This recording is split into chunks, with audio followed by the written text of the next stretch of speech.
Okay. Let me snap awake for a sec.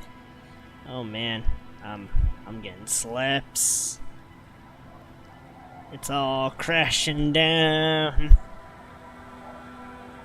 But let's see if I can get far enough in Disco Elysium. There's still quite a lot of quests to do, apparently. We can...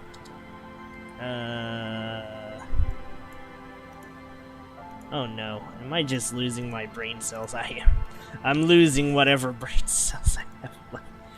Oof. I don't want to end the stream just yet, though. I'll end it if I get to the critical story parts that I've advertised in this video.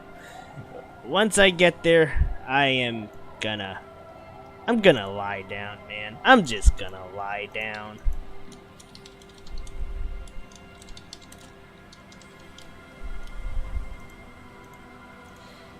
But no rest for the wicked. Well, not yet.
Okay. I think I'm alive now. Maybe. It's been a Sunday. It's been a Sunday. I am slightly physically exhausted, but we've got a case to solve. And cases,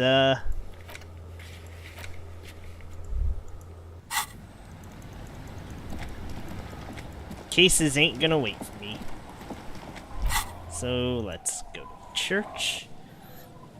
Let's talk to Tiago, and let's get the password and complete this one. I don't know how to do the bug quest. I think at around 18 or so, I can get rid of Kim, as bad as that just sounded. Oh, hey, wait. There's coffee in the back. Oh, wait.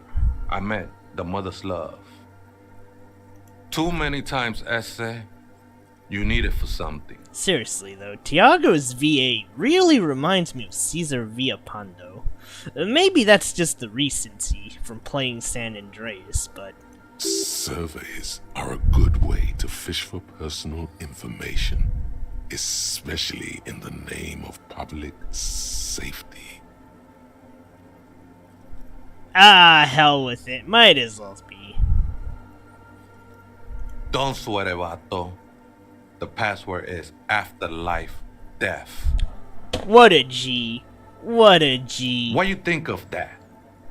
Makes me almost pity La Nilita Pequeña when I hear it. I think we're done here, essay. That was an interesting conversation. However, I'm still not sure whether we'll find our suspect here. We probably won't, but we will open a rave because reasons, I guess. The machine's keyboard is the speak. Good afternoon. Votre accident. Good. Please repeat the password. Good. I have unlocked the filament. After ending the call, please press print to access the filament. Votre accident. Is there anything else I can do for you today? Goodbye, votre accident. The machine's keyboard is the printer prints out a long text document with dated paragraphs. It looks a bit like someone's journal. The first entry, made on the 4th of February, 51, by an unknown author, is short and concise. Arrived at the church, the door was boarded up, so I used the crowbar to get inside. Looks like the place has been deserted. Nothing out of the ordinary, but I'll ask around. Need to figure out how to get the electricity in. The lieutenant leans closer, scouring the printout over your shoulder. Just as you finish reading, he looks up, muttering under his breath. 4th of February. That's over a month ago. Whoever set up those machines has been here for quite a while. Our case? No, I don't think so. It must be some local eccentric. 6th of February, 51. Had a little chat with the local fishermen. Said I shouldn't go near that place, that the church was spooky and ridden with narcotics. It's a little spooky, all right. Still haven't figured out the electricity. See? Even one of the spookers themselves says it's unnerving. What was that about narcotics? This could prove to be interesting. I doubt that we can find any. It's just idle fishermen's gossip to scare away the kids. Nothing spooky about this place either. It's just abandoned and cold, and in an awful part of town. Then why doth the lieutenant protest against spending time here so often? 7th of February, 51. Finally got the electricity in. Next on the agenda, a new antenna. I'm thinking ESCA series, something advanced. Why would anyone need any of this equipment here? 8th of February, 51. Bought the antenna, had some problems setting it up. Called Simo for help. Heard the others are back to making art. Drinking somewhere out of town. Sulislav started a rock band again. Lexi has been seen asking money from strangers. Artists, yet again. Harassing citizens, stealing badges, occupying public spaces with installations, like the one here. But at least the artists have their act together. They're qualified labor. They can get work anywhere. Graphic design, ads. The programmers are doing fine too. I mean, they're programmers. The writers, though, they're fucked. I just have to find out what caused that data loss and be done with it. Still don't understand how it managed to wipe out the backup when the backup wasn't even connected to the front. Oh boy. I know. Everyone thinks it's impossible. They say I must be lying. I'm here to set it right. Seems like something to do with radio computers. Unfortunately, I don't know enough about them to understand what the author is saying. Something about the backup data getting destroyed, and how everyone thought it was the author's fault. Let's just keep reading. Her friends? Colleagues? She must be quite educated if she knew how to set up all this machinery. How many entries are there? 12th of February, 51. Brought some food from the grocery store. Apparently, there's a strike going on in the harbor. Definitely not happy to see the Martinez people again. Everything's now set up in the church. Going to start working tomorrow, 8 a.m. The strike. We are nearing the date of the murder. Keep reading. I'm interested now. I want to know what's that radio anomaly that sent this person here in the first place. 25th of February, 51. I've been sending data up to Lintel for a while now, trying to recreate the data loss, but nothing. Didn't even feel like logging in, the disappointment. But I did discover a curious audio-spatial anomaly at the back of the church. I've named it the Swallow.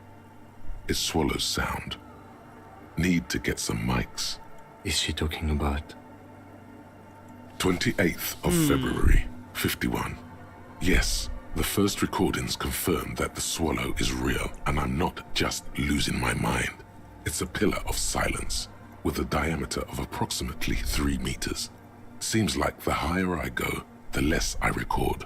This might be a coincidence, or it could be connected to the data loss that led me here.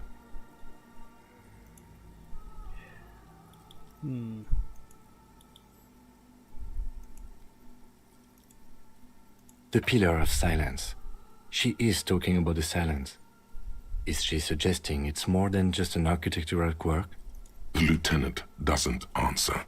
He follows your gaze, studying the basins. The water shines in them. No ripples. March 51. Some kind of young disco men have appeared next to the church. Disco men. I've been trying to record the silence to find the epicenter, but now it turns out I've also been capturing the future of dance music, one neo-disco song over and over again. Fortunately, the song is so monotonous, I was able to devise an algorithm to factor it out. The other day, one of the disco men came in. Before I could even say hello, she got scared and left. Good, I don't want anyone distracting me from my work. The girl on the ice? Sounds like her, yes. March 51. A new 2-meter aux cable. Noodles, crackers, ping energy drinks, water, Ping energy toothpaste, gum. Also, some canned air. What? Why would you need candy? Oh. Right, I guess the dust sprayer air. That's probably what they need. I was gonna say, like, who needs canned air? Your reading is interrupted by the sound of the church door opening. A strange woman makes straight for the radio computer. Uh-oh. Well, there is our programmer. I guess that was the trigger. Breaking into my radio computer, I see. I do apologize for the intrusion, madame. We are with the RCM, you see.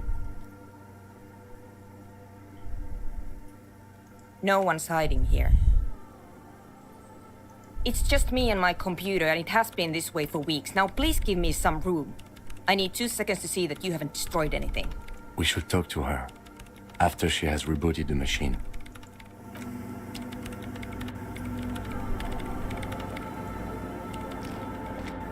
What is it?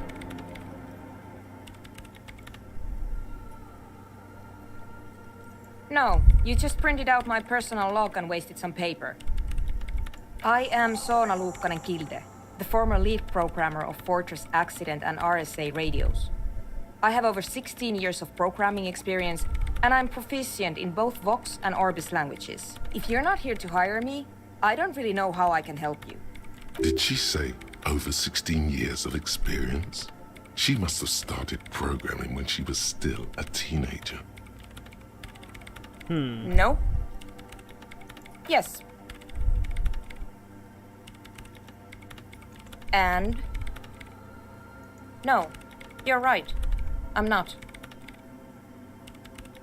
What? No, no one's suspicious around here. She has not seen her, sire. 'Tis true. I brought them here. These are my machines. Please don't touch anything. I use the AR-1 as my RAIM Prefect processing unit. RAIM Prefect, my radio computer. Yes? You really don't know anything about radio computers, do you?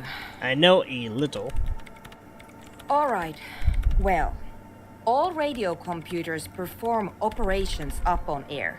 So in order to gain more processing power, you need to invest in a good antenna. I guess it is. So far, I've been quite satisfied with it. Martinez is an unstable region with bad coverage, and the operation has been surprisingly stable. But it's not the cheapest one on the market. So I wouldn't recommend it for your regular red tape operations. Fraser 1000 is a foolproof line for civilians. Anyway, you should do some research before you decide to buy anything. Ask around, compare the prices. There are many milieus dedicated to that sort of thing. She liked telling you this. It calmed her nerves. I'm working. The machine seems almost alien with its pulsing core. Working on what, The light though? casting her face in a strange shadow. Could you just shh for a moment? Or get to the point. I really need to focus on something. It's not just rudeness. It really is hard to concentrate on whatever she needs to do. And you're not helping. They are connected to my RAIN prefect. Whatever you do, just please don't move them, okay? Thanks. Short and terse. There you have it. Whatever she's using them for, they're hers. Great. You really like those questions, don't you? I mean, I am a police officer. I'm conducting scientific research here. You can't. I'm looking for the location of a 2mm hole in the world. Wait, what? She's Yeah, looking good for a question. disruption in the radio waves. That's what her personal log said. The lieutenant raises his brows, but doesn't say anything. Yes, that's what led me here. But I suspect it might be something a bit more complicated than that. Exactly. What does it mean? Up to now, it has been impossible to say what it is because it's impossible to measure nothing. What do you think it is? What qualities does nothing have? How do you measure something that does not exist? Now that one's a good question. Easy. You measure it by the world around it. Exactly. Very true. That's what I've been aiming for. That's why I have those basins. I've tried using hydro transducers to record the silence, to find out where it begins. But honestly, it's not progressing very well. Because it's just trial and error, trying to locate the swallow, the exact point in space. And I don't have a... You know what? It would be really helpful if you could just stop talking and let me work. Somewhere underneath those roof beams, I assume. Only a faint crisscross of rafters can be made out from the dark. Most of the tower disappearing into the shade. Strange things may flourish in the dark. There's this place at the back of the church, a place where all audible vibrations seem to decease. I've named it the Swallow, and the higher you go, the less you record. The Pillar of Silence? Are you sure it's not just an architectural quirk? Maybe, but it's oddly close to the physical coordinates of the data loss that led me to this place. That's where the crab man lives. I know. No, I don't. She sounds mildly annoyed by this line of questioning, her hands typing hundreds of commands into the machine. Great. Thanks. What? I hate it. Oh I no. bet she hasn't even heard it. What are you, 40? It's the future of dance music. Not like disco. Wow. Yeah, like all the time. My tent neighbors don't really ease up with their partying, do they? Maybe I'd have to be on drugs to get it, but to a sober mind it just sounds like uninspired rug whipping. No idea what it has to do with either dancing or music. This is about those speed freaks in the tent, isn't it? I've got some news for you. It's not a nightclub they want to build here. Take a guess, why don't you? A youth center would be nice. I can't believe they got you so easily. Go have another talk with those up-and-coming entrepreneurs, will you? Thanks. Good luck. I'm not... Oh dear. Alright, well, we're gonna have to talk to them about Suna. Although it is 18. Can I go to my room? It does seem dark. No, I think I have another hour. Never mind, let's just finish this quest. It does not seem to be dark out. Once it's dark out, that's when I know. I guess for now, it's time to go in the tent and find out.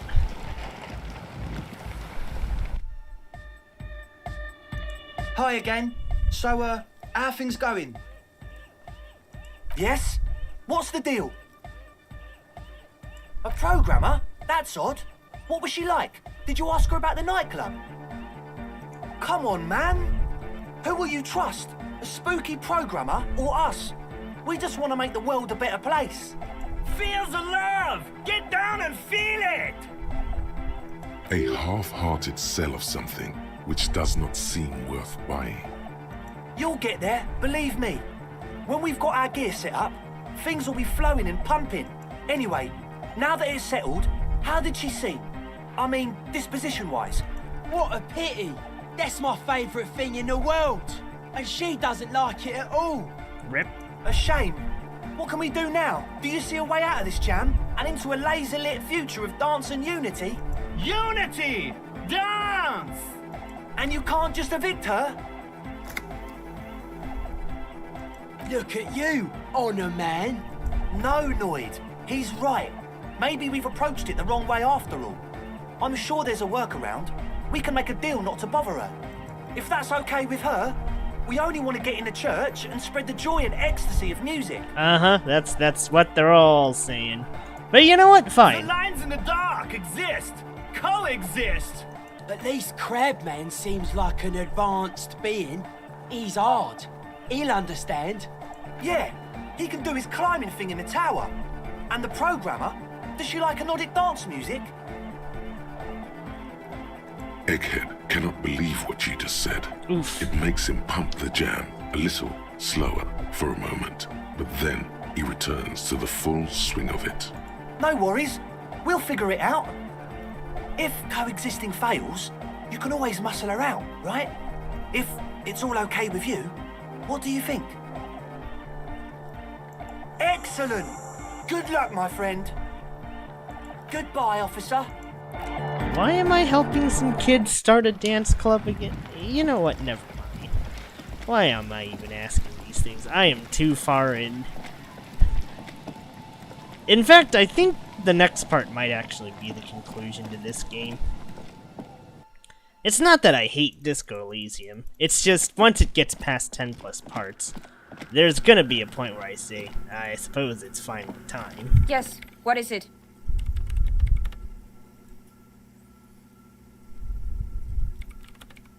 I don't want to make anything work. Yes, anything. I don't want to make anything work. Good.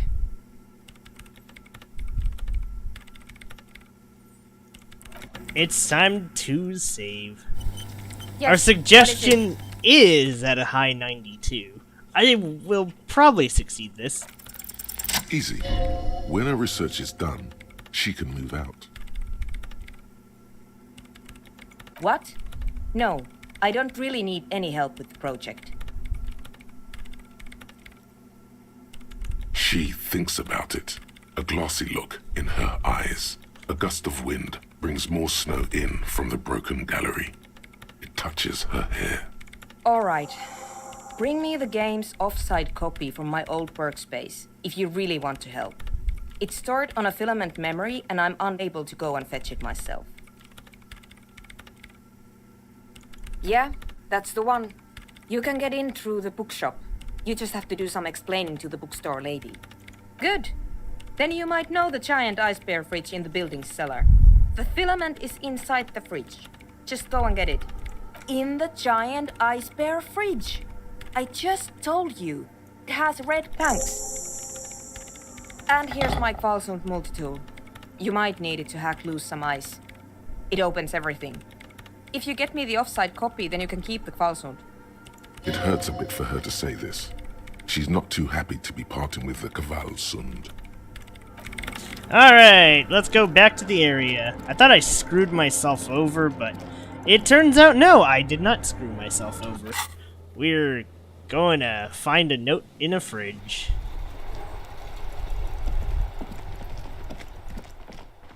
So let's go do the thing.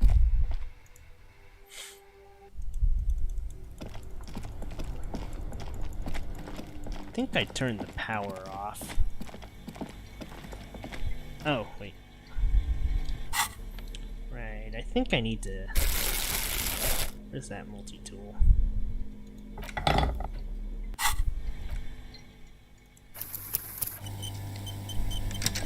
The bear's eyes up, but where's the filament memory?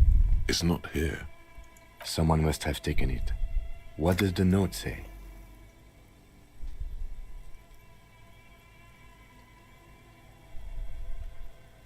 Someone must have taken it. A friendly cartoon. The paper still. Good question. I know. What is even... The fridge buzzes.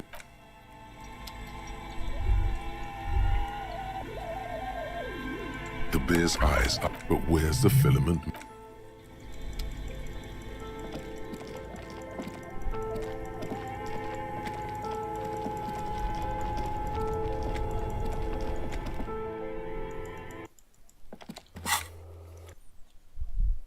Thank goodness for fast travel, not taking too much time, or any time at all.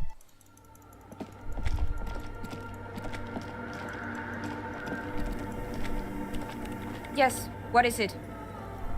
Yes? The bookstore lady hates me. Says I'm part of the curse, whatever that means. Because she's from Martinez, and people from Martinez have never ever seen a radio computer. She thinks it emits elemental evil. She literally started praying for the higher powers when she first saw my range Civic. I'm not making this up. The lieutenant coughs like he's amused. Once I came in one morning, only to... It's a backup of my former employer's project, the radio game we were working on. It's stored on a filament memory, just like the one inside this radio computer. The backup itself is destroyed now, but I'm hoping to use what's left of it to pinpoint the exact location of the anomaly. You just have to go to my old workspace and get the filament. Hold on. If it's called an off-site copy... Oh god, not this again. It is not on-site. It is in the basement. Perfectly safe and not connected to the front at all. Basement? And no. Taking it outside the building wouldn't have protected it from the data loss. There's nothing wrong with keeping the backup in the basement. What happened was a freak accident that has nothing to do with how the backup was stored. We clear? This is clearly a painful topic for her. Thanks. Okay, I need to go back to that area. Because it was supposed to be in the fridge, but apparently it's not in the fridge. So what the devil's going on here?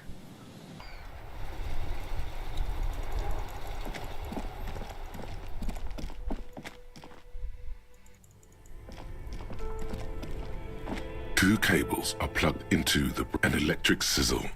The room is slightly quieter now. This might be it then.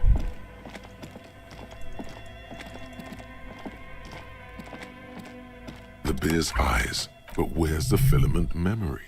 It's not here.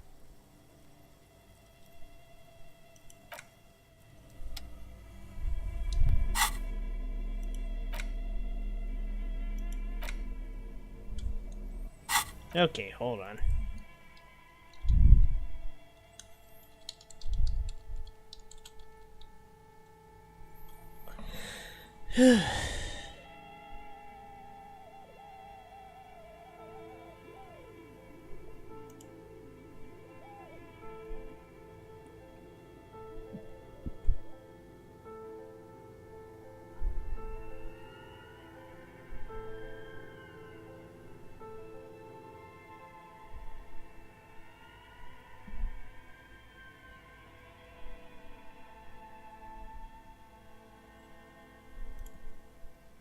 Wait, it says check the note.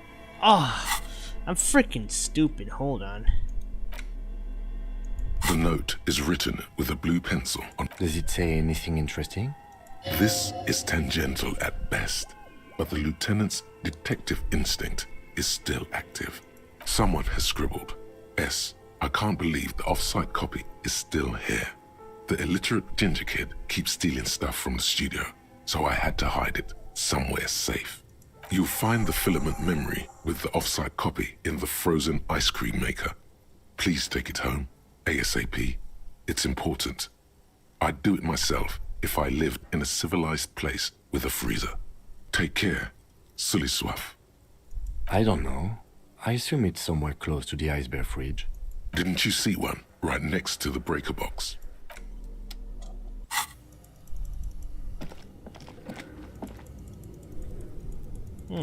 Now that he mentioned it, I did. Man, how did I not find it? There it is! Holy smokes, This orange machine is buzzing like an old submarine. It has a hand-cranked ice cream churner on top and an electric freezer that appears to be frozen shut. Turning the crank feels oddly satisfying, like stirring your childhood dreams. In the distance you hear water dripping. It's all gone now. You'll never become a poet or an entrepreneur. The hell is an entreprenant? What better to assuage the creeping sense of failure than some frozen fat and sugar? Crap, I'm gonna fail this. It's 8%. God damn it.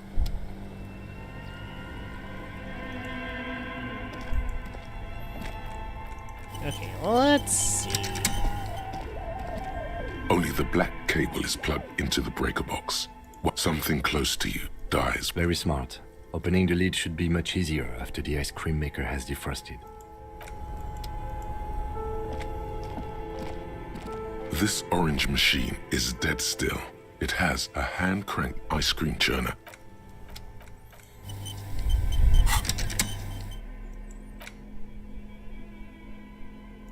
Shoot, do I have any clothes with +1 physical instrument? Because, otherwise, oh no. Damn, I think it's time to roll some, oh, here's one. Do I have anything else with, shit. I might actually be screwed. This orange machine is dead still. Oh, it wait, has a no, hand-cranked it's a 42%. All right, an electric freezer. This is the it. Ice around it slowly melting. Ice grows. Yeah, baby! Under the strain of your giant Gewaltsund multi-tool. Oh, I until the didn't lid cracks fuck up open. the roll. Darkness lies inside, but you can faintly make out an object, intricate and foreign, left there for a sub-zero beauty sleep, a filament memory with the words "off-site copy" written on its side. You gently lift the cube from its frosty bedding, careful not to damage it. We should take it back to Miss Lukanen killed as soon as possible. I'm not sure how well unused filaments tolerate room temperatures. Yes, but aren't you curious to know what's on the precious filament? There's a radio computer upstairs.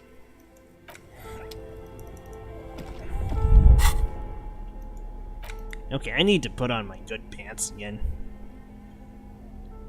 Where's my disco pants?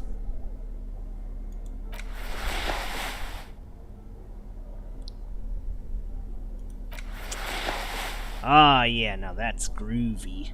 That's grooving right there. It's disco. Okay, I gotta stop. I gotta stop. I'm becoming Henry. I mean, Harry.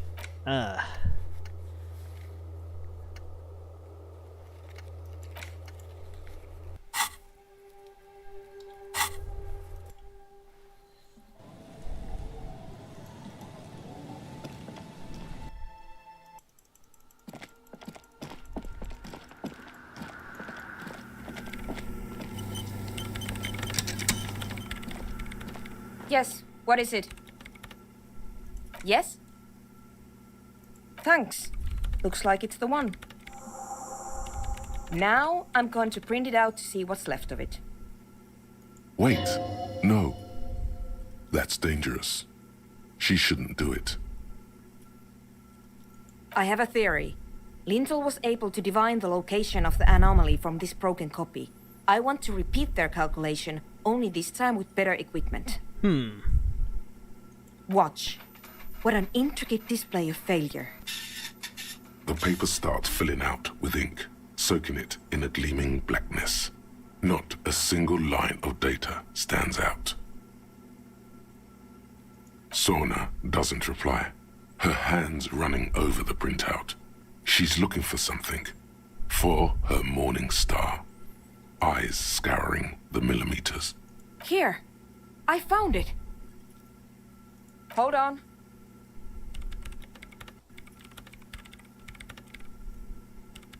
Just give me a second. I'm almost... I've never witnessed a programmer work before. done. I've got it. I found the location of the anomaly.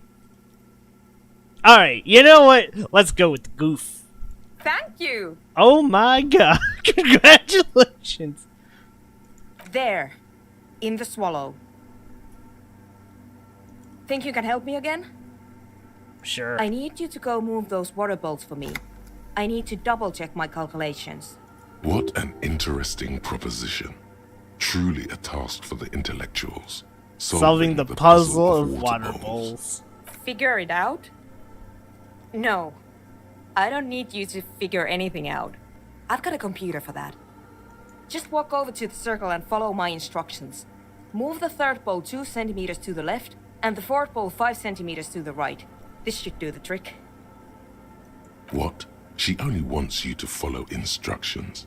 Nothing intellectually stimulating. In this task, a child could do it. Thanks.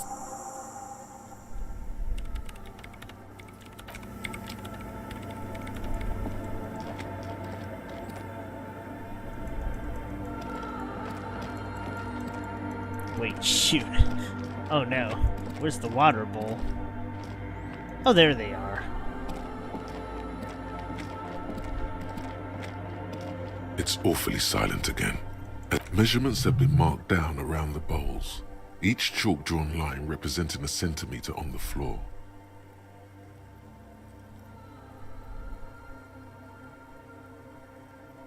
It moves like a ghost without creating a single trace of sound. This task is an insult to your mental skills. Some water spills out of the bowl, wetting the floor. The lead programmer sends you an encouraging thumbs up from across the hall.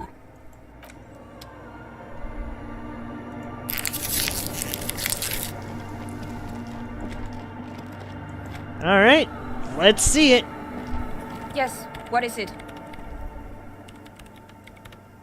Great. Everything should be aligned now. Miss Know-It-All is hesitating. Yeah, nothing. Now the only thing left to do is to unmute the headphones. If we got the location right, we should then be able to hear whatever sound this anomaly makes. Honestly, I'm a little scared. I don't know. That's what I'm scared of. I don't know. It could be anything. I mean, what sound does the nothing make? How can you even listen to something that doesn't exist? What if silence is only what surrounds it, but the swallow itself is... I think you're overthinking this. Maybe. Maybe I'm just tired. Well, crackers and cup noodles alone for a diet isn't exactly the world's greatest ever. Let's think about this logically. Why would nothing be terrifying if it's, well, nothing?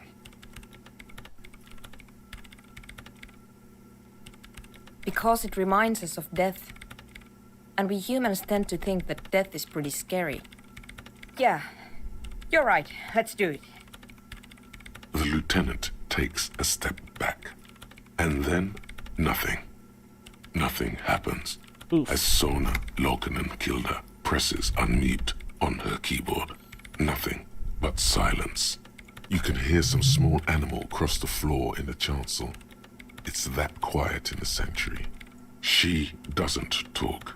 Her eyes closed and brows knitted together in a state of deep focus. One hand cupping the headphone. Damn it.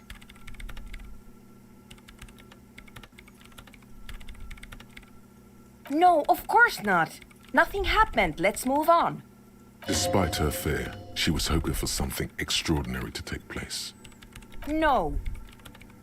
Damn, she is... No. My hypothesis was wrong. According to this, I should have heard something if I got the coordinates right. Like I said, silence is only what surrounds it. But this is just another failure. Silence sounds like silence. That's all it is. You can try on the headphones. See if you can hear anything. But don't get your hopes up. I wonder if we can.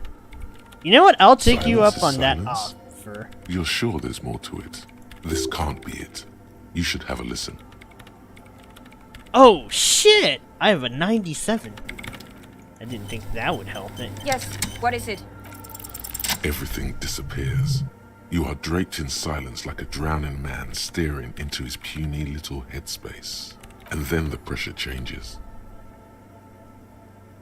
It feels like flying on an aerostatic, or when your ears Right. pop, I or pumped like up a subtle perception to difference in 10. the atmosphere. A weather change. So my hanging in Harrier's a the air. freaking ghost whisperer. What if the sound you're looking for is too low for you to hear it? A better sound system?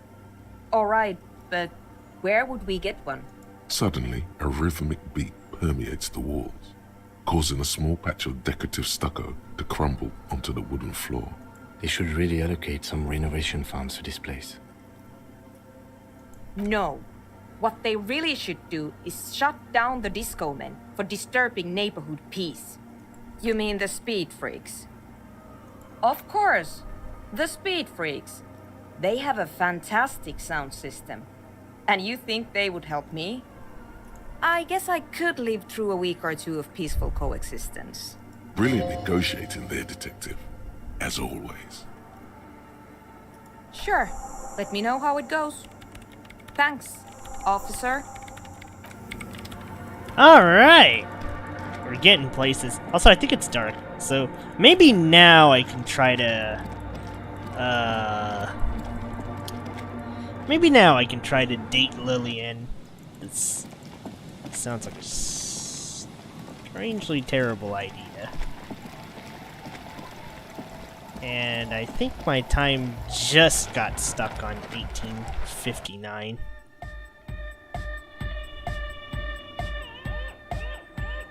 Hi again. So, yes? What's the deal? We are grateful, Copman. You're an augury of a new era of anodic dance music. That's fine. We can manage. We appreciate it. It's going to take us a bit to move our stuff inside. A couple of hours, maybe. Come check back later. Let's get moving.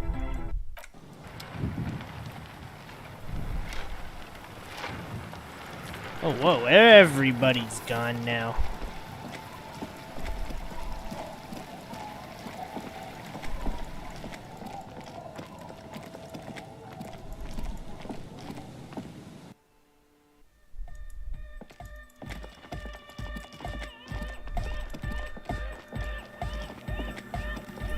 Yes, what is it? What? What? I can't hear you! She shrugs and turns back to her radio computer. The swallow, you mean? What about it? Great. Thanks. What? I can't hear. Oh, the project! It's not going well. There's that guy. I need him to plug a 3.5 cable into the auxiliary input so that I can route the audio signal through the mixer into the speakers. He doesn't listen to me. He only ever seems to care about hardcore and yekukata. A place to be, apparently. Thanks. Maybe you can get through his magic rhymes. Let me know how it goes. This is definitely a strange quest. A young man with, as though you're supposed to be Hardcore! It's hardcore! Skibberdees. your cop training. Could there have been a right way out of this garden of forking paths, you think? Solve the egghead puzzle. Really? Yeah, it's all set up. Ecstatic vibrations. Totally transcendent. And I've finished setting up the new compressor too. Now the only thing left to do is the name of the club. Will you do the honors, detective?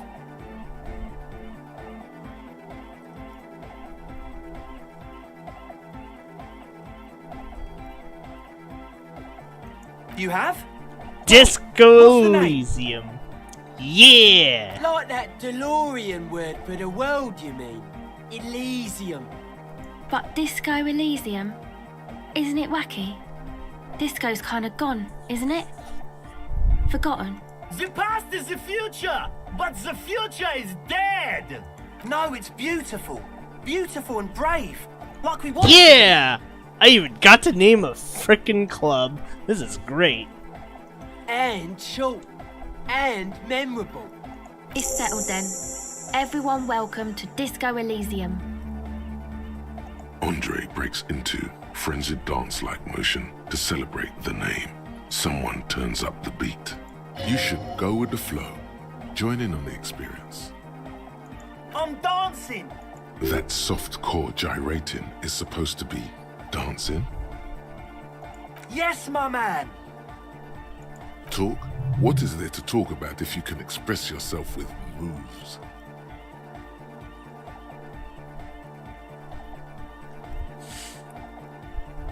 Goodbye, officer.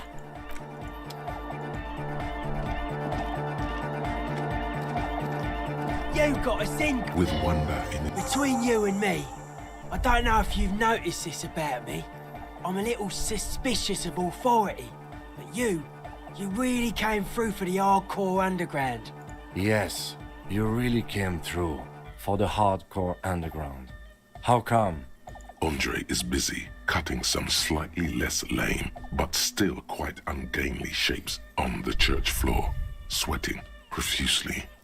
Estelle using her contact mic to listen to a tree underwater. The one with the large head is blasting the dance track on repeat, while the stained glass window behind him is rattling from the bass. Sire, the tent. 'Twas a security risk. And in here, sanctuary. 'Twas only noble of you. Okay. What he means is, you're right, actually. The tent was a safety hazard, and this place was deserted anyway. Wait, who was I supposed to ask to do these things again?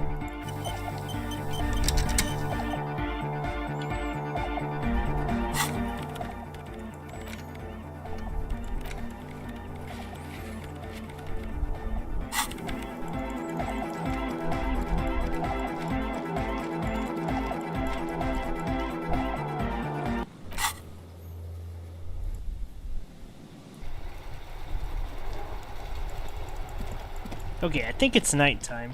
I think Kim might let us go for tonight.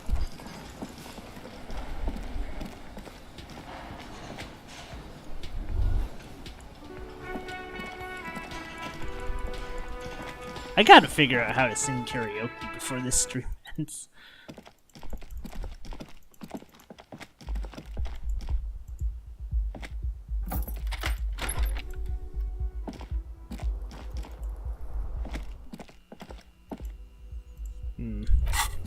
Too early, I guess.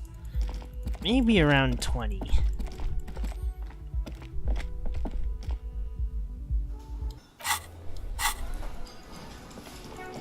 I guess I can try to solve the egghead puzzle. I'm not sure how I'll do it, but...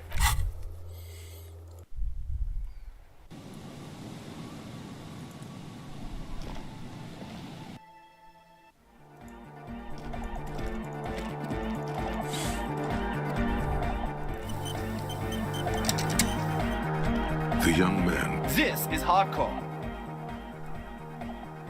Hardcore! Hardcore to the mega! Here comes the night! Back to the heavy hardcore! Hardcore! Hardcore to the mega! Internally coherent. Encore! All right! Yeah! He furrows his brow as his very large head traces the sublime invisible movement I'm of not the sure music if I'm doing in this the very right. real air of the church. Hardcore! Ah! Is it though? But is it? I mean, really? Feels like you should reply with the very pinnacle of idiocy here, so that things get totally transcendent. But you haven't gotten there yet, so you don't know what to say. I am the mic enforcer. I am the chicks checker. Yeah! The cloud, true, hard, full, car. It's hardcore. Skibbity, skibbiday. Your cop training did not prepare. The cloud, true, hardcore. Yeah! This young man adds a capital G before the H in his yegs and args. This produces Yegs. a Valdian accent and makes him sound more animal, more in it. Or maybe it's not Gotvalian. Maybe it's Oranese. Probably an homage to Oranje, where Arno van Eyck is from, judging by his name. Could you be listening to an Arno van Eyck creation right now? You know about him? You know Van Eyck?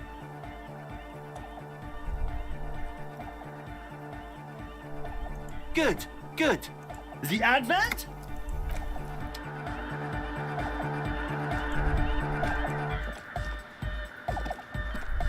The cloud, true, hard, full, hardcore.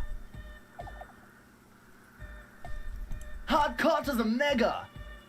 Internally coherent. Encore! All right! Gotta get the people going. I'm the party boy. It's my job. Hardcore party 25. The cloud, true, hard, hardcore. Hardcore to the mega. Internally coherent. Good morning, yeah. 1, 2, 3. Yakolkata, the place to be. Yakolkata is a hardcore place. An intricate system of irrigation.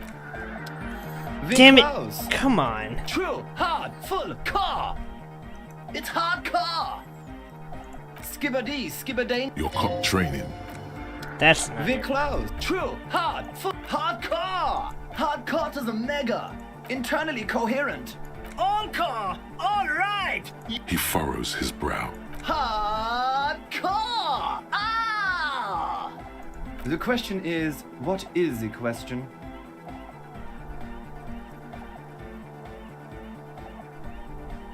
But there was a question? Damn!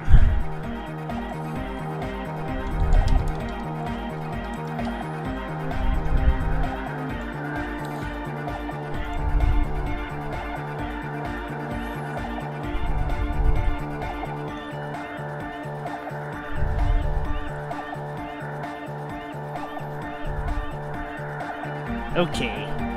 Okay, I think I can solve this. The clothes, true, hard, hardcore, hardcore to the internally coherent. Encore! All right! He furrows his... Hardcore! Is it though? One mind, one spirit. That's The right. cloud, true, hardcore, hardcore, internally coherent. Encore! He furrows his... Is it though? But is it? I mean really? No, but seriously, I'm a bit worried it isn't. The skin on your back is crawling. Well For a then. second you can't even hear the music anymore. Finally. Good lord. There is a hawthorn tree on Rue de Saint-Ghislain, right next to the canal. Don't be alarmed. Everything is okay. He isn't actually worried. Everything is still super hardcore. What he probably means is, it could be even more so. To the mega! Yeah! I can route it through auxiliary. What kind of a cable does she use? 3.5 or 4.5? Oh, she uses 3.5. Yeah. The auxiliary lining is 4.5 millimeter. These two don't mix. Oh no, we're going to be in this church forever. Don't worry, I have an adapter for it right here. Hang on, this is a 4.5. We're all good, people! Great!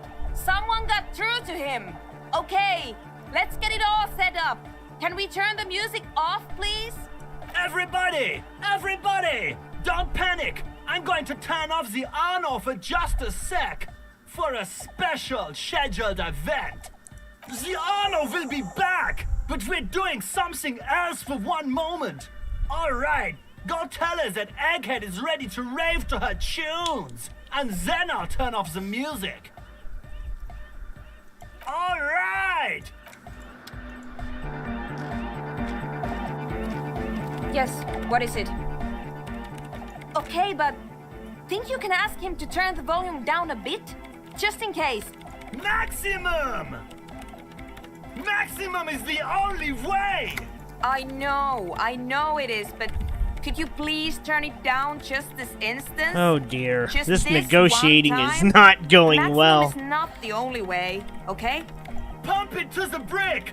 Pump it to the hard master! There's no other way! Glue style! Dear Lord, I think I need some coffee. See? He pumps it to the hard master. It's hopeless.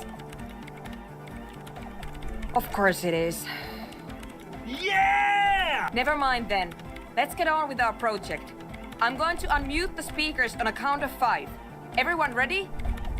Egghead pumps his hand up in the air, waiting for the beat to drop. Born ready. Ready. I'm ready if you two are detectives. The lieutenant nods stoically. Suddenly, your palms are sweaty. The church seems cold and large, somehow. Let's do this. 5, 4, 3, 2, 1. Mute disengaged. No wind outside, no waves, no floorboards creaking. Total, continuous silence. This is unnatural. The woman looks around. In the silence, you see dust move on the floorboards. The driver of the speaker vibrates in the air and then stops. Plasterwork begins to crumble down the walls. In the silence, a low hum starts creeping up your spine. It's a song inside you, not in the speakers, not in the room. A great bass sigh in the basement of Whoa, your mind. what's happening? Slowly, it builds until the air around you starts to vibrate. It will devour everything. The floorboards, the glass, the streets and the people. Nothing will remain. Guys, what's going on? It's getting louder. In the basins, the water looks like it's boiling. Hosiana! Mother of Mega! In his mind, a tidal wave approaching from afar, swallowing entire coastlines on its way. Salvation. He's peaking, the worst high he's ever been on. The beauty and the beat! The future of dance! Planetary! No, Egg! It's the window! In the corner of your eye, the lieutenant steps aside, cautiously, his eyes searching for a possible evacuation route. The window is going to come down. No, the roof! Cracks appear on the stained glass window. Cracks run up the wooden pillars. What in the? Come down to us! Love! What? No, don't come down to us! I don't want to die! Shaking the building's foundation. The floor twists. That's it. I'm muting it.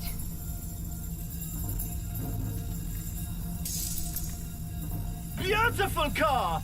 Shit! It doesn't stop. A seal? Have you? Yes, I've turned it off.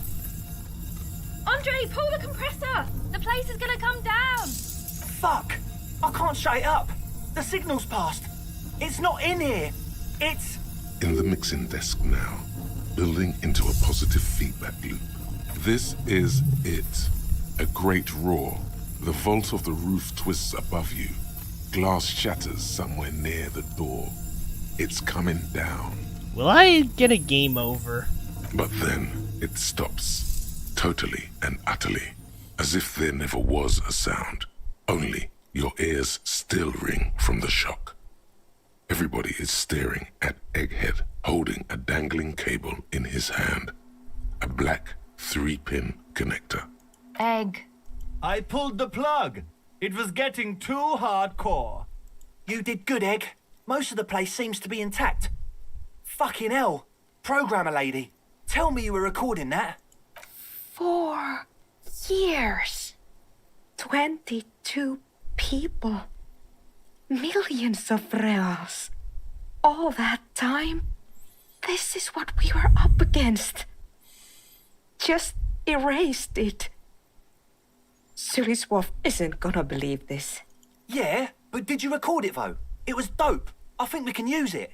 Yes, Andre. I recorded it. Damn, I need to send some letters now. Thank you all for doing this. Eggman, you too. And you, officer. I don't know what we've discovered, but I know what it sounds like now. That's a start. It was very hard not to. I think you're right. There is something going on here. And you need to be very careful with it. I promise, officer. We will not play it again. It was mathematical information from the anomaly, presented as a waveform. That's what it was technically. Theoretically... Was that a cryptid? That's gotta be a cryptid. No way. I have no idea. I've never even heard of anything like this. It's a cryptid. A voice seems muffled in the silent church. It's your ears adjusting after the exposure. Yes, our lead designer. And maybe some of the producers too. And some of the writers. If they're sober enough to open a transmission. They need to hear.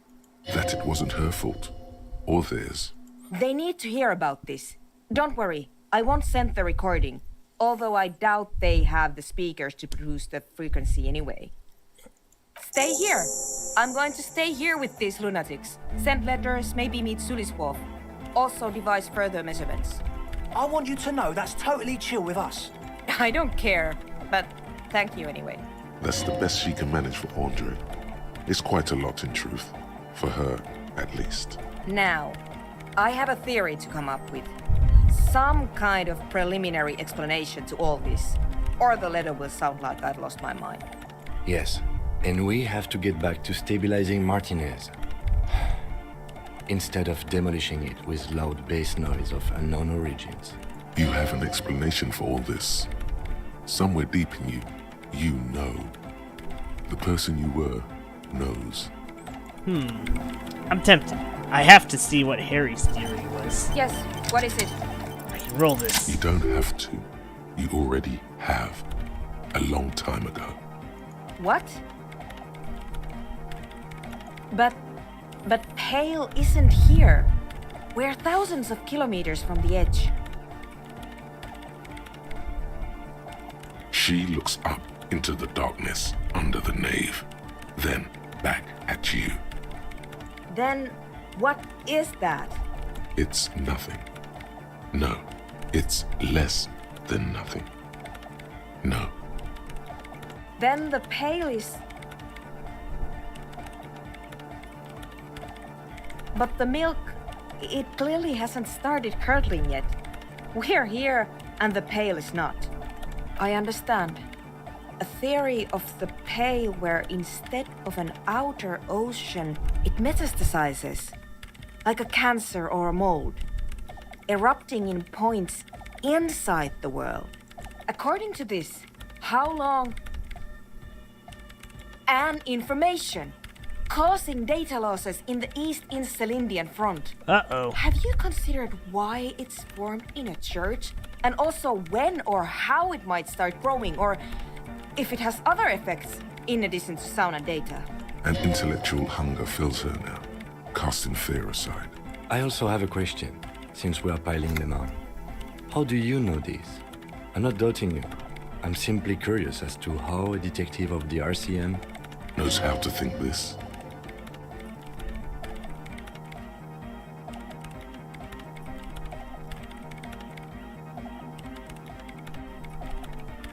Of course!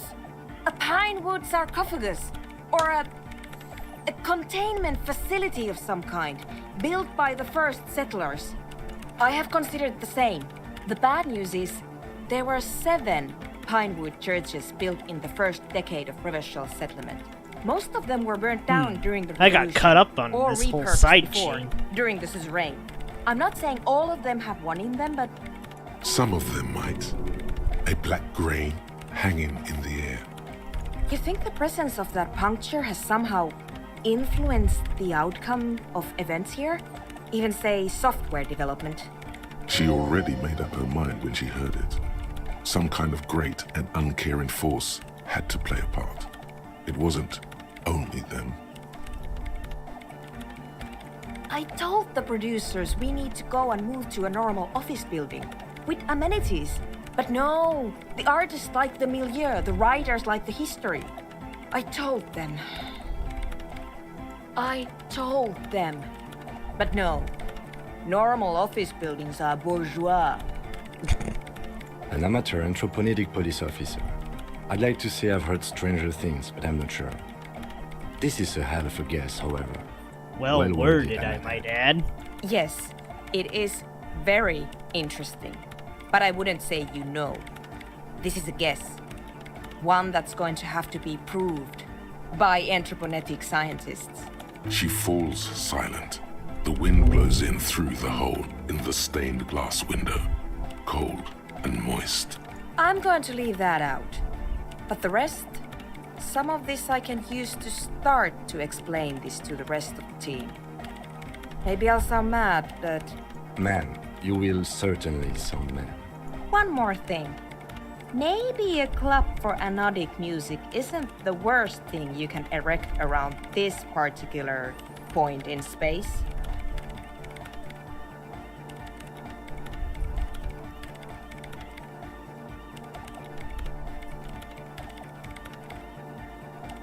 Yeah, that's still insane. But then again, so am I. Yeah! Once the light is on in the universe, it will never go out. Why am I encouraging this? Thank you, Egghead. Let's leave it at that, shall we? We have an anthropomedic detection to perform in this district. The creepy woman! We were wondering about that when we worked there, but I had completely forgotten about it ever since. It must be anthroponetic crosstalk, the one you get in radios and long-distance calls.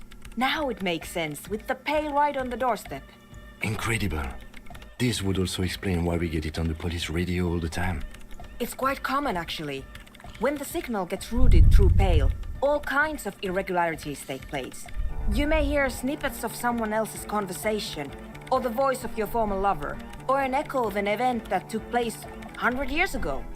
Pale is a shroud of memories, and it doesn't really distinguish to whom those memories belong to. You That can hear is a anything. really freaky event. Like, I don't know what I'd think of that kind of phenomena. Because usually that's the kind of thing you attribute to ghost hauntings, right? Where you can hear voices and snippets of the past that you aren't supposed to normally be able to hear.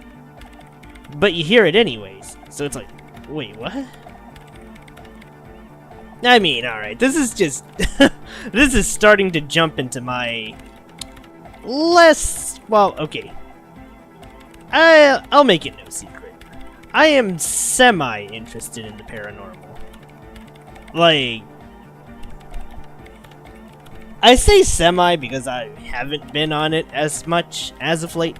However, I used to be a bit... well, maybe not even a bit. I was into, like, creepypastas for a while.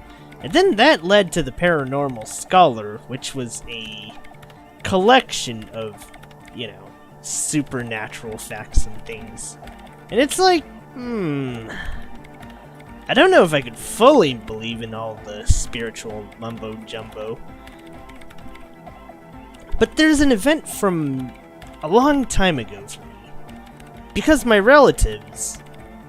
we were having a party in a graveyard because they owned a house in a graveyard. I really have no idea how that came to be. But I could have sworn I heard noises in the basement. Except when I checked the basement, no one was fucking there. So it's like, wait a second.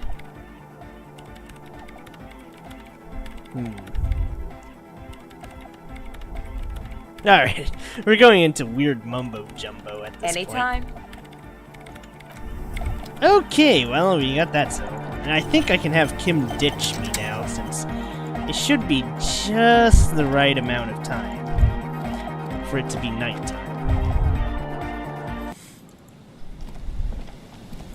Oh no, it's definitely nighttime. Let's see if I can go in my room now and just call it a night.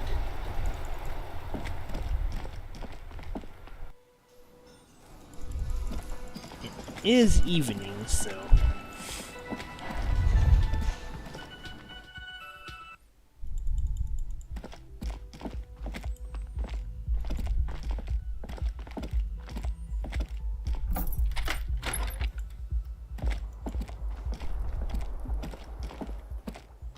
The bed is still cold from the... Rats. I don't think I get to sleep until... possibly 21.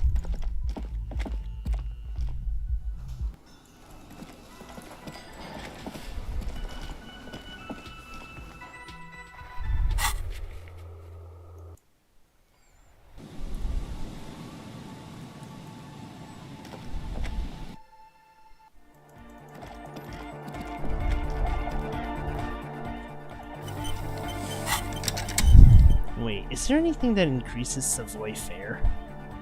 Never thought I'd have to try and increase it until now.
Oh, whoa! I have 3 skill points.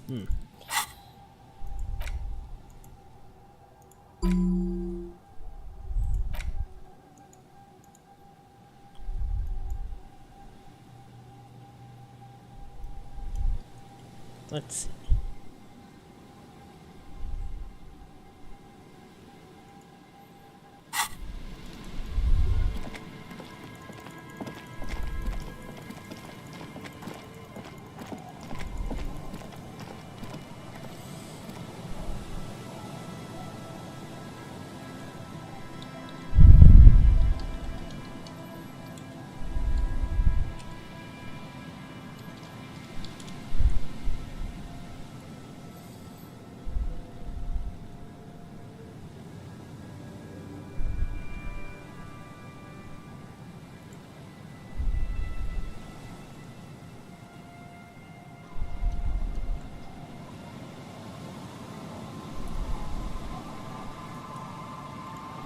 Weird. Do I not have the thigh?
Wait, do I have to wear the whole armor?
Damn.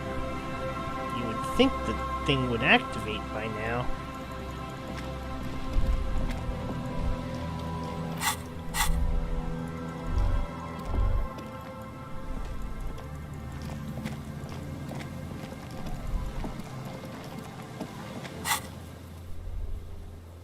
Maybe if I do it at the waterfront.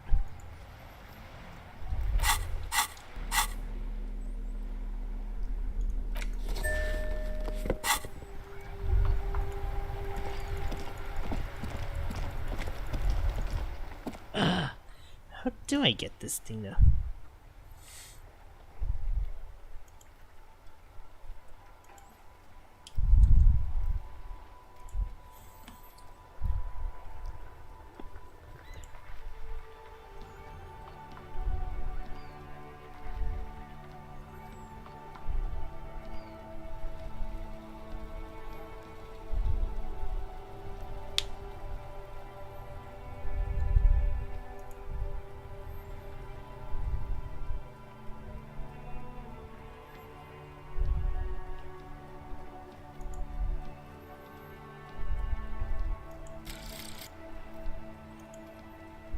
Dang, I'm not getting the thought. This is kind of bugging me, man.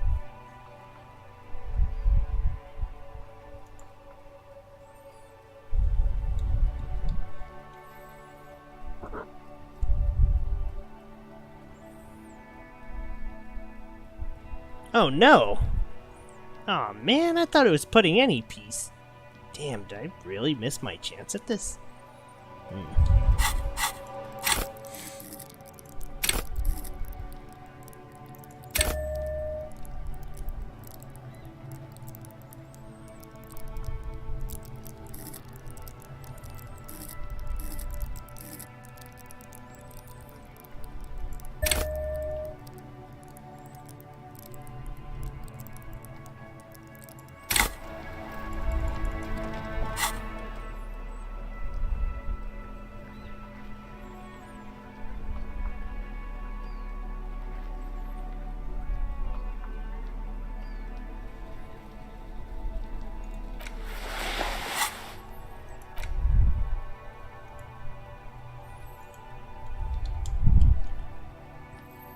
Let's see. Hand-eye coordination.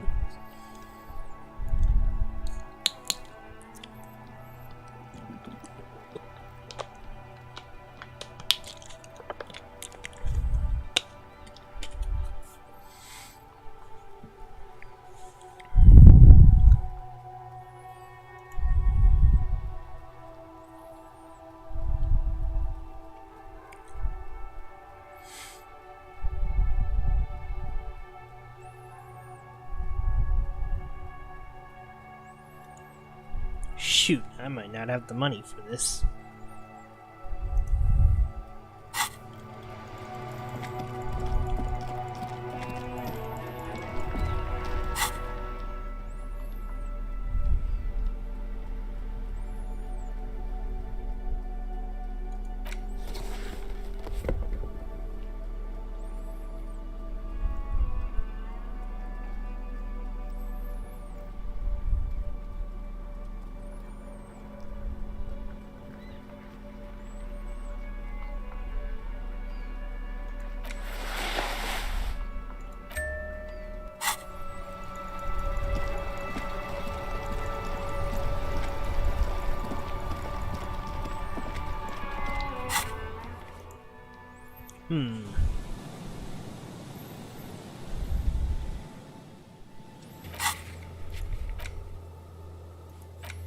Let's see.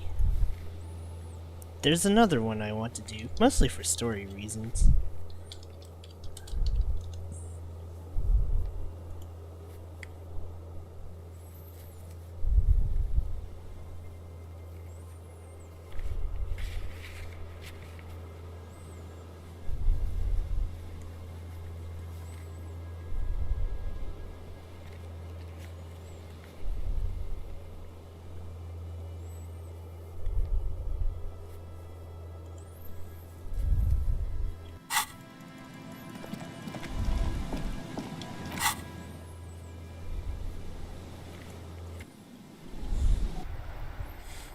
Let's see. Kuno says he doesn't know. I've asked every other kid.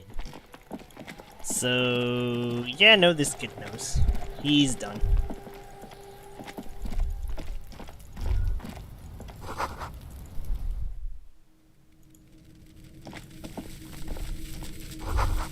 All around you, the hisses and chirps of locusts fill the musky air. The earthen floor of the shack has been shaped into mounds of mud, dotted with little holes for windows. Like skyscrapers, spires of dirt and sand rising. Oh. Accommodations for their insectoid inhabitants. This is weird. I was tired as fuck, but I feel my energy kinda returning. Well, detective, it appears you've solved the case of the locusts. For the missing locust case, which is a sub-case of the imaginary insect case. So at least that's going well. Oh, I'm not being sarcastic at all. We are making real progress here. Kim, you had a ghost event. When Come on, someone says they're not being sarcastic, it's usually a good sign that they're being very sarcastic. I'll let you handle the Kuno side of things. You are doing just fine.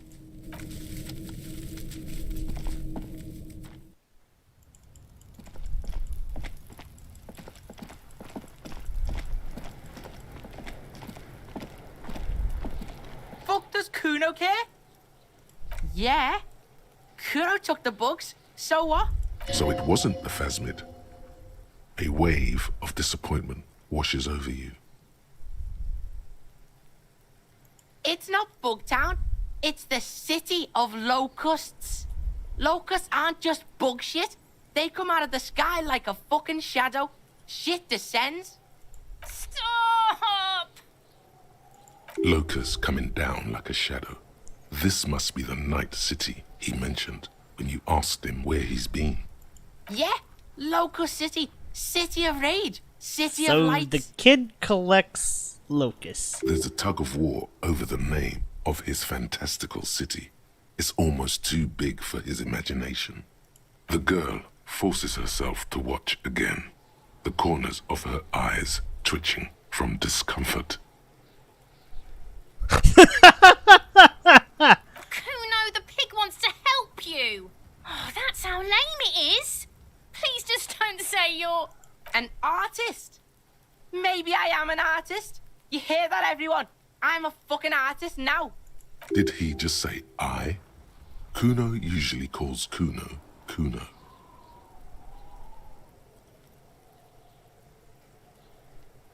Oh my god, Kuno! He's gonna make you totally lame in, like, 3 seconds. Don't let him, Kuno. Yo, fuck you, see? Kuno can be what Kuno wants to be. Kuno's his own man. Kuno's free. Free bird! Okay. That was unnecessary, but I had to. Kuno can make himself into anything. Kuno can make himself into a pig if he wants. Kuno can make himself into a... Kuno doesn't give a shit. Don't make yourself into a pig, Kuno. You'll have to take me away. In it, you hear snow melting, dripping from the eaves. Someone closing a window. So that's what this is about.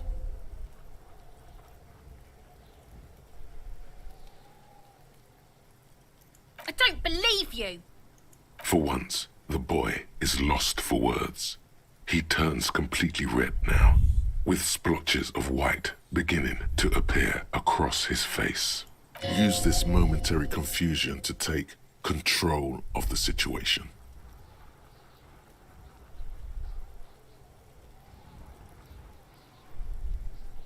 I don't give a shit. I don't need the locusts anyway. Shit is all lame now. She was right.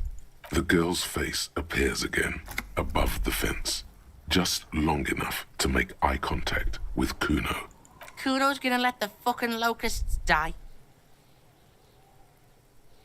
The fuck are they trying to catch anyway? With the traps? He recognizes the name. Bitches think Kuno doesn't know shit. The fuck out of here. Kuno's tired of this shit. There's silence between the two children. They're not saying anything to each other, nor looking in each other's direction.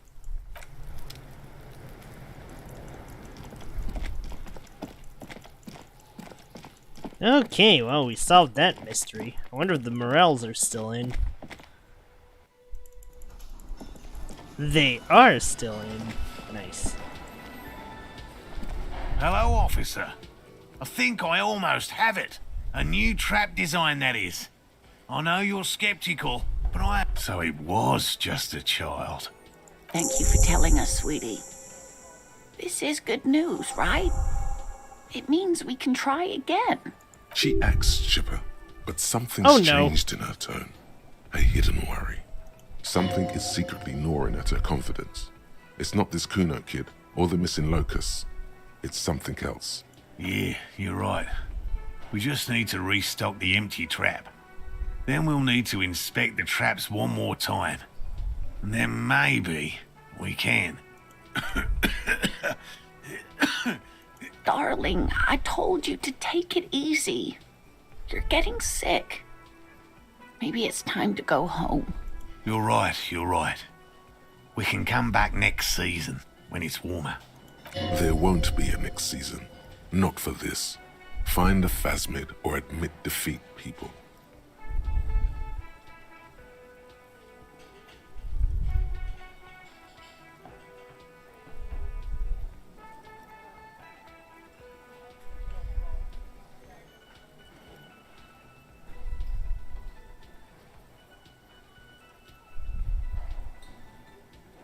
You can? Fine. It's better than having these people get pneumonia on the coast. But after this... He wants to see this tale through, as much as you. Otherwise, he'd have stopped this already. But he cannot let it drag out after this. Really? It's too much, officer. Morel, you're getting sick, man. What Morel means is we're grateful for your help. Here's a fresh batch of locusts. They should slide right down the funnel.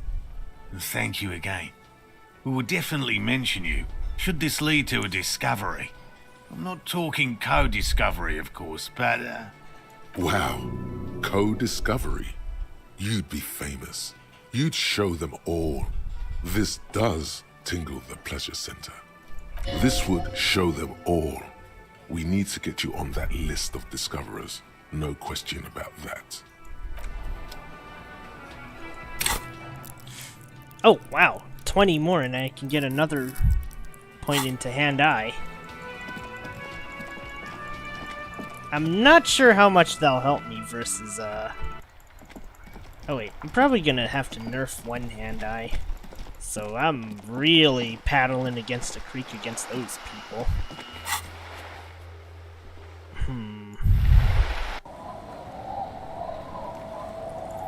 Okay, I think it needs to hit 21. Then Kim will go and I can do things.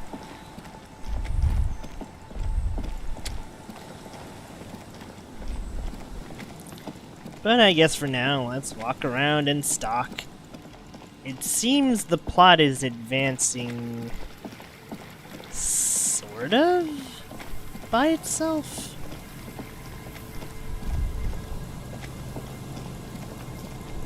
Well, let's restock the traps now. The locusts aren't doing all too well.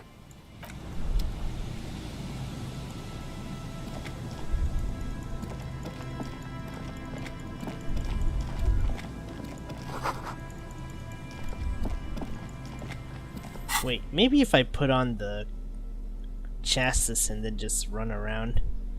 Oh wait, no, that's my shirt. Never mind.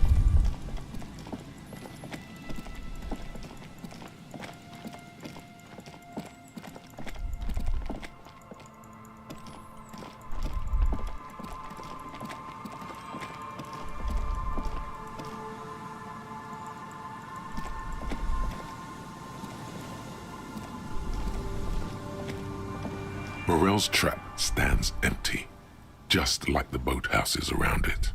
The wind ruffles your sweaty hair. The locusts, dazed from being transported, slowly begin to acclimate to their new surroundings. They're not really going to get the chance to get comfortable here. Good, now that's done. When do you think we will return to our impending apocalypse of a murder investigation? Don't answer that. It was a rhetorical question. He doesn't want to. But if there is one more cryptozoological runaround, he must force the investigation back on track. This better be it. Alright, well, I think I'm gonna wait till the next day, and then we'll finish the job right here and there. I really want to see what the Lily ending. What happens with the Lily ending. Oh, wait.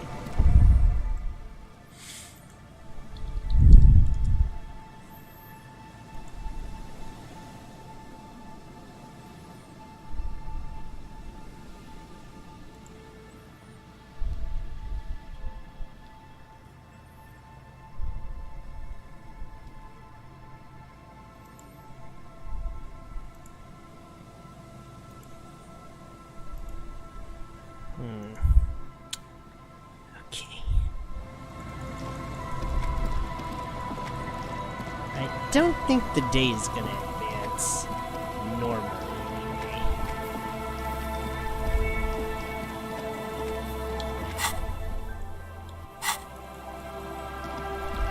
I might just need to talk to the Morels to get time to pass faster.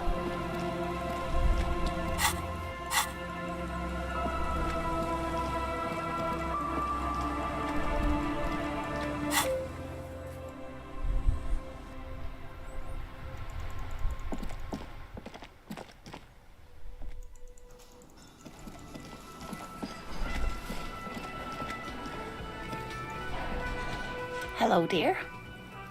Thank you for doing that, dear. Her smile is weary. Her earlier ebullience has left her. Morel still isn't feeling well. I convinced him to stay at Gary's to get some rest. I'm afraid the cold has really gotten to him.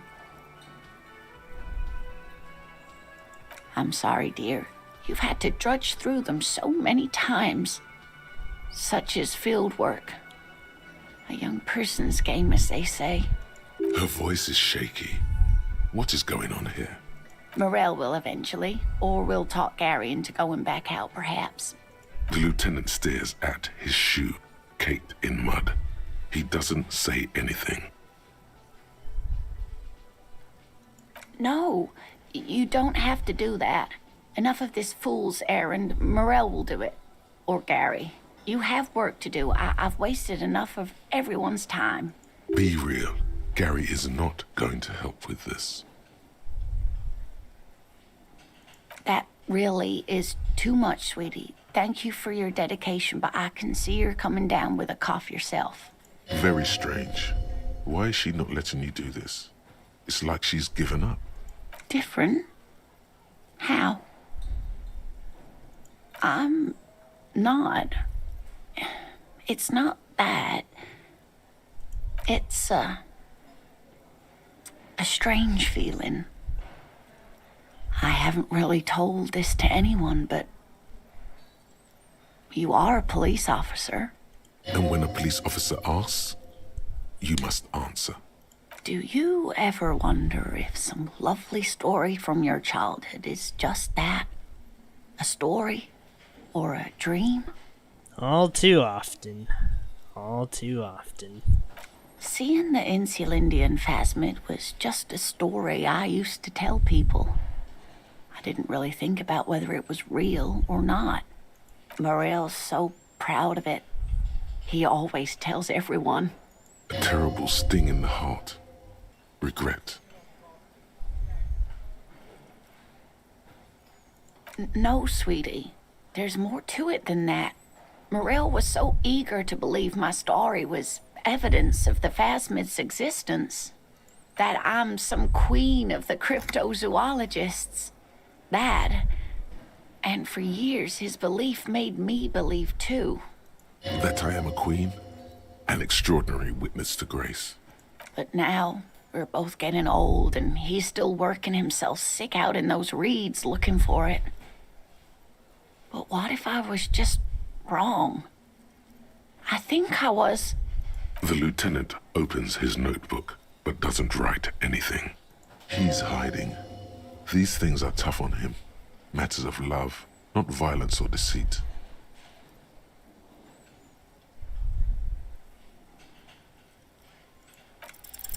An acorn is not the same as the tree. That requires time, diligence, and care. But it is. We've spent years searching for the phasmid, hunting it together. Without it, what are we? Just another pathetic old couple. If I hadn't led him down this path, he could have a steady job lecturing at a university. Ah, that's actually sweet coming from a nut job like Harry. But still, it's so sweet.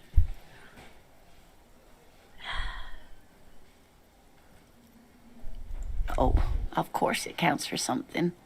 But we've had our hard times too. I was a paraplegic before we met. He didn't know before I arrived. On our first date. If I weren't the queen of the cryptozoologists, if I didn't tell him that story... She has to swallow to relax her throat. It's keeping her from talking. Maybe. But then why do I not dare tell him? I've wasted enough of your time with this drama. I really must stop talking about it lest I start crying and waste more of your time. What you have to know is the Insulindian phasmid probably does not exist. Let us fools chase our ghosts. There are a million better things to do with your life. Are there? Some of the other things are pretty bad.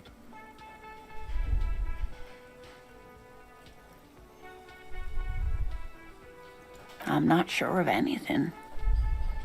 Sometimes I still see it, you know. The real memory. Not the memory of the memory, but it's so hard to tell the two apart. Rising, unfolding from the reeds on a hot summer's day, like a benevolent god. Either way, I should go.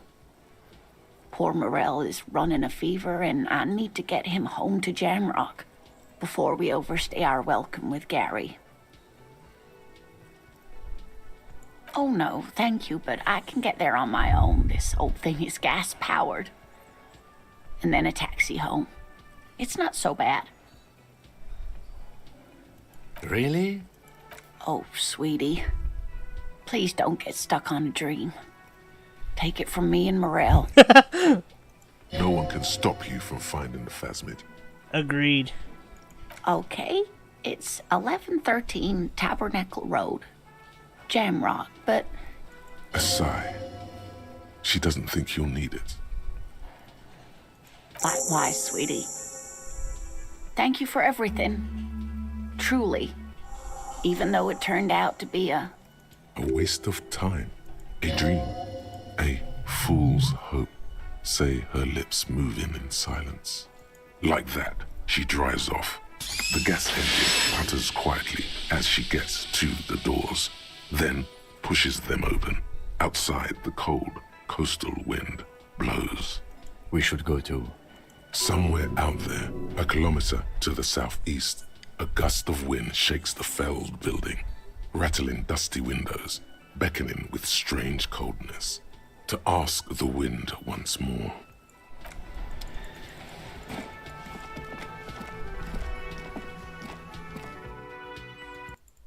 Maybe now I've earned my rest.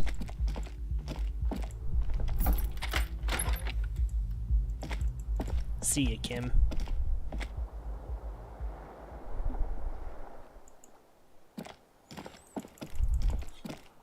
Alright, sorry, buddy.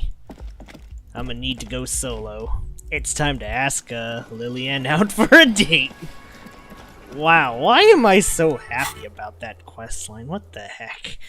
What am I doing? Oh, she's there. Alright, this is it. Wait. Lillian. Suggestion heroic. Okay, it's -1 suggestion. Shoot, do I have anything with +1 suggestion?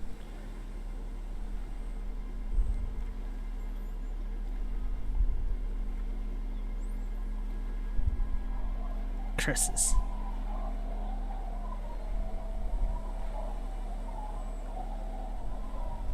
Oh, wait, hold on. Maybe I could find an item for this.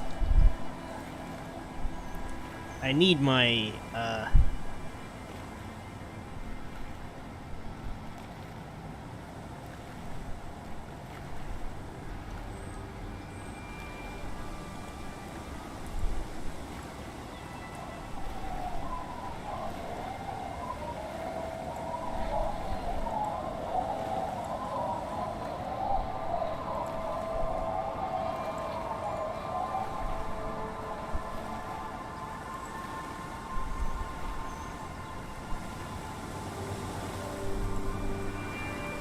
okay. I think I have an idea.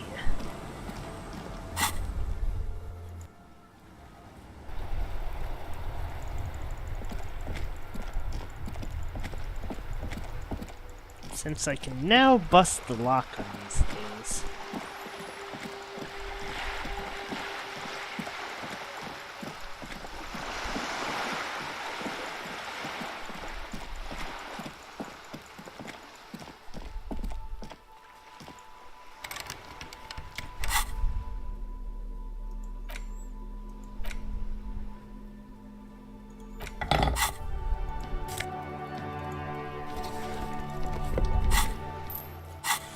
Alright, here we go.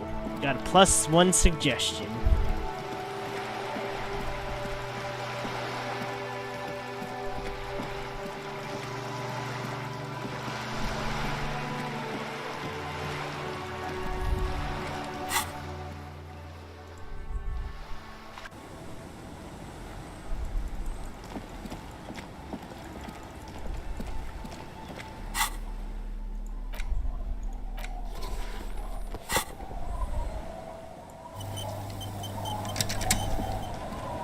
The waves are beginning to die down.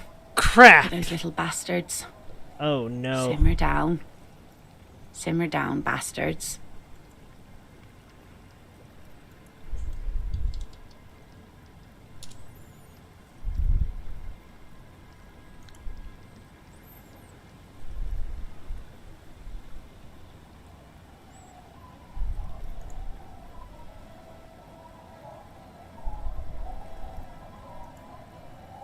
Oh, wait.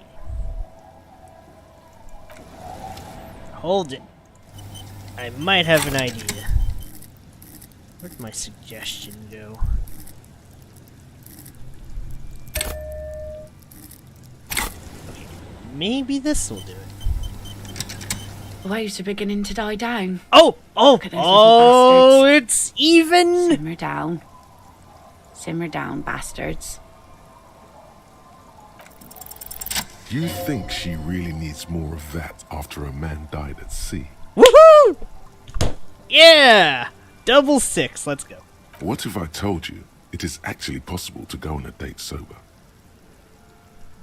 Before recorded history, men and women were able to do simple, very primitive things together sober. Acknowledge the situation and keep it basic. I have, and I don't really.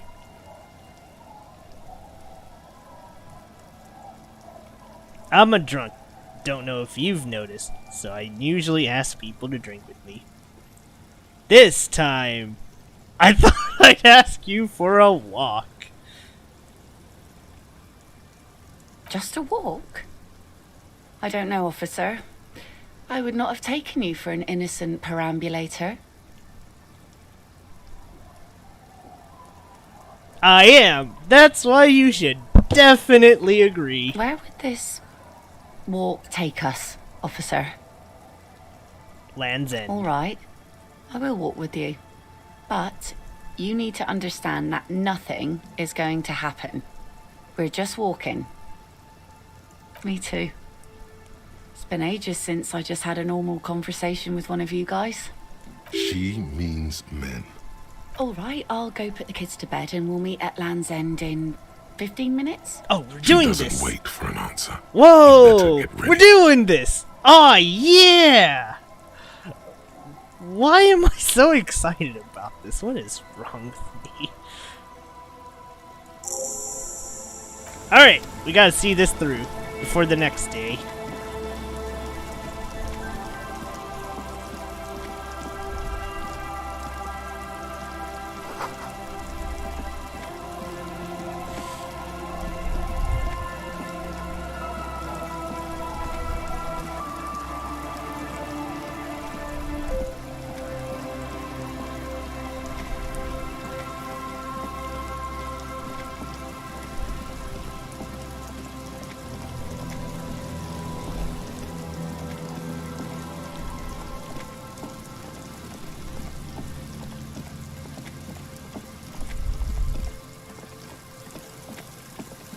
It'd be awkward to try it with Kim around.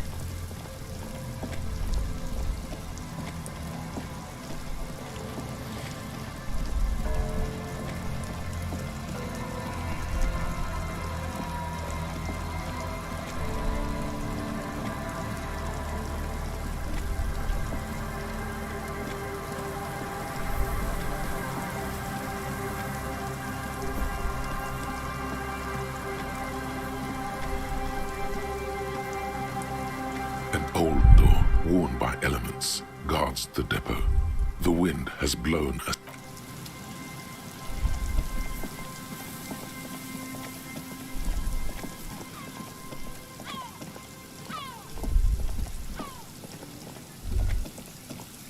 Is there something here that would indicate a sniper used this place as a nest for taking the shot? Just some urban detritus, a bottle, and a dilapidated old comms tower. In the distance, you can hear the breakers roar. To warm his hands before he pulled the trigger? There are no markings on the ground for a tripod. He would have had to lie on a mattress. This is simply not a good spot for a 1.2 kilometer shot. The salty water has corroded the ladder to nothing but two thin orange rails. In addition, there is no stable nest up there. A smoking assailant who favors Timotiri to Ostra or Duhan. Cigarette butts are part of the campfire set. They're also everywhere. Still, you felt it was important enough to make a mental note.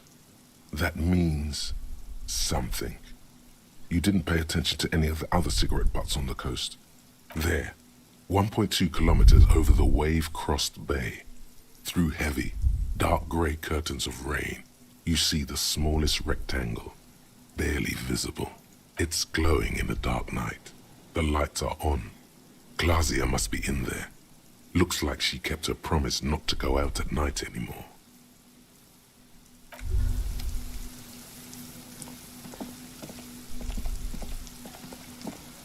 The woman gazes steadily at the waves.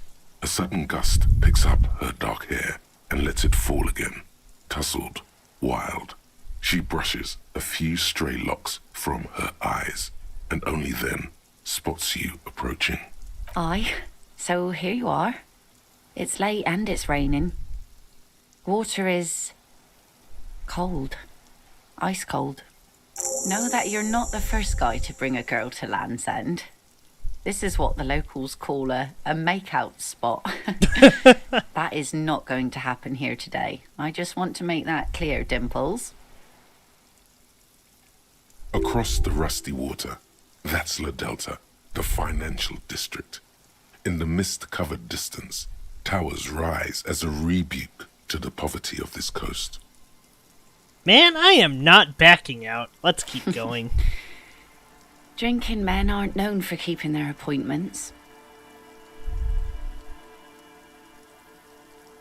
Aye, so an officer should be.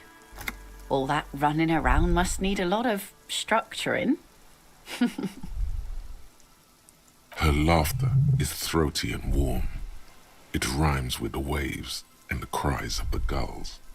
Here it comes.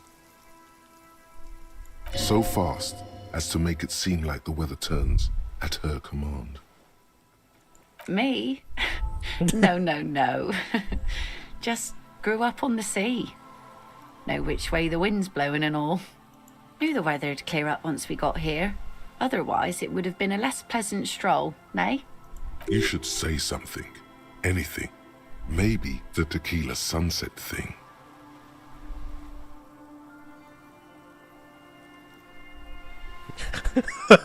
Let's make small talk, even though this sounds ridiculous.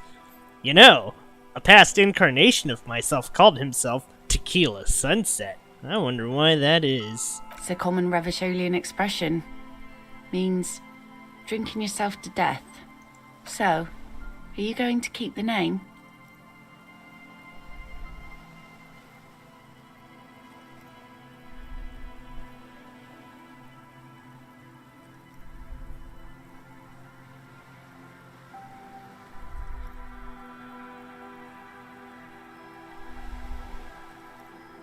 Well then, Harry. The remains of the dying sun are reflected in the waves and the skyscrapers rising across the bay. Your mind clears for a moment as your senses take it all in. Not just the glass skyscrapers, fragile looking in the shimmering air. River Esperance flowing into the bay. Isn't it strange for this all-powerful thing, the sun, to be so generous towards us? You know, the best time to go out fishing is usually towards sunset, when the water is warmer. Oh, I did not know that. Well, sunset is always my favorite weather. Next to, well, actually, it probably is my favorite weather, period. The sun also falls on the Capeside tenements and war-torn ruins. An old sea fortress juts out, seemingly impervious to the sheen cast over everything else, shaking you out of your reverie. The sun does little for the dead, and those hopelessly lost in their own minds, or people living in desert climates with sparse vegetation and little drinking water. There's salt in the air, and the cries of the sometimes gulls and it's the best skewers, to keep silent. grit of the sand and the green glint of broken bottles. But still your gaze always returns to the dazzling streaks of light, wherever they may be reflected, their fading opulence. It's bringing us spring, summer. It's entirely on our side, no matter what we do or who we are, for absolutely no reason. It's unlike no other powerful being, certainly no powerful organization or government. How can that be? Do they? Some of them do, but sounds to me like you should choose your allies better, that's all. True. You ought not love ruins and hell, and the fading scent of apricots. Maybe some general remarks before you say something big. Work your way up to the cool.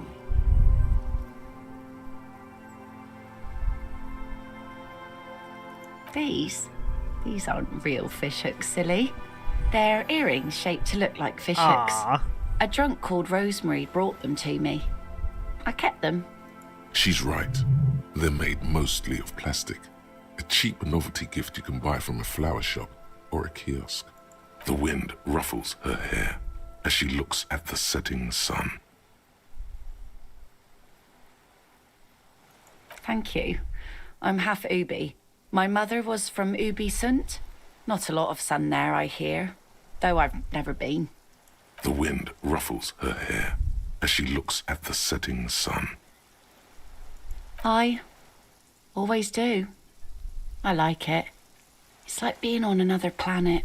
a water planet with water worries and water joys.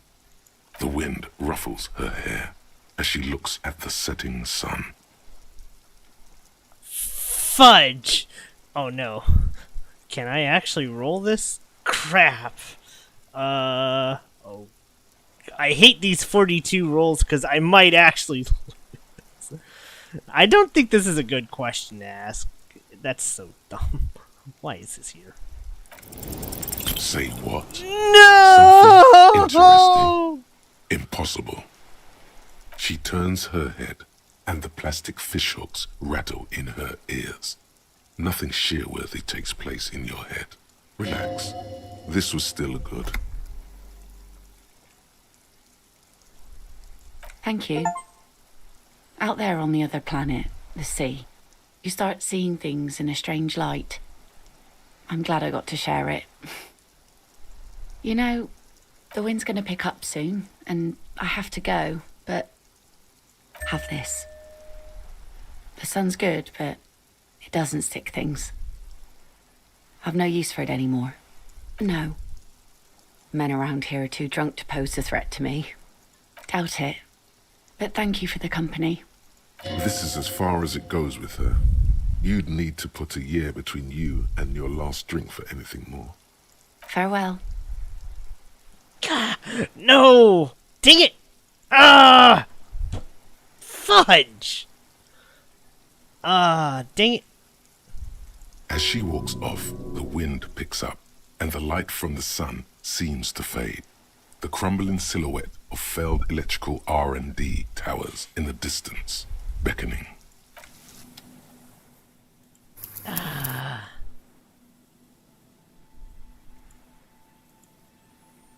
Shoot, I gotta do all that again.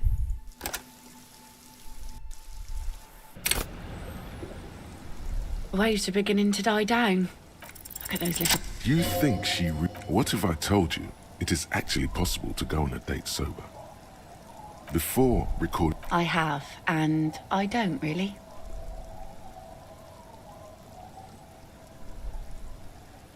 Just a walk? I don't know. Where would this... All right. I will walk with you. Me too. She... All right, I'll... She doesn't wait for an answer. You better get ready. I like this thing, though. But, okay. I need to put on something that enhances my conceptualization. Except I'm not sure if I have anything for that.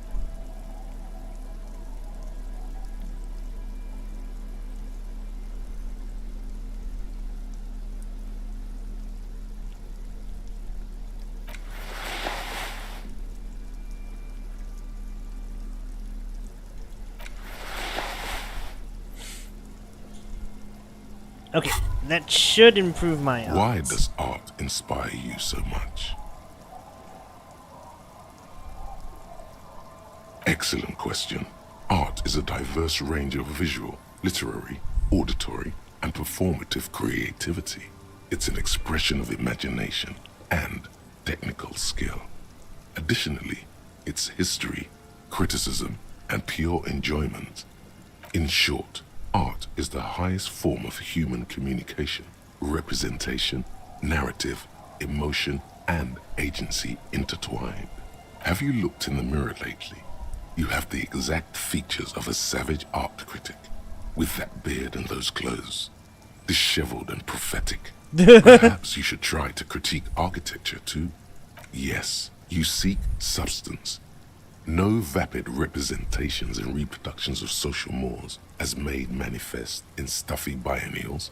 We're talking real, living art here. Become the art cop. Okay. Half art critic, half cop. Exactly. It's not only your duty to only catch the criminals off the street, you must also apprehend criminals of the printing press and the gallery, the trite and derivative artists and writers of the world. Go ahead and provide savage criticisms, art cop. The world is yours to rip to pieces and reassemble. Wait, that's one of the better... Oh yeah, that is one of the better passives.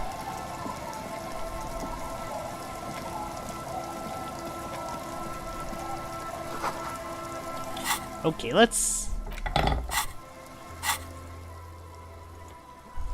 do this. I think I can roll the big one. Although I really hate that I have to mash through this good dialogue just to satiate my curiosity. But I have to know. I have to know, damn it.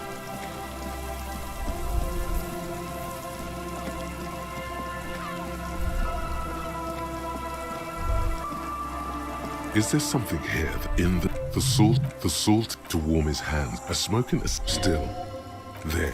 It's glowing in it. The woman. I know that you're not the... Across the rusty water. That's La Delta, the financial district. Drinking men aren't known for keeping their appointments. The world? Those big words men like to throw around as though they had weight. Let's just admire this piece of the world we happen to have in front of us, eh? Here it comes. So fast as to make it seem like the weather turns at her command. Me? Do the weather. You should say something. Anything. It's a common rev... So, are you going to keep the name?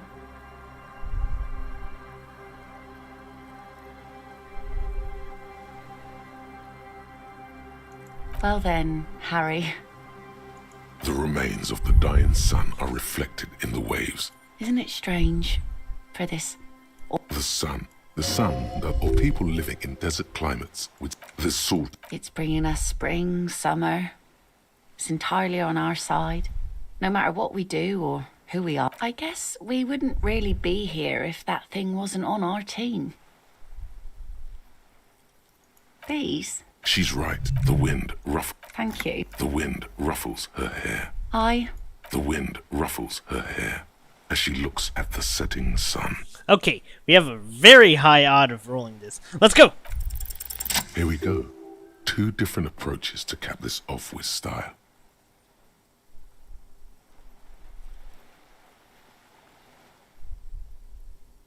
That it does.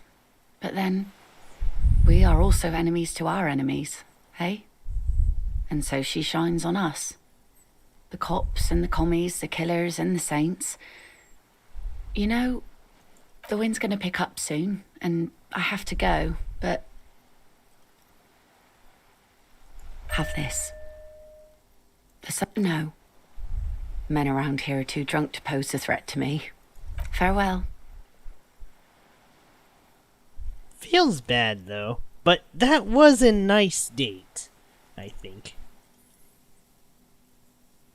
I know I kind of rushed As she the walks dialogue, off, but... the wind picks up, and the light from the sun seems to fade.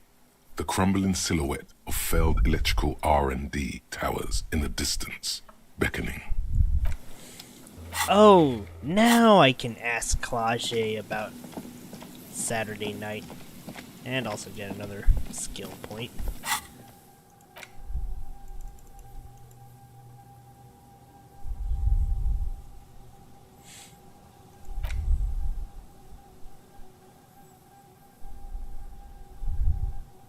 Oh, what does actual art degree do?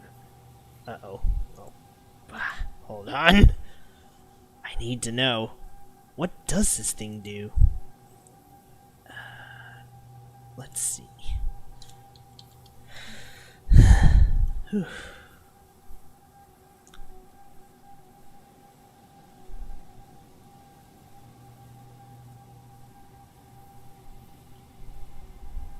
Conceptualization passives heal 1 HP plus 1 morale and...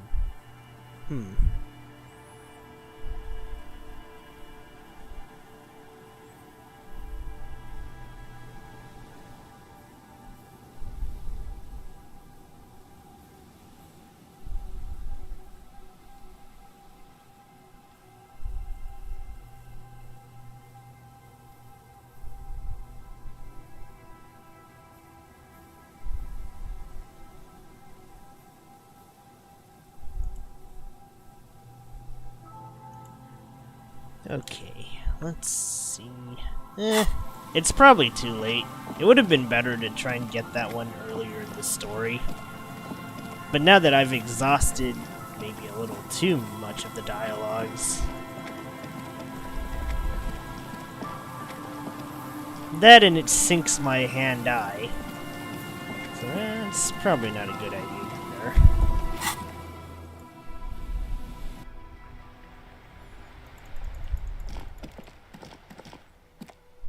I think Claude is still on the roof.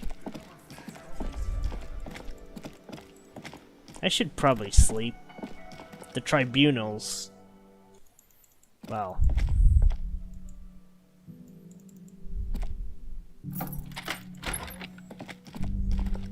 Oh wait. There's...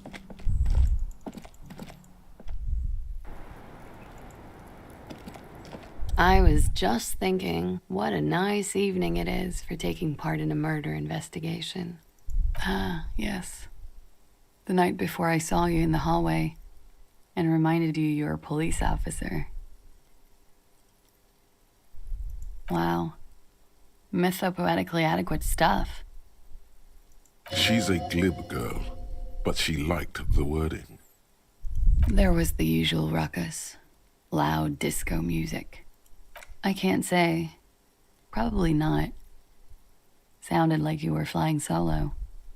Oh, yes. Various artists. Ostentatious orchestrations prime among them. Oh, that? Yeah. Whoa. The less said about Oof. were huge where I come from. I was very young then, of course. Like 7. Life gets hard, but we go on. I don't know about that. At around 2 o'clock, the disco stopped and there was a change of pace. A slow, sad song started playing. Like organ music on repeat. That went on for quite a while. Some of that time you were yelling along to it. Yes, there was a church in there. A really small church. Like the smallest, saddest church in the whole world. It was about that. And also that it doesn't matter anymore and that we're alone now. It was difficult to tell. The song itself was very quiet and soft, but you sounded like a wounded boar, sir. It was hard to understand what you were singing on top of it. Then you started screaming and trashed the place. A window was smashed. Oof. The tape player, probably. The song stopped. And furniture, too. A real destructathon. There was screaming. Then I think you passed out. There was...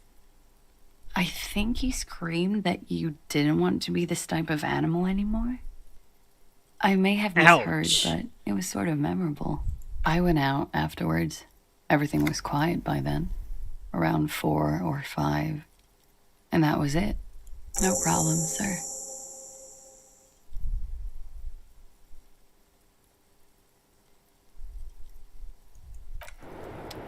Why not? I was just I really don't know, sir. I certainly don't feel like I've won. I feel like shit, sir. All the time. She smiles. A bitter little smile. She means it. How well could it have turned out for me? I mean... The wet wind, heavy with brine and industrial pollution from the stacks nearby, ruffles her hair. I'm stuck in Martinez just like all of us. I've been up here for... I don't know how long now. I like to call this my rooftop containment facility. I don't know what to say. None of this is fortuitous for me. For my sins, of course. The long-standing sins of a bad, frivolous person. For destroying my first love. For working for bad people. The list goes on and on. Did I? Why do I still feel suspicion hanging over me then? What I managed was to get him killed. I understand that. She nods, slowly, carefully even. There is suddenly a strange glint in her eyes. Not malicious, but dangerous.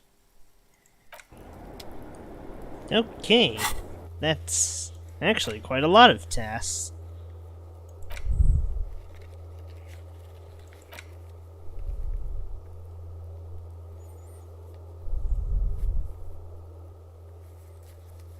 Man,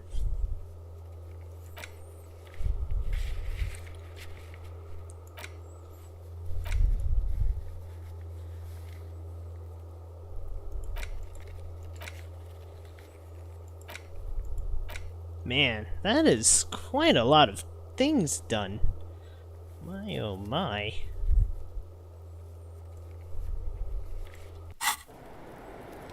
All in one day, too.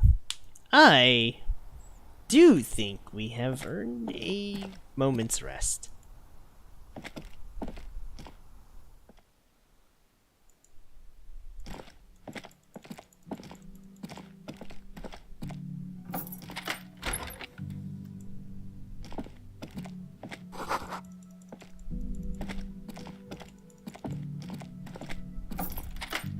I'm all out of green orbs to click.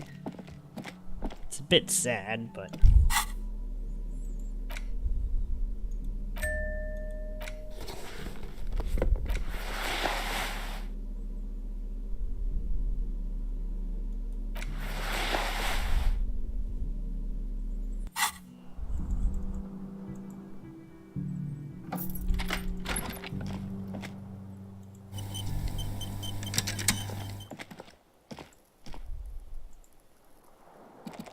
The bed is still cold from the broken window, and not... Let's go to sleep. The room behind your closed eyelids is familiar now. The only home you've ever known. Its darkness gathers. The last thing you hear is the wind blowing in through the broken window. Then something comes, a kind of sleep. Like a deftly cast fishing net, sleep pulls you out of the world and into its dark shore. The rough mesh chafes, tightening around you, it digs into your brain. How have things been going for you out there? Helped anyone lately? Saved anyone lately? Murdered anyone lately? This bastard isn't even listening to you. Because you know you are a murderer. A disco music listening psycho killer who offs poor people and then forgets about it. Hear that? He doesn't even flinch.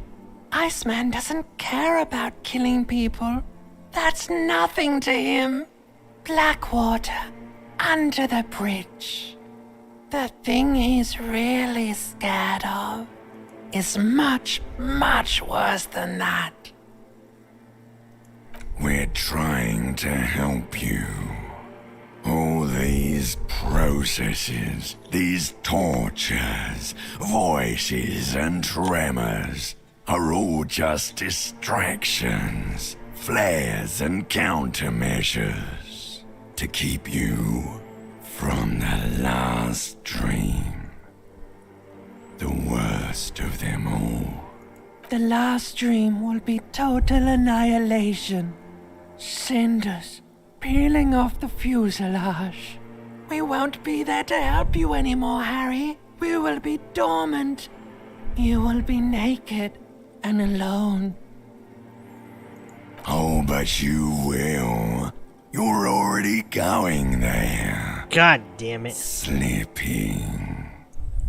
How long can we keep you from the precipice? I'm trying to keep him away from this One more shit. dream. 2 max, baby. Then it's of hell. An ancient sadness, brother. 10,000 years later, in front of the video rental, there is a warm breath on your face again. Everything is okay again. Everything is so okay. Doesn't Your sound eyelids like it. flutter open for a moment. When you close them again, you sense the light of the room around you. You're back. In 2 seconds, the alarm will ring. The last thought in your head before waking is, maybe you shouldn't have seen that stained glass window in the church. Maybe I shouldn't have.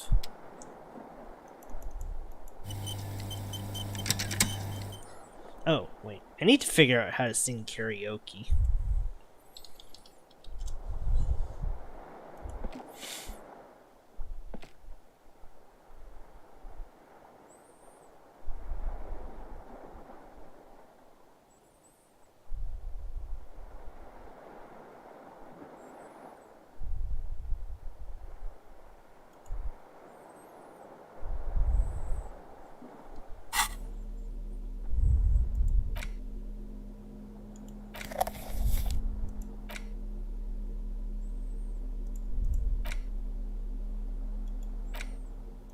The porter reel is just you press the large button marked Commencer and the tape starts spinning. There's a small delay before the song starts playing. It sounds like someone's moving in the room, getting comfortable. Then the organ starts playing a simple, melancholic tune echoing in the hallway. A lone singing voice joins in, telling you about the tiniest church in Cessons, surrounded by an so even that's how tinier you yard. say songs. You almost feel the seaside mist on your skin. It's mega sad. A click, then silence for a bit. Then the tape stops spinning. Nothing to do with this right now. Immediately, the boombox tunes itself back to the Friday night beats, vibrating on your shoulder.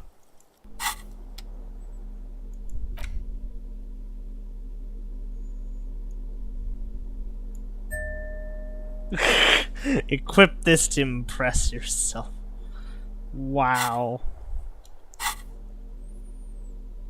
What are you gonna do, Harry? Some Sekiro shit?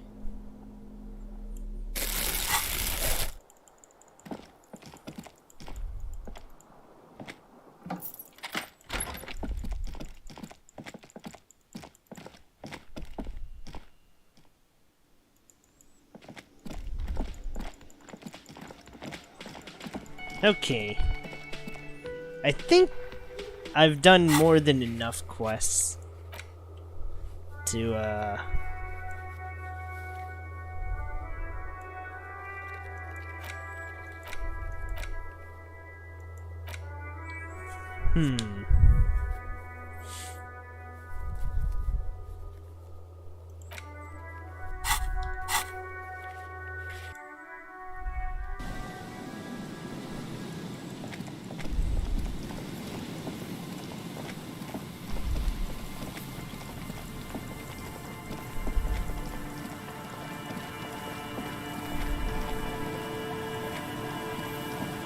Someone has left an unidentifiable article of clothing on this railing. It smells really bad. The cloth, if you can, it's streaked with dried seagull shit and tangled with pieces of seaweed.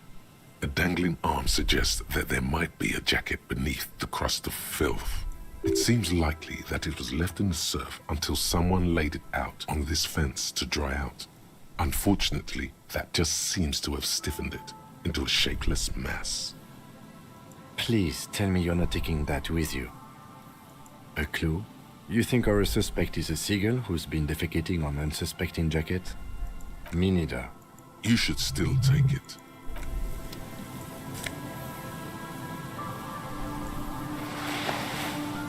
oh boy, this is not gonna end well. As you hold it in your hands, it makes an uncomfortable crunching sound. It's a sordid, filthy tale, not for the weak. Are you sure you can stomach it? It occurs to you that you're not even holding the jacket itself, but rather the thick crust of jetsam and seagull shit that ensconces it. It smells like a dead sea creature, tangled in grey strands of seaweed. It must have spent quite some time in the water before the tide deposited it ashore. Somehow, it was carried or dragged to the boardwalk. If not by human hands, then perhaps the feral dogs that prowl the beaches at night. The faint impressions of many footprints are also present, though it's impossible to tell what kind or how many. Suffice to say, the jacket spent some time on the ground before someone draped it over the railing. The crust is hard. This jacket spent at least a day baking in the sun. Who knows what happened to it then? Somewhere, high above the city, a pair of seagulls trace loops through the air. They are like the bombardiers of the aerostatic brigades, gliding above a target-rich environment. All of a sudden, the bomb bay doors open, and their white glittering payload rushes to the ground. Splat, an explosion of white on a man's shoe. A curse goes up, but the birds do not hear. It's too late. You've already thought about it, and now your hands are covered in muck. What? No. Then it'll just be on your pants. This is a disaster. You'll never get the smell out. Oof.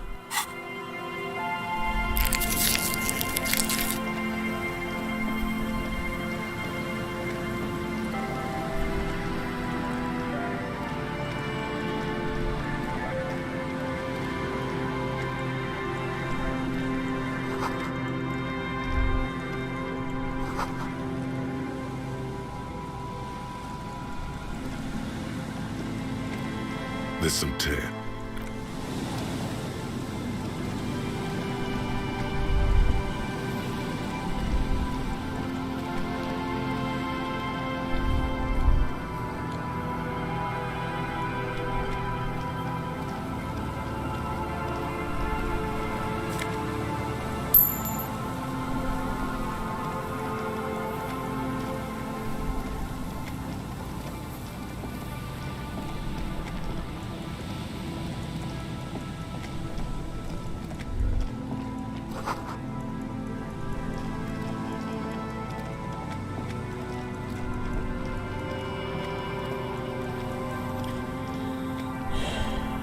Okay, I don't know about bullet traces on the boardwalk.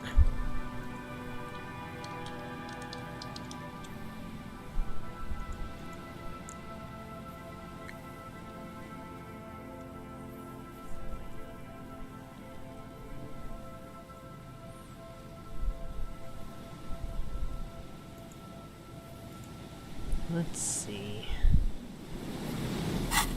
Do I need more visual calculus?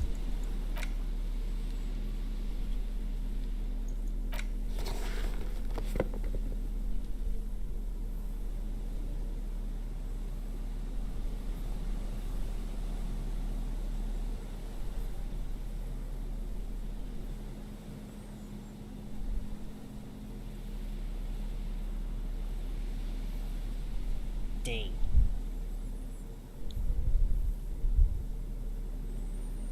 Okay.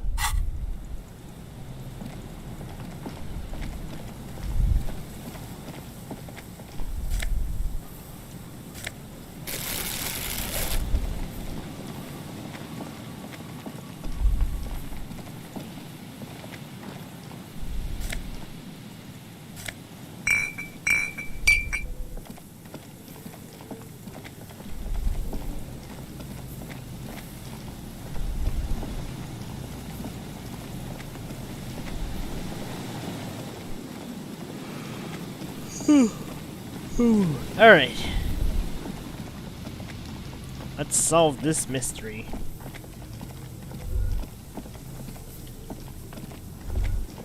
The light vanishes inside the concrete slit. The structure goes deep under the earth. Maybe it's just a storm drain for the sewer. There's no echo and no answer. No idea. Could be connected to one of the buildings around here. We might find her down somewhere. There's an old storm drain system beneath Martinez that's mostly collapsed. Revachol sewage system has been built and rebuilt 4 or 5 times now. In conclusion, she could be under any building. I hope not.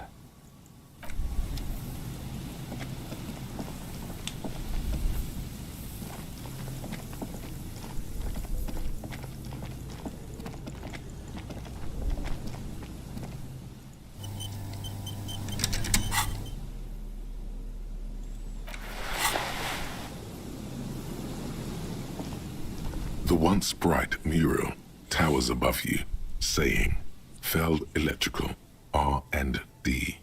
Tomorrow is just a whisper away.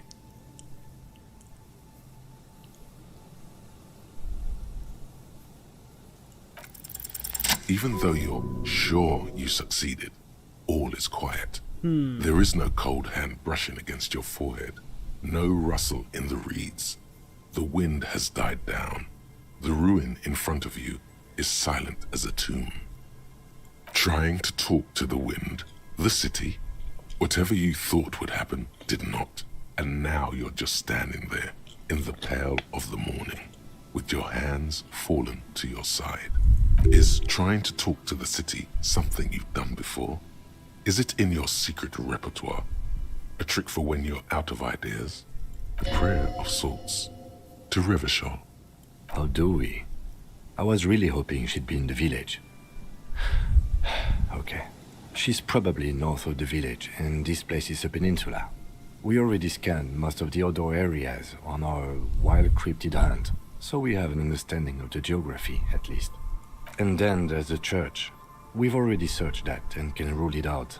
I know it doesn't feel like progress, but exclusion is a step too. Anyway, we do it the old-fashioned way, sector by sector. Go over the whole peninsula, ask the locals, enter the places where we can enter first, like we did in the village. Then, if we're desperate, we can look where we can't enter.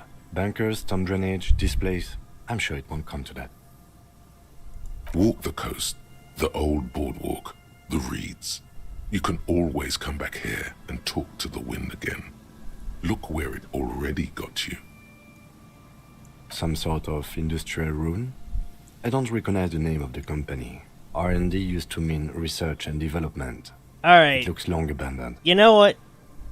I'm pretty sure Harry's an airbender. This is clearly how this works. Towers above you. Suddenly, there's a sigh. Carried on the molecules around you, moving, flowing from high pressure to low pressure, like that of a woman emptying her lungs. She wraps the collapsing stone box in front of you in her breath, flowing through it, in through the collapsed roof, flowing down a concrete staircase to the basement, sweeping away footprints in the dust on the stairs, and then the beach below the boardwalk, its winding tunnels, a whisper away. She's down there. What? That's... Man, I'm getting the shivers. Okay, why?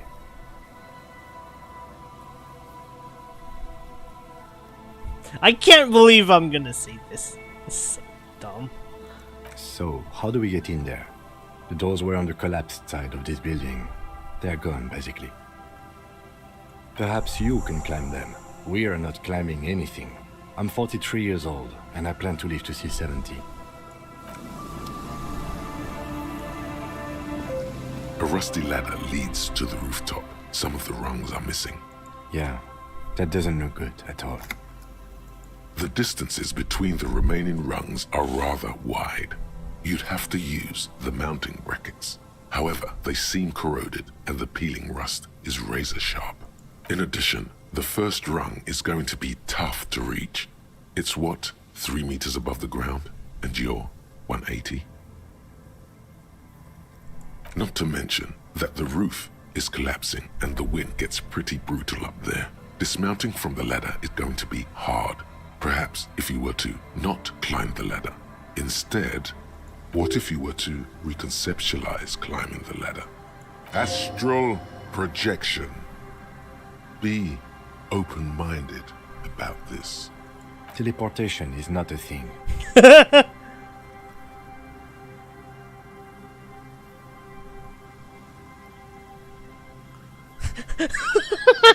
We're insane. This really has nothing to do with adventure. We are dealing with basic physics here. Oh yes, it could hurt. A lot. He is restraining himself from using a parental tone with you right now.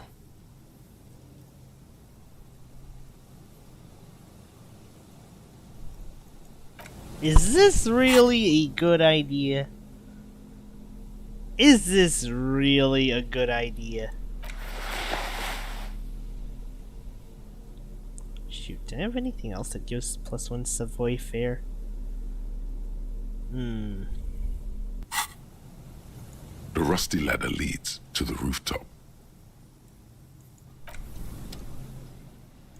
I think I'm gonna have to fail. The rusty ladder leads to the rooftop. All you need What? to do is close your eyes and concentrate.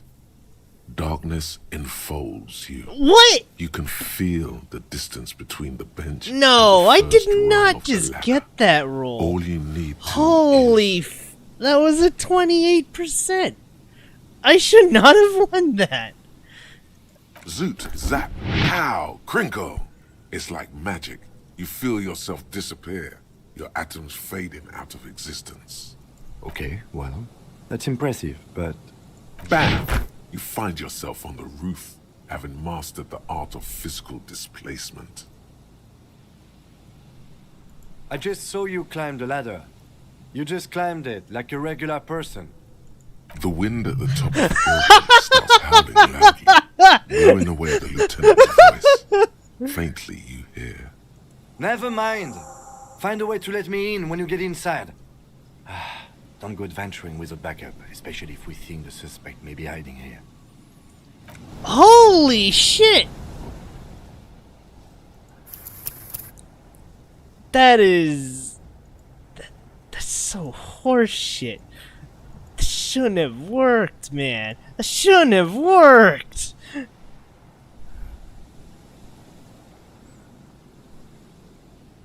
Okay.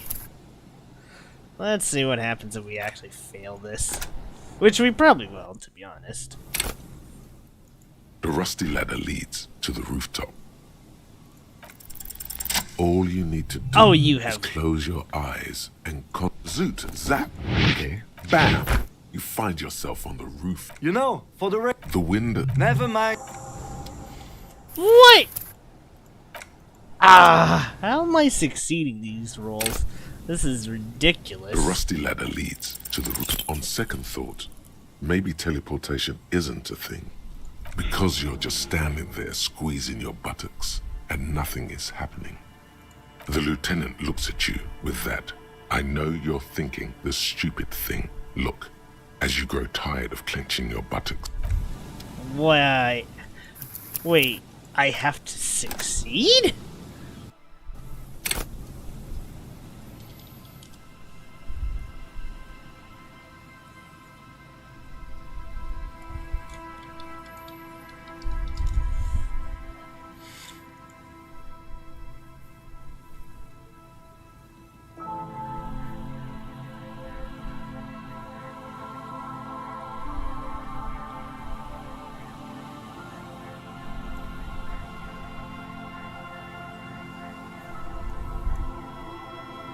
The rusty ladder leads to the rooftop.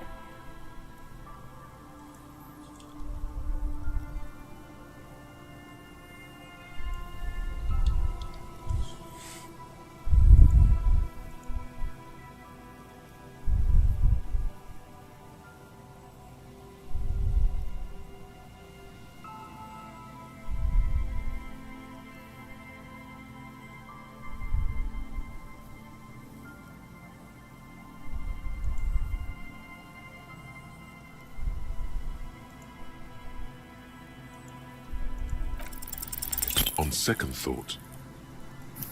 Damn it! I actually have to succeed. Crap. Not like this. I didn't think Savoy Fair would actually be important this time.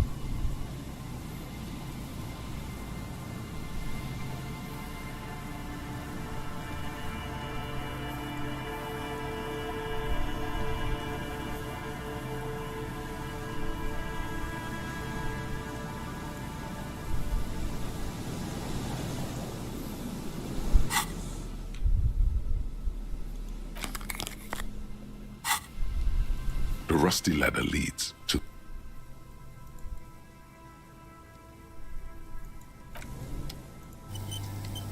The rusty ladder leads to the roof on second... Crud. I should have just taken the win, man. I should have just taken the rusty ladder win. leads to the roof on second... I had my win there. I really should have taken it. The rusty ladder leads to the rooftop. All you need to do is close your eyes Zoot, zap, pow, crinkle. It's like magic. You feel yourself disappear, your atoms fading out of existence. Okay, well, that's impressive, but... Bam! You find yourself on the roof, having mastered the art of physical displacement. You know, for the record, you didn't teleport there. You just climbed the ladder with your eyes closed. That's even worse. The wind at the top of the building starts howling loudly, blowing away the lieutenant's voice. Faintly you hear. Never mind. Find a way to let me in when you get inside. Don't go adventuring without backup, especially if we think the suspect may be hiding here.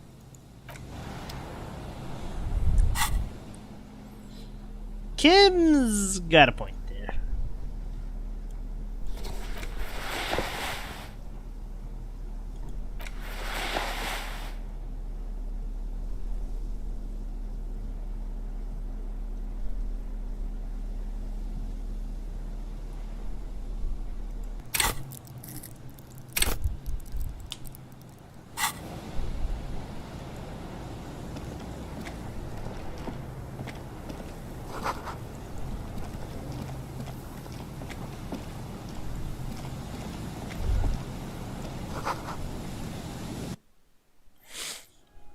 Uh-oh. Shoot. I'm gonna need a flashlight.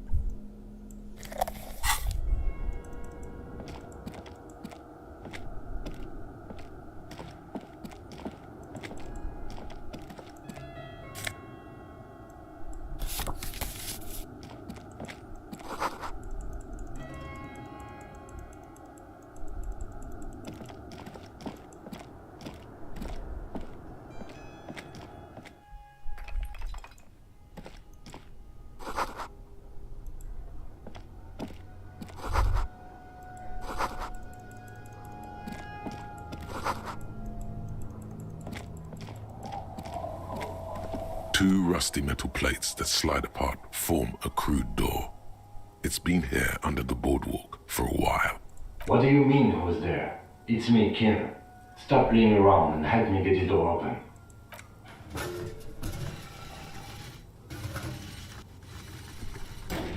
The doors seem to be on rails, but they've gotten jammed. You grab a side and put some strength into prying it open. With the help of your partner, the two metal panels slide open with a creak. Huh. I hope no one dangerous heard that. After you climbed up to the roof, you mean? There's a maintenance entrance under the boardwalk. It's next to a drain pipe, possibly a storm drain. It was easy to miss before. He's quite proud of himself. Yes, we have an exit, so let's get going. Time to investigate these passages.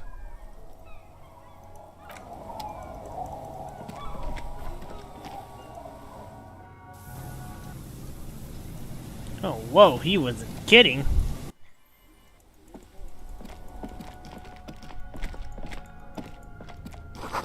Kim ain't wrong, though. It's investigations time.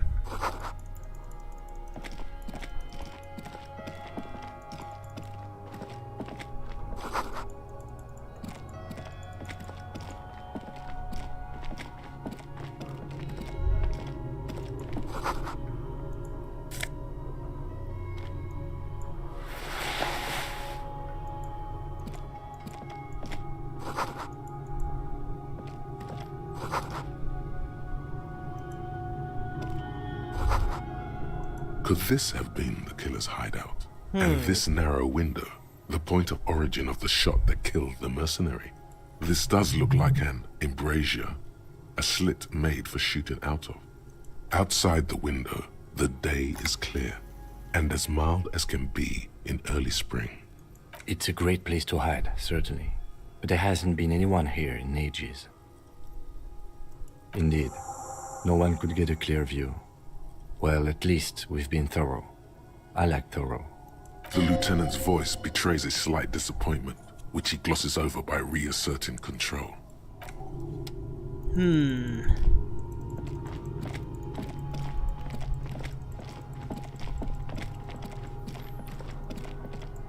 Yeah, I'm not sure if I can do an alcoholic Harry playthrough.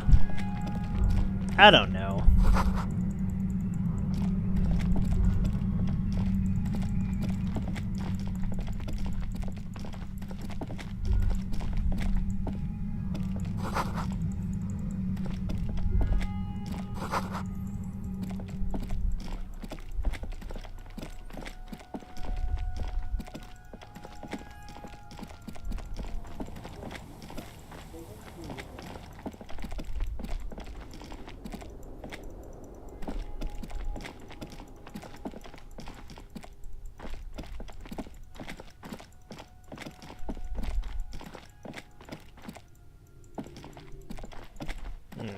Was that really it?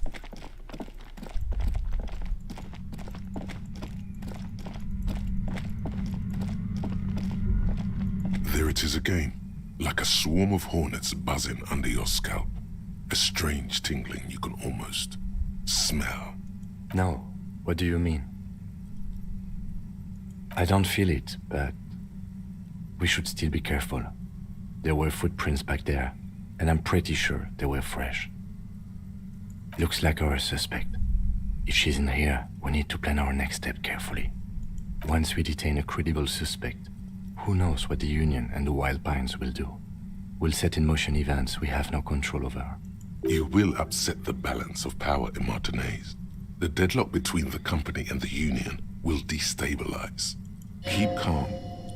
Go over the whole situation in detail.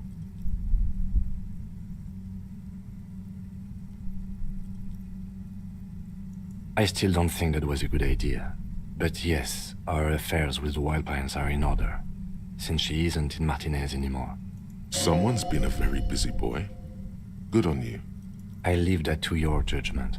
You already know what I think about cross-pollinating information like this. It's dangerous, but... He just can't be sure. Maybe it will yield something useful. Well, we are not responsible for what we can't predict, are we? I don't think the entire city will be razed to the ground. Let's try not to worry, he thinks. If you can't predict it, there's nothing you could have done. I think I see a cavern. Maybe more cellars? I think we've been careful enough. We still have the element of surprise. Or maybe not. Either way, once we go deeper, there will be no turning back. Okay, this is it. We should talk to Evart before this all ends. Because once I do this event, I get the feeling something's gonna happen here.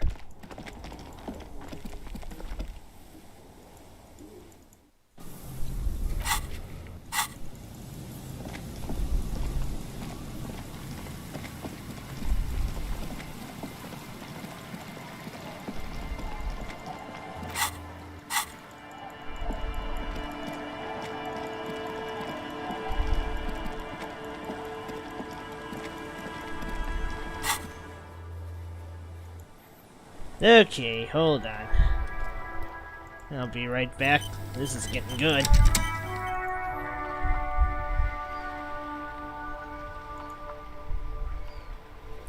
Bit too good, actually.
Let's go!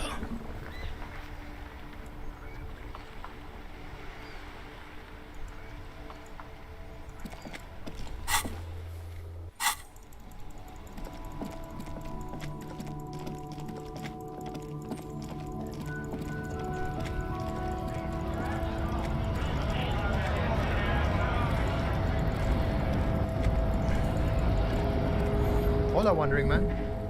How can I help you?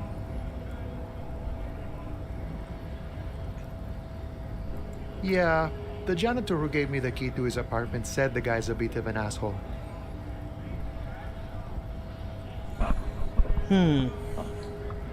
Like I said before, I don't know much about this. We're negotiating our share. Aye.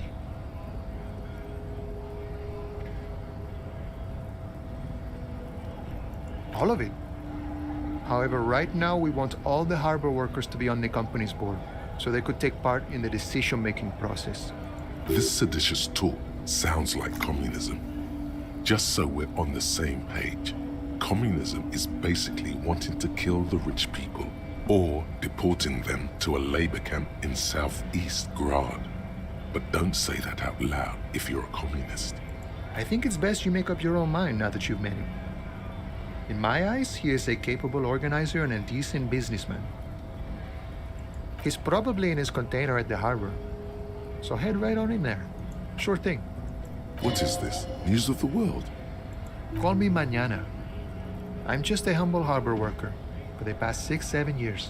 Mañana sounds like a Mesk word, but he doesn't actually look much like a Mesk. Not a given name for certain. It's a taken name.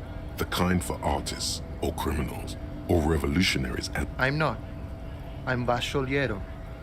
Not all Mesks have the Mesk look either, you know. Things in the real world are a bit more fluid. Stuff ain't always what it appears to be. And on the guerra would be more like Guerra Mañana.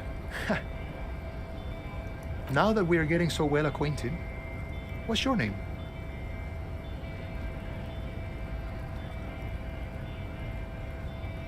Boyadero. You see his eyes turn teary with appreciation. He is extremely happy for you. You receive a good, strong handshake in return. A really cool guy. It feels like there's an entire history behind the word. But it doesn't really matter. You got it. He takes a swig from his flask, then offers you some. A man walking on the edge of a razor, eh? Leaves more for me. So, anything else you wanted to discuss, Boyadero?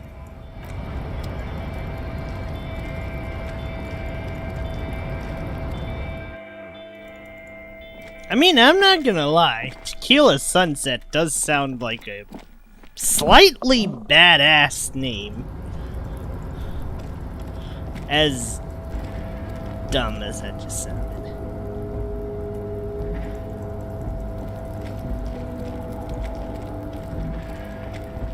Did I not click on these?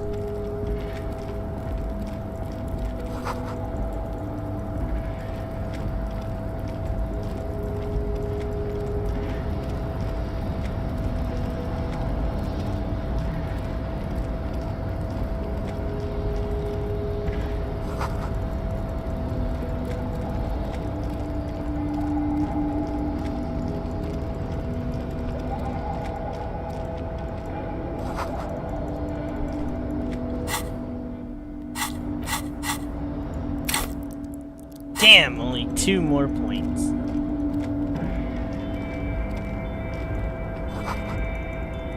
Oh, this is it.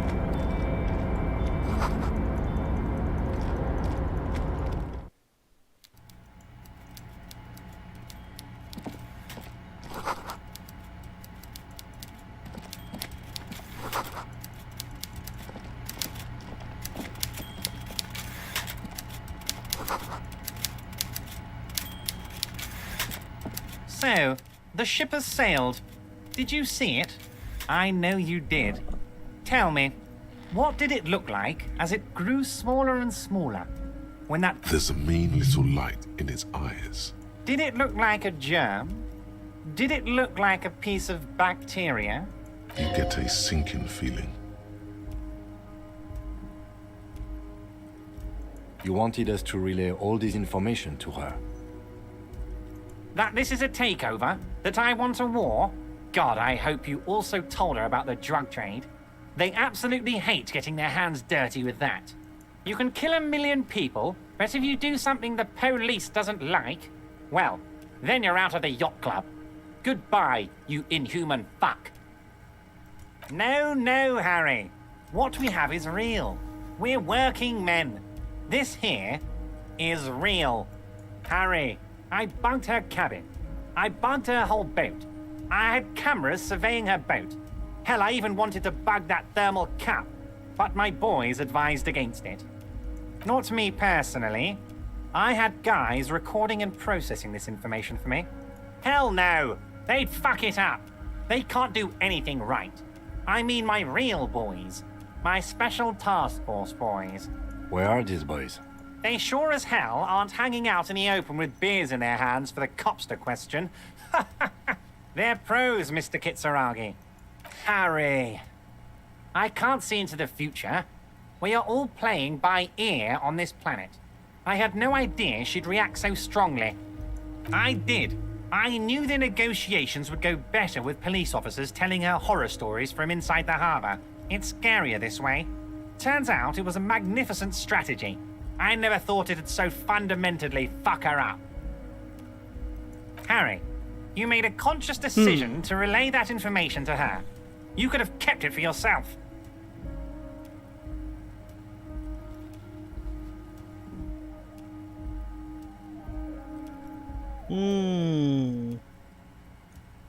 What was always going to happen?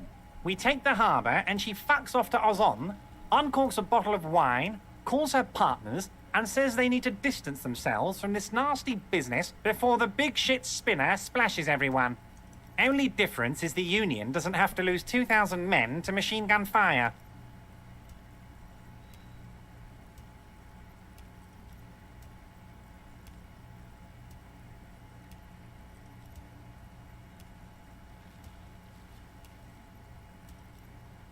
Yes, of course, Harry. That's why you went to her and relayed every little thing I told you. You knew something. Something big. And you wanted to see what happens when you tell someone. So you told her. Anyone who's ever been close to power will tell you. Inside information is the sweetest thing in the world. It's better than money. It's better than pussy. Money only makes you special for some salesmen. Pussy only makes you special for yourself. Information makes you special for all mankind. It's the ticket to history. Damn right it does, Harry. What you did was participate in history. When history calls, you have to pick up. You had no choice. None of us ever do. A hard disco cop like you, I knew you weren't one to resist temptation. You know what, Detective? I am going to leave this out of my report, and I suggest you leave it out of yours too. Yeah, I'm gonna have to agree with Kim here. Just look at the three of us. The three careless boyaderos. Good times, good times. Okay. Hell yes it is. Now there's a whole lot of work to do. For me and for you. I suppose there was a reason you came here, so let's get to it. What can I help my best friend and comrade with today? Ah yes, your side investigation. Thank you. You've got some spirit clearing up phony drug accusations alongside this murder.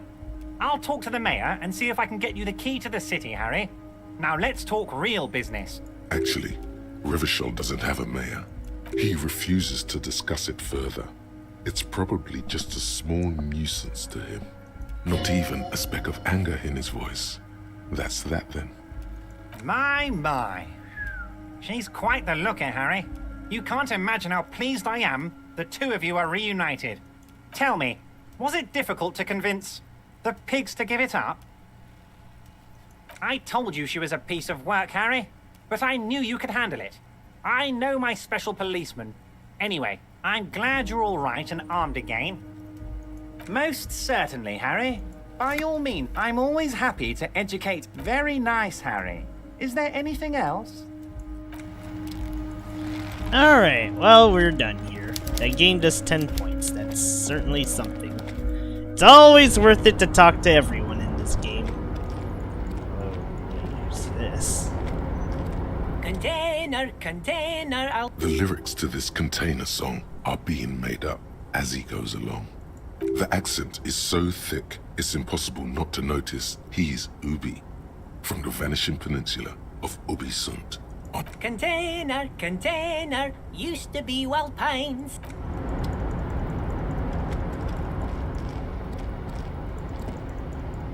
Okay. It's the end of the line. Let's do this.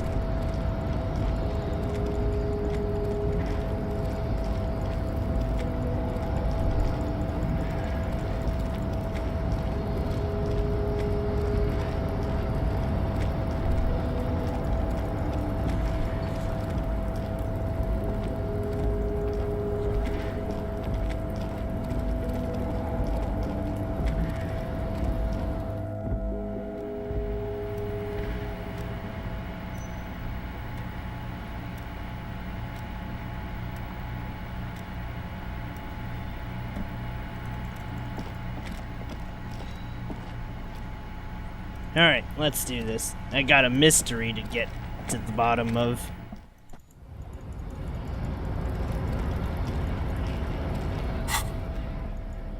Oh wait, was there anything that ups pain thresholds?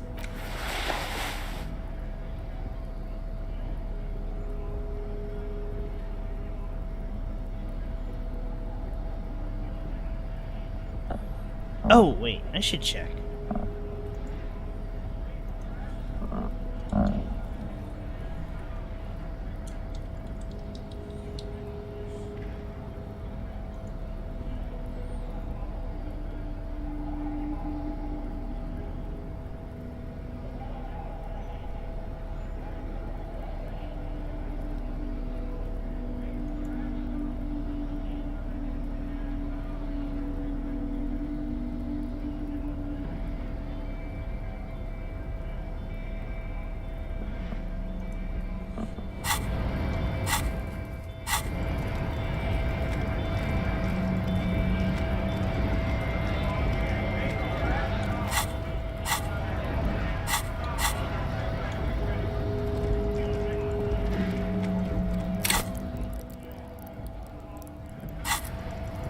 Okay, I think my pain threshold with 3 articles should be high enough for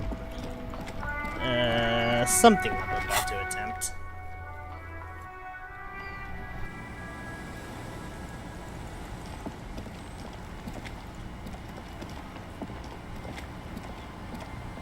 Our tenant, the policeman. I hope the waves don't keep you up at night. What can I help you with? I can wash it for you, but it's going to take about a half an hour. Think you can stay put for that long? Hell yeah. I could use a breather before another rainy day begins. Well, hand it over then, and I'll see what I can do. Must say, I'm proud of this one. It's pretty nice underneath all that filth. I hope you'll have an easier life in your hands. Me? No one. Just an old washerwoman. Mother called me Isabel, if that's what you're asking. And my married name is Sadie.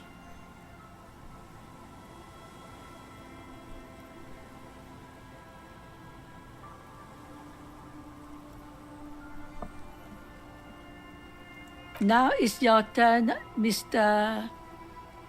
Tequila Sunset. Why would I do that? That's a fool's name. Are you a fool? Don't ridicule yourself before an old woman, officer. It's undignified. Man, come on! What's wrong with Tequila Sunset? Oh, okay. Yeah, never mind. That does sound a little silly. Just us. It's barely a village anymore. We almost don't exist. This is pretty much a non-place.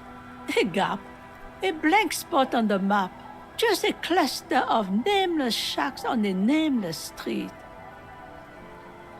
The place is so pornographically poor, it's not even funny.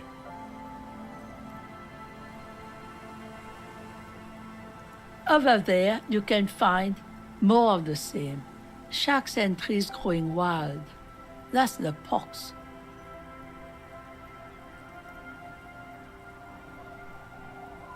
Between here and Jamrock, a dusty sea of old trees, all What covered is the in industrial box? soot.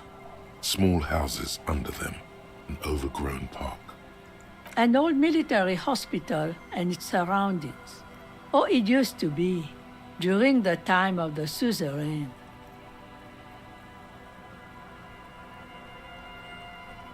After the war, it was turned into a goodwill hospital for shell-shock veterans and folks looking for some quiet in the old sanatorium gardens.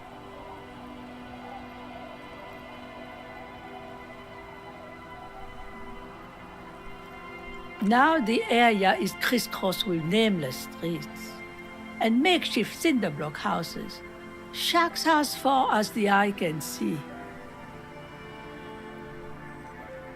The goodwill ran out. The staff left and the place was shut down. It's long gone by now. The lack of wealth is the one thing we've got in abundance. Riddles fits with the general ambiance here. Aye. Sometimes it's as though I'm also gotten lost inside this nameless nothing. Oh, it seems to be a common theme these days. Isn't that what people always think when they are lost? Something I can do for you to find your way, officer? Well, there's Lillian and her kids. A few new folks live in the house to the east, but they are away right now. And then there's the drunks. Not a pretty sight, but there's little we can do about it. Home is home, even for them. Lillian is tough. Tougher than the men here, at least. If it wasn't for her and the kids, this place wouldn't have a spark of life left.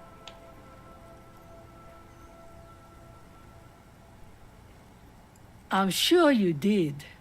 Nature keeps them in rotation. A new face pops up every now and then an old one disappears and is forgotten. This is who we are. Here, for you, no officer. The only money we have here is some coins the drunks tried hiding from their women and then forgot about. She nods, rinsing another piece of cloth. What more do you want to know? Yes, Alright, we're done. It's done here. Okay, but I do need this on for... Where's that found windbreaker? Oh, it actually kinda doesn't look that bad. Alright, under the sewers we go. Let's finish this. It's a bad moon rising. Oh, wait, I should probably say that when I get to play Persona 3 again.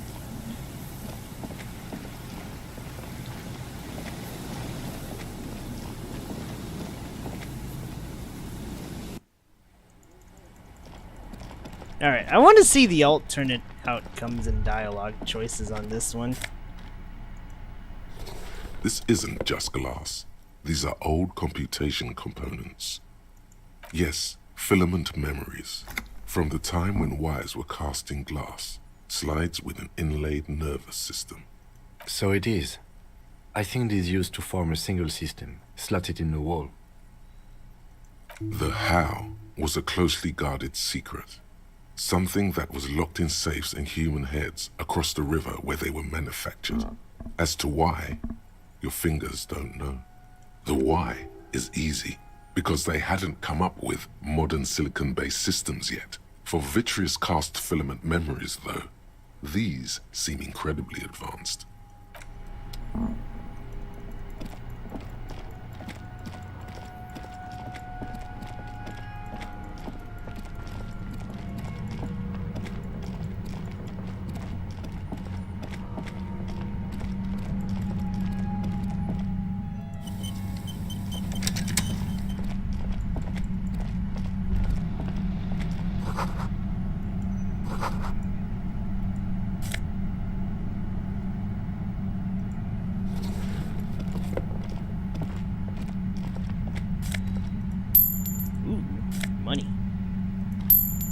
More money. Alright. Suddenly, your entire body is paralyzed. Oh no. Aggressive white noise fills your skull. A strange pain, like you've never felt before. Through the static, you hear a woman's voice. It's her. It's like 1,000 radio stations are being blasted into your head all at once. But her words are the only ones you can make out. I know you're feeling pretty uncomfortable right now. Don't move too much or fight it. That'll just make it worse.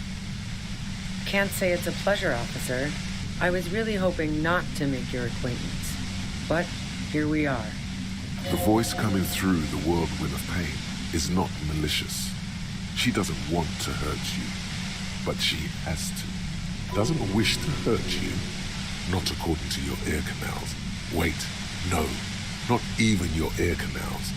This is going directly into your neural pathways. No, buddy, that's not going to help. You can't shield yourself from this. It's an entirely new Crap. experience. I might need more way HP worse ups. than all the previous ones. Don't focus on the pain. Focus on doing your job. Tell her she's under arrest.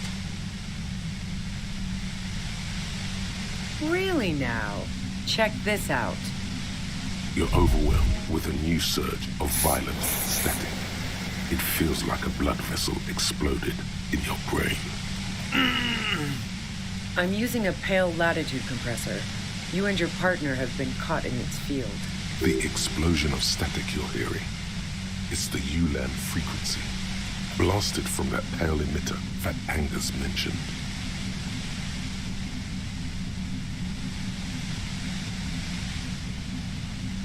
Saw my equations? You've been sniffing through my lorry, right? I expected as much. I am a bit surprised you knew what you were looking at.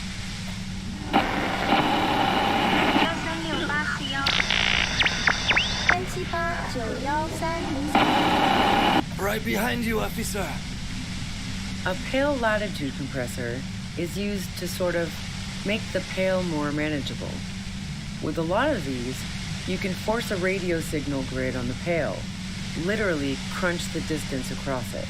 Signals are relayed across a series of repeater stations fixed to buoys. Not a fun job manning those stations.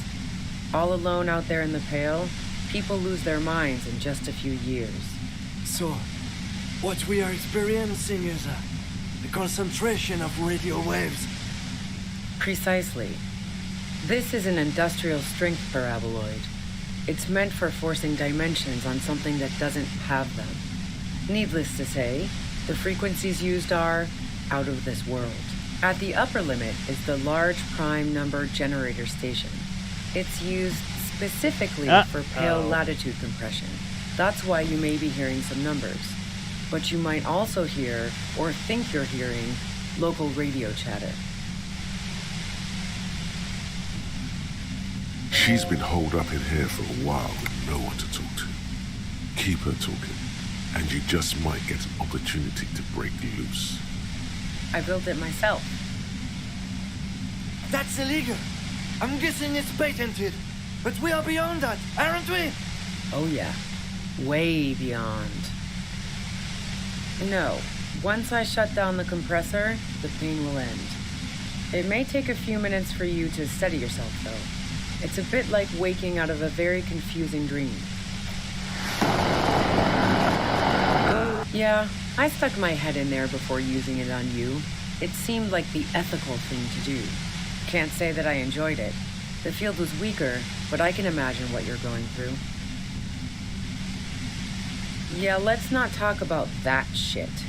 You were hunting me and fell into my trap instead. That's all there is to say about it. So she thinks of you as hunters, not cops, and of herself merely as prey. If you've got something really important to say, you can do it through the white noise.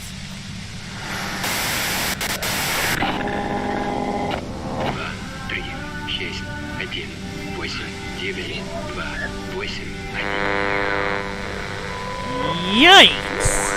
You're looking for a deal on mattress.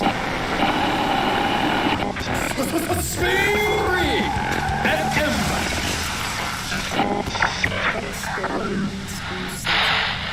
turn this... God damn it. Fine. If you really want to talk, I can dial it down. I've also got a gun, by the way. The gun she's carrying is a 2-barreled front loader, not like the murder weapon. Well, it doesn't feel much better, but you can form sentences now. Thinking doesn't seem to hurt as much. Just keep her talking, and you'll get through this.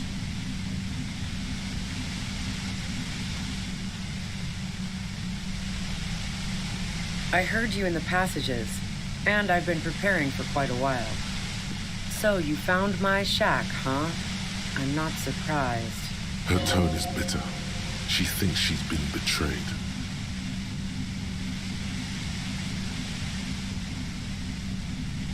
I was, before I caught you in the pale latitude compressor. I'm fine now. That's her admitting the bullet was an emergency exit. No, I didn't do it. I only helped stage the lynching. No, that makes much of a difference definitely to you. helps narrow Who things ratted down. me out, by the way? Was it Titus? No, he wouldn't have broken first.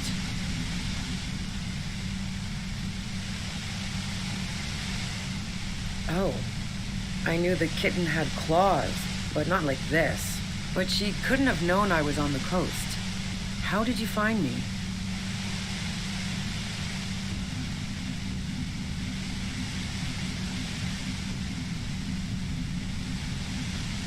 Titus and his boys, man. They told us you were... Damn it, Kim! Even now, Kim is a paragon of professionalism. He is trying to make a clean cut of telling her she was betrayed. Well, fuck. Those guys liked me, I know it. If this is what happens to people whom people like... A dull despair is creeping into her. Oh no. voice. How the fuck do the rest of you get by?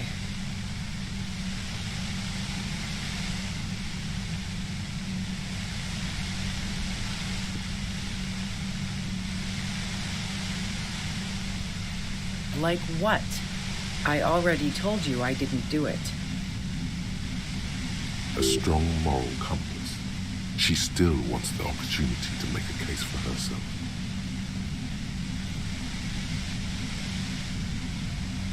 I didn't like him. Hardened mercenaries aren't particularly likable types.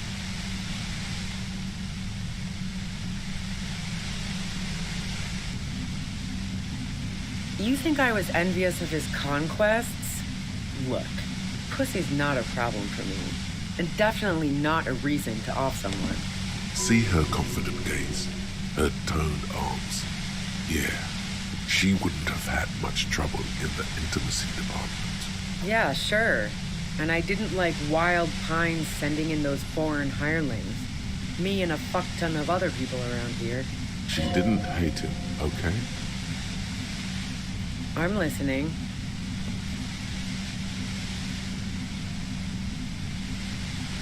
Man, I was with the boys the whole night.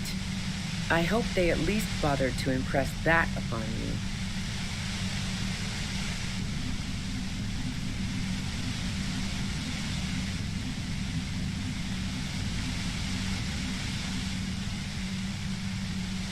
You mean the length of a toilet break? That wouldn't even have been enough time. Wow, now I'm curious. Please, explain. Don't know it, but also, the shot couldn't have come from the roof. Or we would have all heard it downstairs. She does kind of have a point there. She has a point there. No one mentioned. That didn't go super well. You've got to lay something better on her.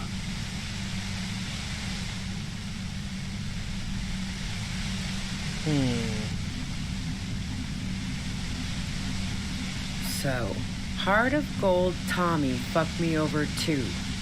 Never trust a musician. That really comes as a blow to her. Okay, great. You got into my lorry on your own. What now? You're going to arrest me for drug trafficking? Beneath it, she's relieved Tommy didn't betray her. Man, it's to get away from all that murderous shit that I left Jamrock, my previous employer, for the Union. You good? She deliberately avoided naming the mob she worked for. You might be able to find this out later. I got lucky being a dispatcher. Never had to do any of the really dirty work myself. This gun has only been used for self-defense against serious scum. There. It's going to be easier to reach the machine now. Based on what I've heard about you, you are serious scum. There's a sinister note in her voice. Even with the gun and the compressor, she's afraid of you. Okay. I don't think we should be focusing on number 4. That just sounds like a really dumb idea. And?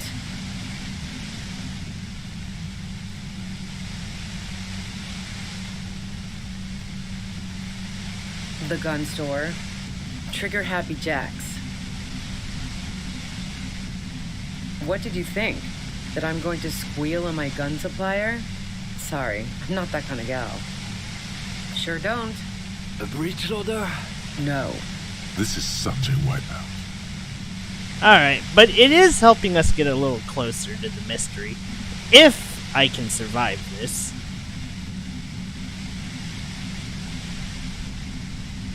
No, they're not practical. Break too often. A knocked away 80 front loader. 2-barreled. Not really what you were looking for, I'm guessing. That isn't it. Yeah, evidence. Who doesn't? Oh, you probably mean Claudia's rooftop. Sure, I've hung out there. She's got this great antenna. The view's pretty bomb, too. But you might say the antenna was the main attraction there, yeah. Along with Claudia. It's very powerful. I used it to tune into RCM frequencies. That's how I knew to be prepared for your arrival.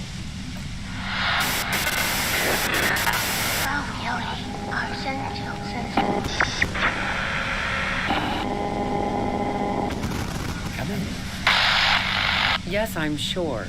And anyway, as I said before, the shot had to have come from afar. Yeah? Where? More questions before doing anything.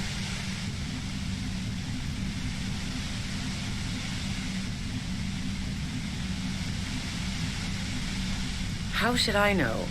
As I keep saying, he already had a bullet in his head when I got to him, and there hasn't been any useful gossip over the radio.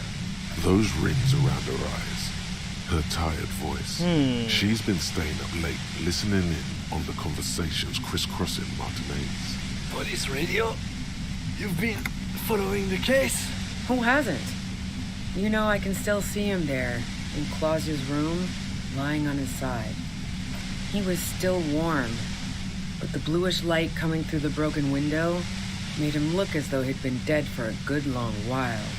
She eyes you warily, as though gauging your sincerity. She's refusing to adopt the demeanor of a cornered animal, a leader with no one to lead. She still wants to retain some control of the situation. It's okay. We just want to... All right, don't kill yourself over it. I was shooting the shit with Hardy and the boys over a few beers, like always. Then Claudia comes in, all pale and shuddering. She sits down with a drink, trying to steady her nerves. So I grab a seat next to her. She asked me to come upstairs. The merc she'd been going with was lying on the bedroom floor, dead. I knew she couldn't get the authorities involved, so yeah. You made it look like he'd been hanged. What? No. Faking a lynching was her idea. She looks shaken. She wasn't surprised to be ratted out, but framed. Whoa! Yeah, in cold blood. That's... It really surprised me. Kind of fucked up. How quickly she was able to get a hold of herself once we got up there. It was like she was another person. The party girl was gone. She asked me to help her drag him into the shower so she could wind the shower head around his neck. To fake lividity. Then she dressed him while I went to get the Hardy boys. Claudia knew exactly what she was doing. You can't remain calm under pressure otherwise. Yeah. I wasn't sure whether to admire her or be disturbed. As I keep telling you cops, we didn't hear anything downstairs. No gunshot, nothing. But even if this is true, weren't you worried this lynching might lead to... War? The thought crossed my mind. But the mercenary's death was going to have repercussions either way. Although the way things are going... She doesn't want to talk about this, but not because she has something to hide. She doesn't want the guilt. Fuck it. I'm not responsible for these people after what they did to me. I saw you roll into town. I wasn't about to stick around for questioning by a goddamn La Puta Madre agent. Yes, you. Everyone says you're his peon, his human can opener. Through the sudden sharp pain in your head, you hear the lieutenant mumble something to himself. Fucking hell. And why me? You hear through the white noise. It's especially bad suddenly. Felt like a vein exploded. Everyone in Jamrock, the cops, the criminals. Why do you think I'm holed up in here with a goddamn death ray waiting for you? If she knows that about you, she must know your real name too. Is that a joke or a threat? I'm guessing both. Yeah, sure. She doesn't believe you. I'm sure La Puta Madre himself will explain it all to you soon enough. You've been to my lorry. You think the biggest player in Jamrock appreciates competition? And now I have Harry Can Opener in my lair. Fucking Titus. She's not going to change her mind that easily.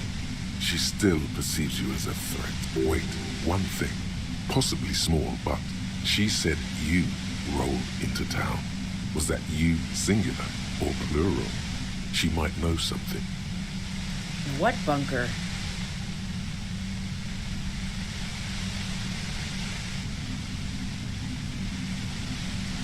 Don't know anything about it. No one's been around since I set up camp. But I'm sure I'm not the first vagabond to...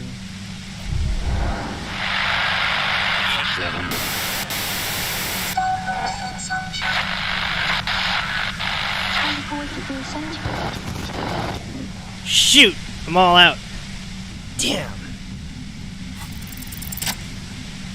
I've had enough of this shit.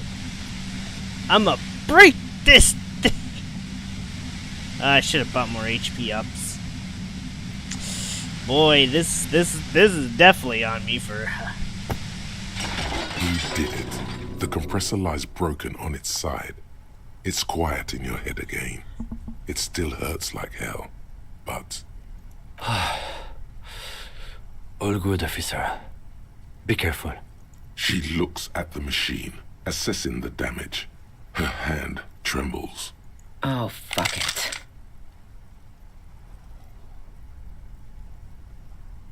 Problem solving. Ma'am, put the gun down. That's not the solution to your problems. You are... Oh, yes it is. Fuck!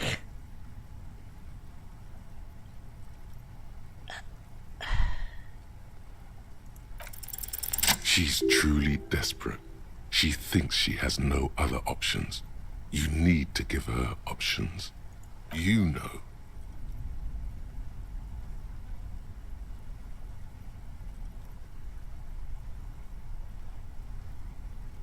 This is how you talk her out of it. It's the only scenario in which she lives. She stares at you, frozen, the gun still in her mouth, eyes filled with dark intensity. Then something shifts in her. Gratitude, doubt. She's still ready to go. Day of miracles. I'll take it. She runs past you, then past the lieutenant, and disappears into the darkness of the tunnel. Good call. Yeah, I'm sure. I would have done the same had I not been incapacitated. He couldn't take it like you. It irks him. then he gets over it. Her tent. We should check it out.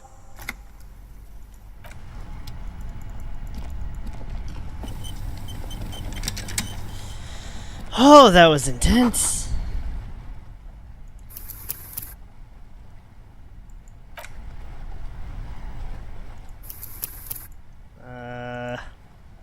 Oh boy. I don't want to do this next one. Suddenly, your entire body is paralyzed. It's like a... I know you can't say it's a... The voice doesn't wish to hurt you. That's an awful decision. Why would you not want to shield yourself from it? Don't focus on the pain. Focus on doing your job. Tell her she's under arrest. I'm using a pale... The X blasted from that pale emitter that Angus mentioned. Saw my... A pale light signals are... So... Precisely. At the upper level. She's been holed up in here for a while with no one to talk to. Keep her talking, and you just might get an opportunity to break me loose. Yeah, I stuck my... No. Once... I built it myself. That's illegal! Oh yeah. Way beyond. Yeah, let's... So she thinks of you... If you've got some... God damn it, fine. If... The gun she's... Well, just keep her talking, and you'll get through this. I've had enough of this shit.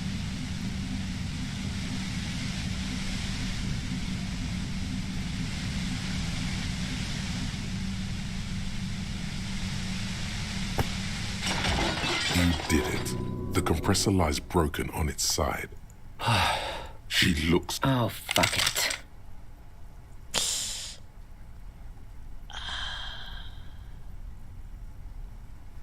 I don't want to pick this choice, but...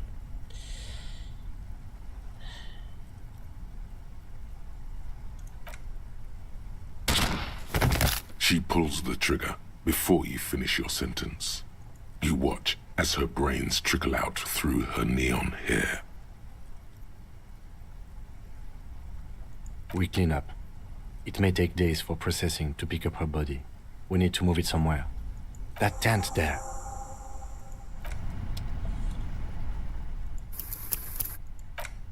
That wasn't worth it. Why did I feel like showing off the alternative result?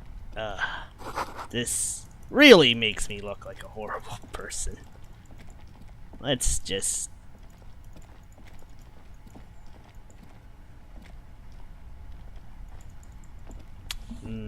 Feels like I could do that one a little bit better, though. Though I think I need more of the healing to keep her talking. Because 3 clearly isn't enough for this shit. I want to squeeze all the morsels out, but damn. I did not think there'd be a check at the end there.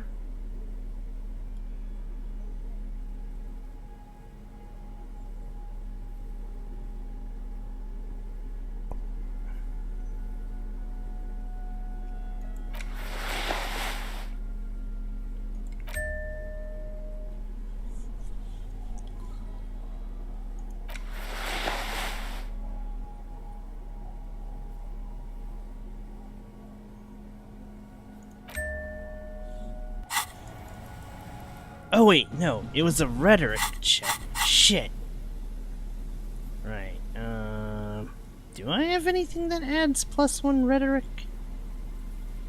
Let's see.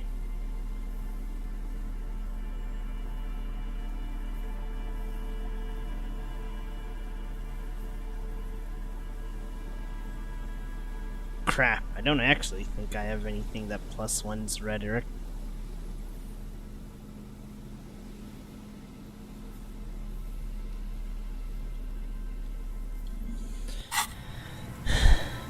Okay. Let's go to the store, buy some HP ups. I need to see that last dialogue that I missed. Even though, oh boy.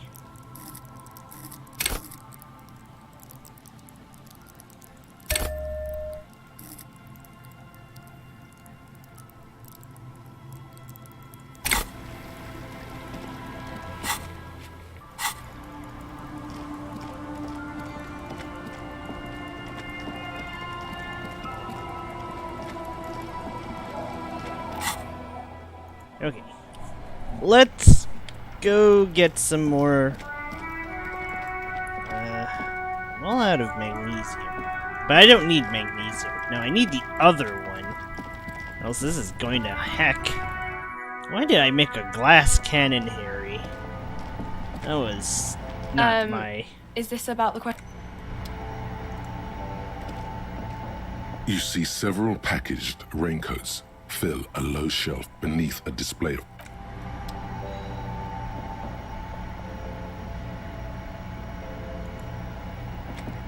A colorful display of the bottles wink there, in that dark green glass.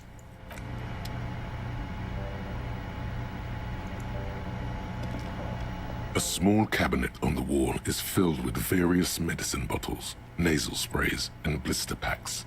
They all bear the Saint Baptiste. Okay, here. I hope Saint Baptiste makes you feel better or something. Okay, here. I hope Saint Baptiste makes you feel better or something. Okay, here. I hope... Okay, that's probably enough. Let's do this. That should be enough to burn through her questions. Because I was just one shy of actually pulling it off. Awful lonely here. No ruckus. No old men playing their little ball game. You mean the guys who were playing pétanque? Have you noticed people sometimes appear and disappear in places? It's called doing things.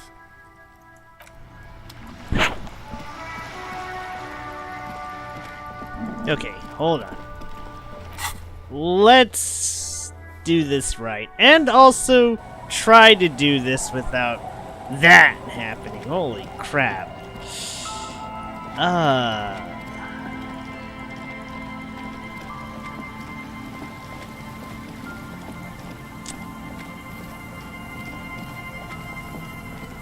There's fun and games with the LTG statement, then there's when it's not. Man. Well, I suppose that is why I...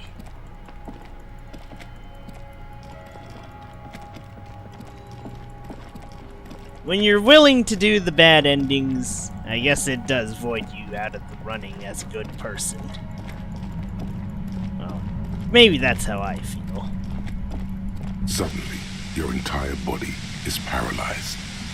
It's like 1,000... I know you can't say it's a pleasure. The voice doesn't wish to hurt you. No, buddy. That's not going to help. Don't focus on the pain. Focus... I'm using a... The X blasted from that pale emitter that Angus mentioned. Wow. Check out... A pale signals are... So... Precisely. At the upper... She's been holed up in here for a while with no one to talk to. I built it That's illegal! Oh, yeah. No. Yeah, I stuck... Yeah, let's... So she thinks of you... If you've got... God damn it, fine. The gun she... Well, just keep her talking, and you'll get through this. I heard you in the passages. So, you found... Her tone is bitter.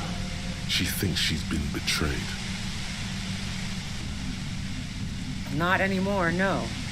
This could have turned out... That's her admitting the bullet was an emergency. No. Who ratted me out, by the way? Was it Titus? No. He wouldn't have broken first. Oh. But she couldn't have known I was on the coast. How did you find me? Titus and he... Even now. Well... A dull... How the fuck do the rest of you get by?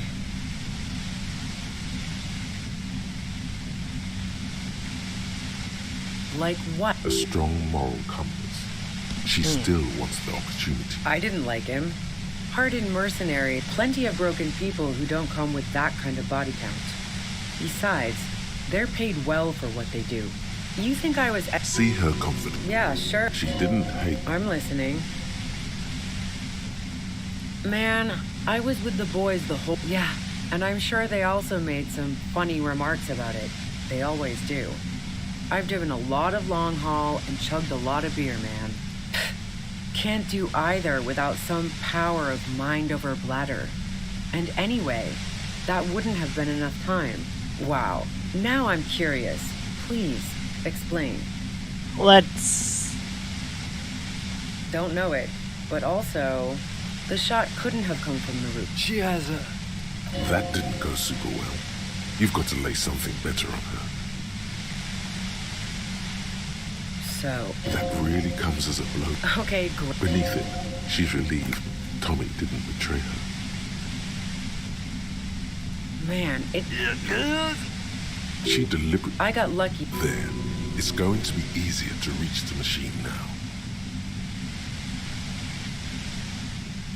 Based on what I've heard about you, you are serious scum.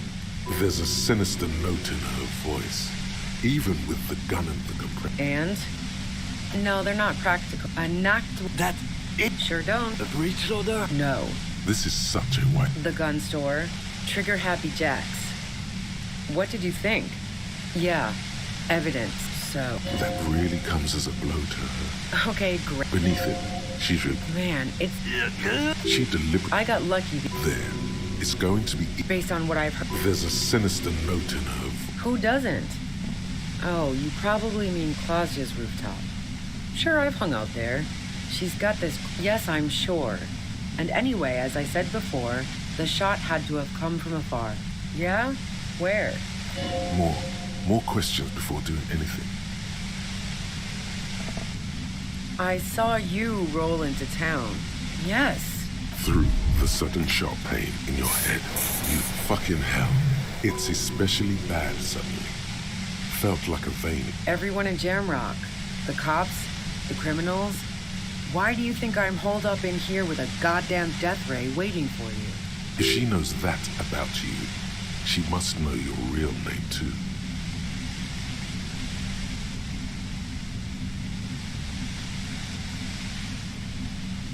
Harry Dubois. One corrupt motherfucker with the disco pants and funny tie. Agent to la puta madre. So she knows your name. That doesn't mean you're on the take. Criminals make up bogeyman stories about cops all the time. All of this just means that you're effective. Criminals know you and are scared of you. I don't know. Sounds pretty convincing to me.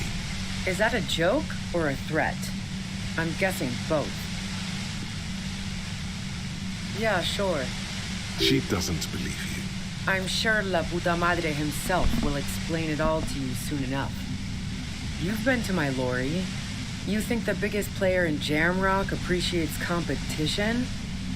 Now I have Harry Can Opener in my lair. Fucking Titus. She's not going to change her mind that easily. Wait, one thing. Possibly small, but she said you rolled into town. Was that you singular or plural? She might know something. Yeah, you had your death squad with you. What happened to them anyway? Well, it wasn't this scrawny dude. You had 2 guys and a lady. The guys looked pretty buff. Lady wasn't bad either. One of the guys seemed chipper, a blonde. The other had a brooding something or other about him. And the woman was the only one in uniform. All were carrying. That sound about right? No idea who these people are. Literally. We just saw them. Satellite Officer Vic Mayer looks out of the window grimly, then puts his coffee down and turns to Patrol Officer Mino. We can either take a room here in the whirling or go home for today. Let's go home, Jean. Nothing's going to happen today, she responds quietly. Jean takes his blonde wig off. Call Heidelstein. He can give us a ride. Friction, lock, set. Don't leave me here. Please delete. Fantastic. I've got to get on the road. Then you can go find your friends. Unless you have anything pressing to ask me.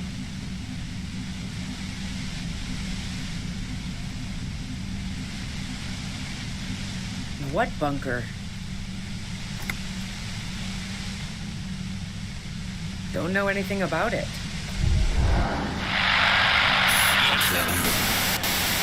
She eyes you. She's refused. It's okay. All right.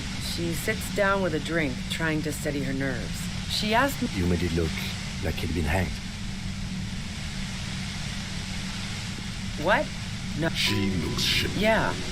Glacia knew exactly what she was doing. You can't Yeah. As I keep telling... But... War? She doesn't want... Fuck it. I'm not responsible for these people after what they did to me. How should I know? Those rings. What is radio? Who hasn't? He was still warm. But the bluish light coming through the broken window made him look as though he'd been dead for a good long while. Let's try the second option. Glad to have been of assistance. Best of luck to you, officers. Revishal's a bitch. The woman runs past you and disappears into the darkness of the tunnel.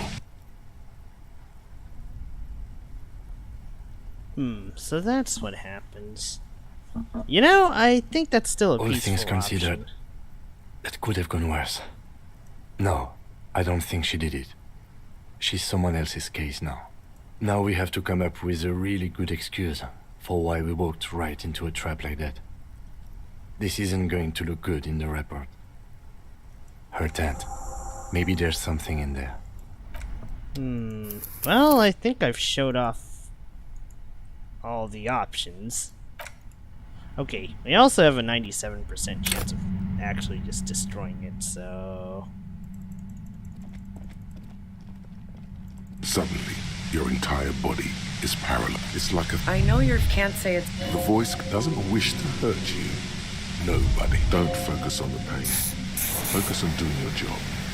Tell her she's under arrest. I'm using a... The explode blasted from that pale emitter that Angus mentioned. Wow. Check out the big brain. A pale signals are so precisely at the upper... She's been holed up in it. You're big boy. Turn this... God damn it. Fine. The gun she's carrying, well, just keep her talking. Fuck and this. you'll get through this. I like how it's... Oh wait, I stacked so much pain tolerance, it's 97%. No wonder.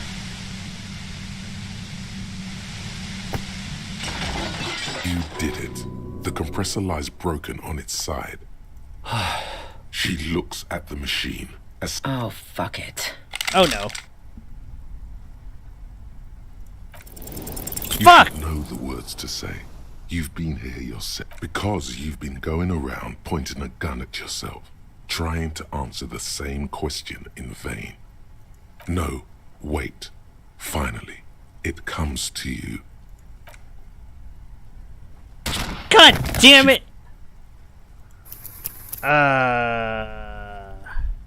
I think I'm just gonna stick to the result where I actually somehow got the role. Forget it. Forget it. I don't want to keep doing this. It's just like when I killed Mad Dog, but this feels infinitely worse.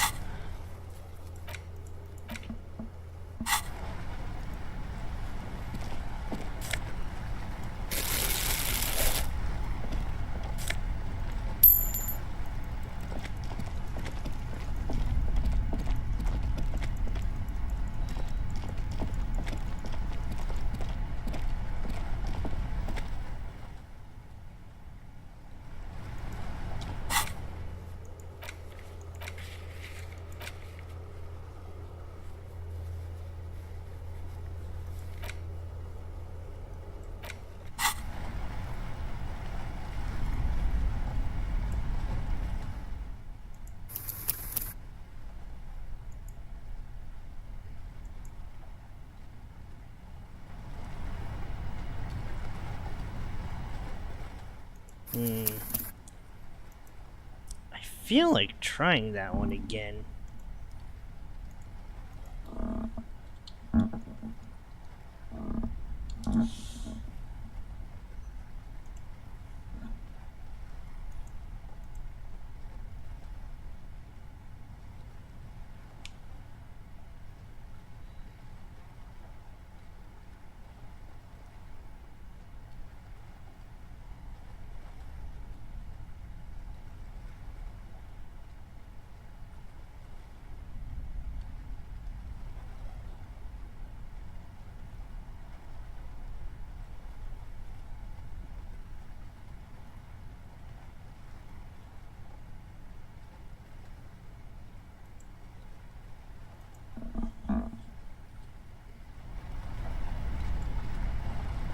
plain red tent stands by dispassionately.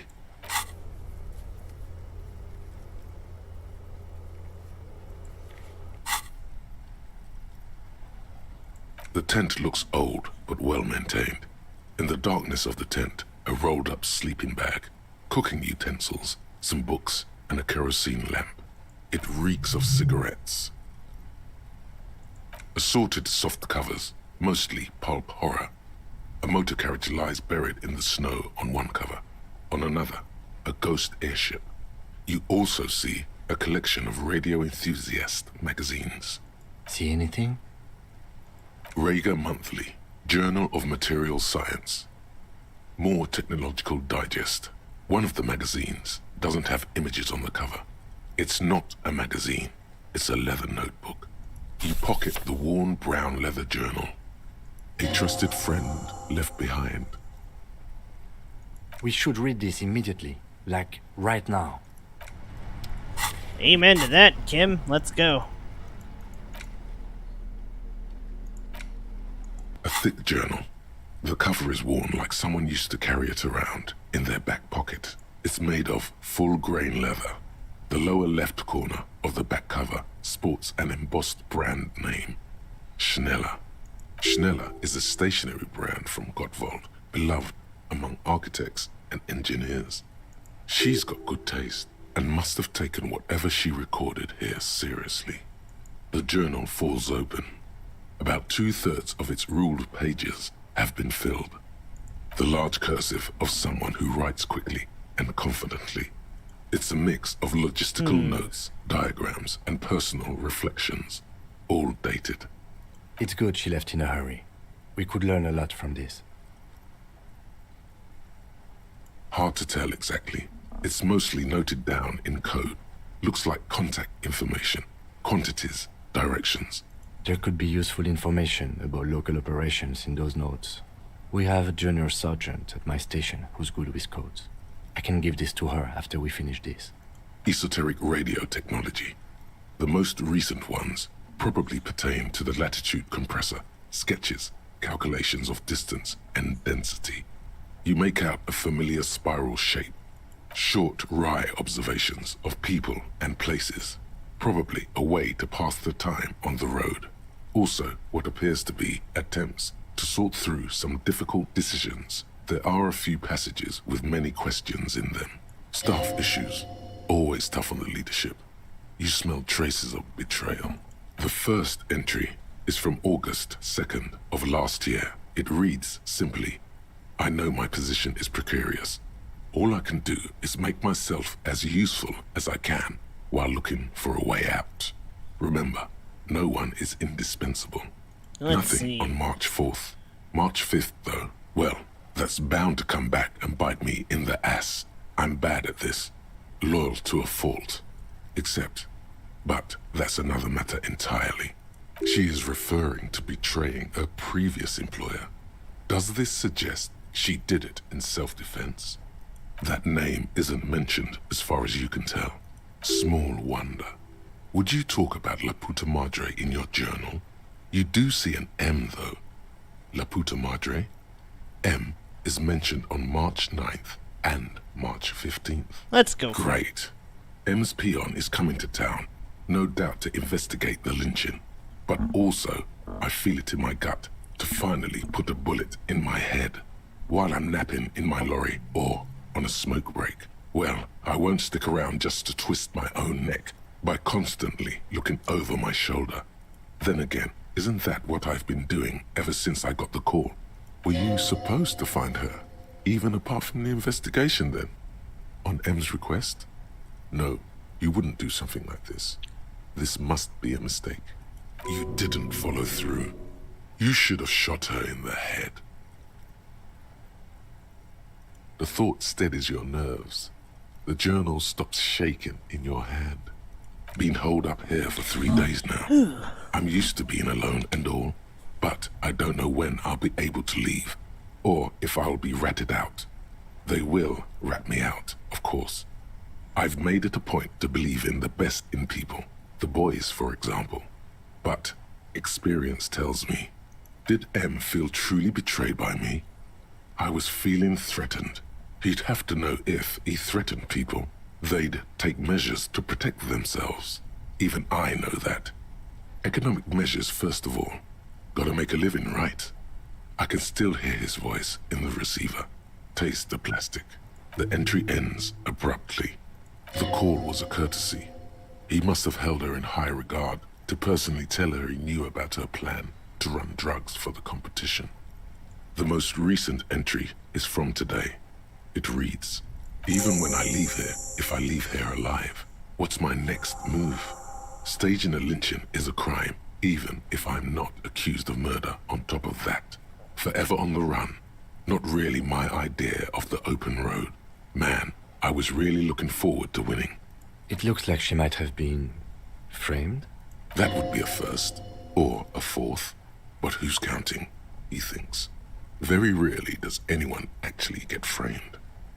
I wouldn't go so far as to say that. We have other reasons to arrest her. Besides, I'm not sure her life as a fugitive is going to be much better than we does. Especially if she has problems with the madre. No, I don't think you are. Ask someone in your precinct if you want to be sure.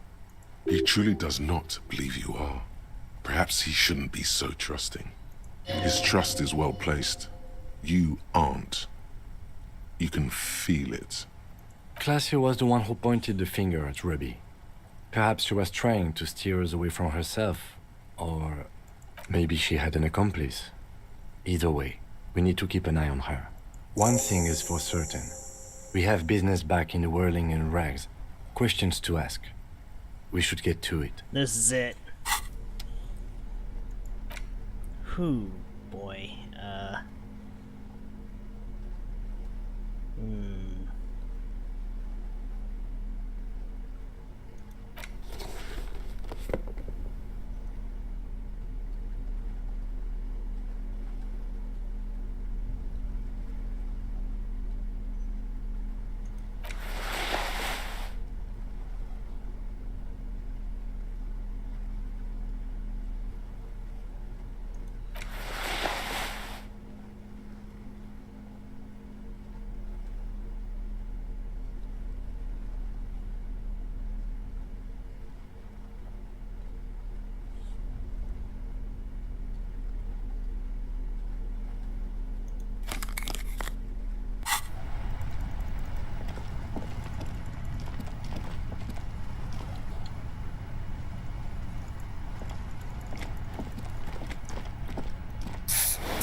Okay.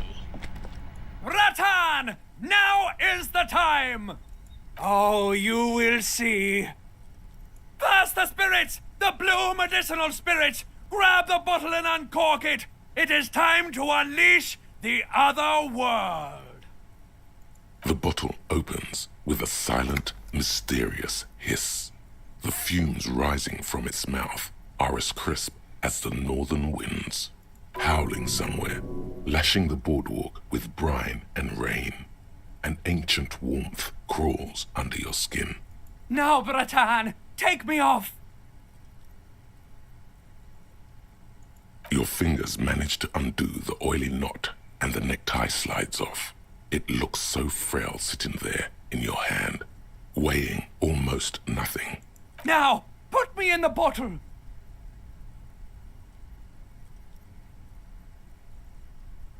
Trust me! Just trust me! You and I are gonna have so much fun it should be illegal! Just put me in the bottle, Bratan! I'm not gonna let you down! You and I are like the same person! Let's do it. Let's listen to the necktie. Into the purifying liquid. Large stains of grease rise off from it and float to the surface. There, they quickly dissolve and disappear completely, cleansed by the blue spirit fire of 98.7% pure alcohol. The fabric looks almost new again. No longer like a disgusting worm of the lower intestine, but like a colorful and deadly poisonous reef snake of the Insulindian Ocean. The necktie floats in the bluish liquid with almost unearthly grace. There is silence. The lieutenant has been observing you quietly all this time. He's struggling to keep silent, but finally seems to give up. I've got to ask, what are you doing? As always, lie.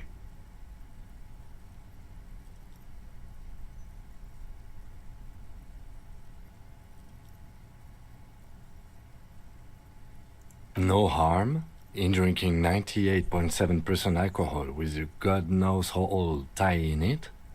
I wouldn't be so sure. However, I'm not here to judge. Let's go. Alright, speaking of ties though, it's time to put on this tie at least. Make up for a lost one. Alright, this is it. Let's see how this goes.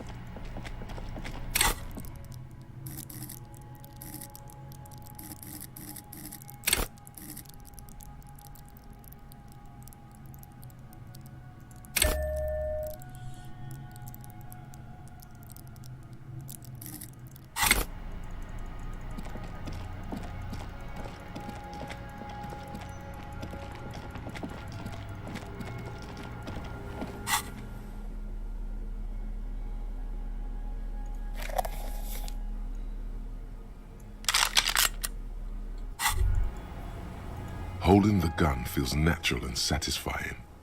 It's like an extension of your arm, the polished wooden handle almost fusing into your palm.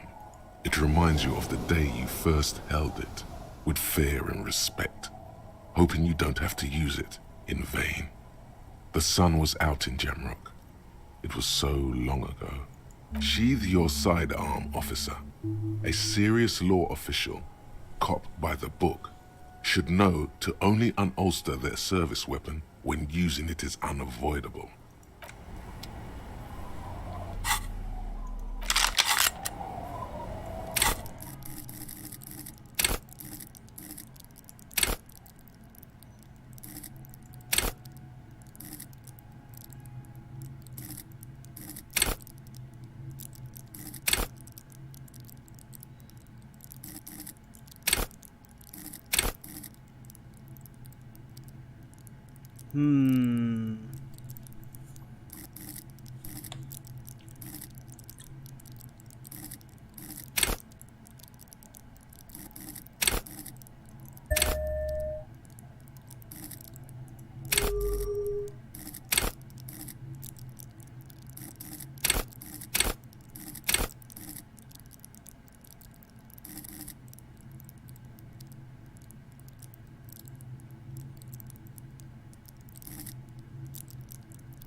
Oh crap, I don't think I can teleport back.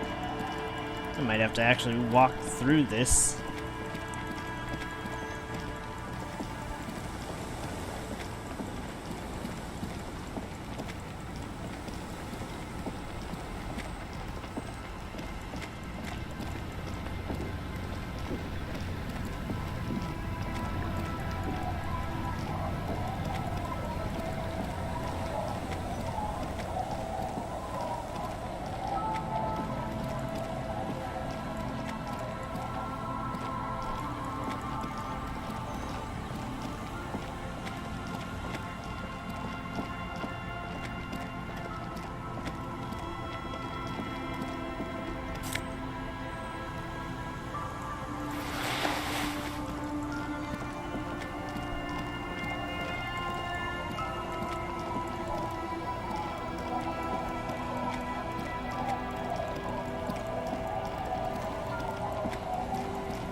Oh boy, I don't got a good feeling about this. Stop. Just up ahead. Danger. What you have isn't enough. You'll need more firepower. A ranged weapon. Statistically speaking, sabers have proven to be rather ineffective against advanced military technology. Your old friend has prepared you for this, at great cost to himself. Make sure you have the spirit bomb in your hand when shit goes south. You hear what sounds like an enthusiastic gurgling coming from the spirit bomb in your pocket. Then you'd better get ready. Whatever happens, I've got your back.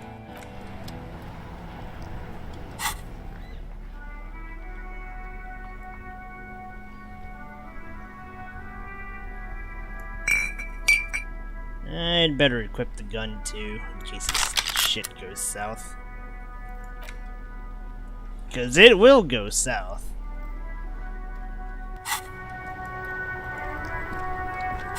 That's curious. Yep.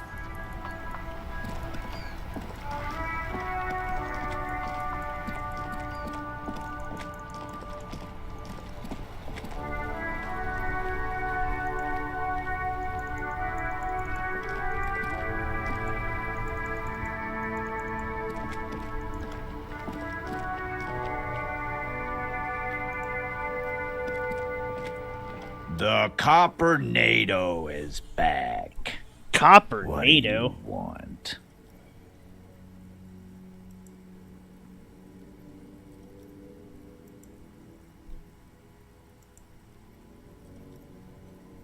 Did this just glitch?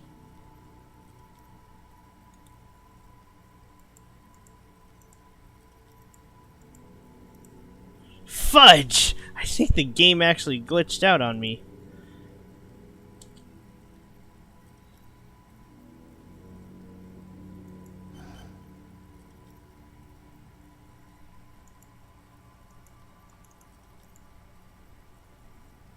Wonderful. The game actually glitched. Shit.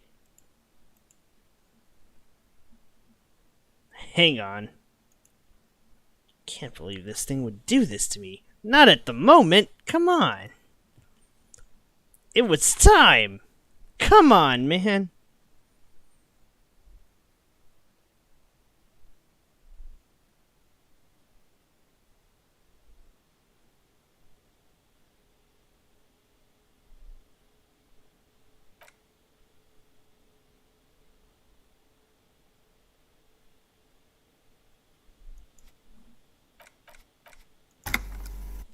Alright, let's try this again. This is getting good.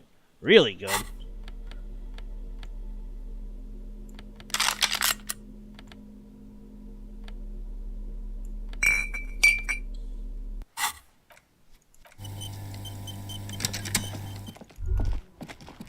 Stop.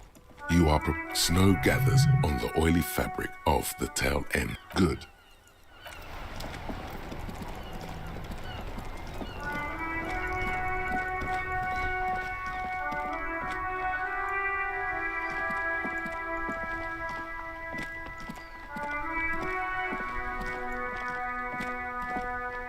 The Copper NATO is back. What do you want?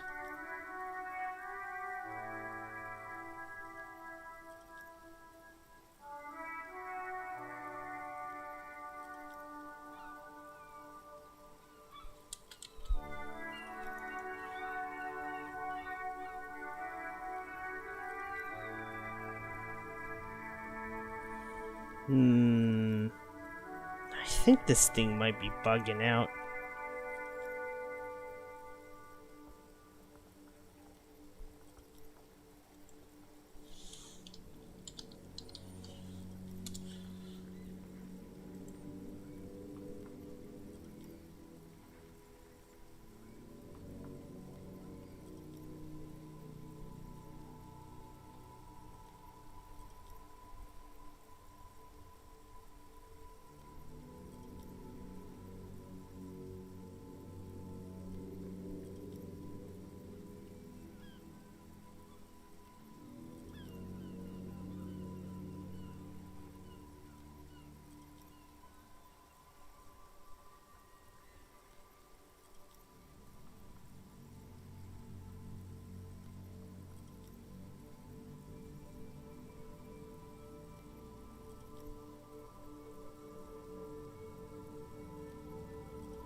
Damn, I think this thing's glitched. Shoot.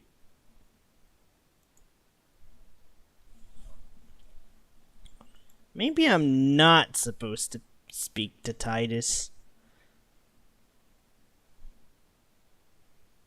That or I'm doing this wrong.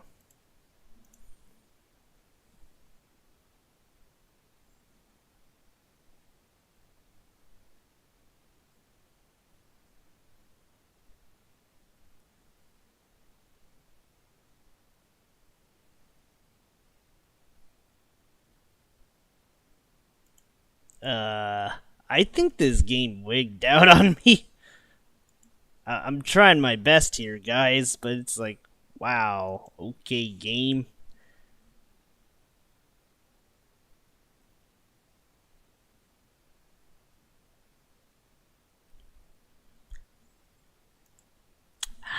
Curses.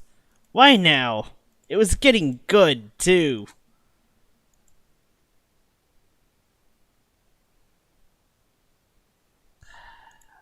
Ah, hell with this.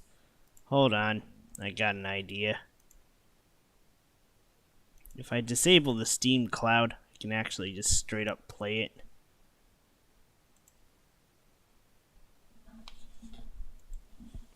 There we go, that's more like it. Hey, ay, ay. What is with this thing?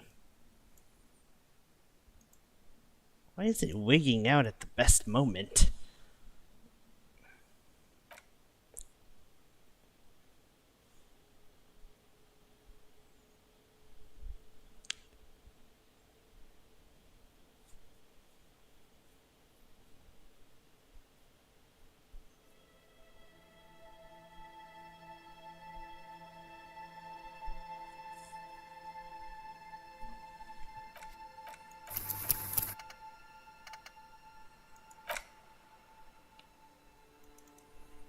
Wait, I should probably make a hard save.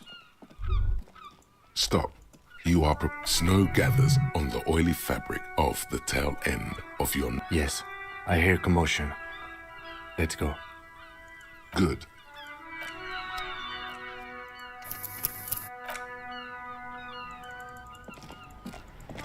I'm all out of shits to give, loincloth. Welcome to the fucking reckoning. Put your damn gun down. People are gonna get hurt. We need to talk this through. All right? Shut up. You're not gonna talk yourself out of this, loincloth shit fuck. This is the mercenary at the gates. Uh-oh. His chest rises and falls under the ceramic breastplate.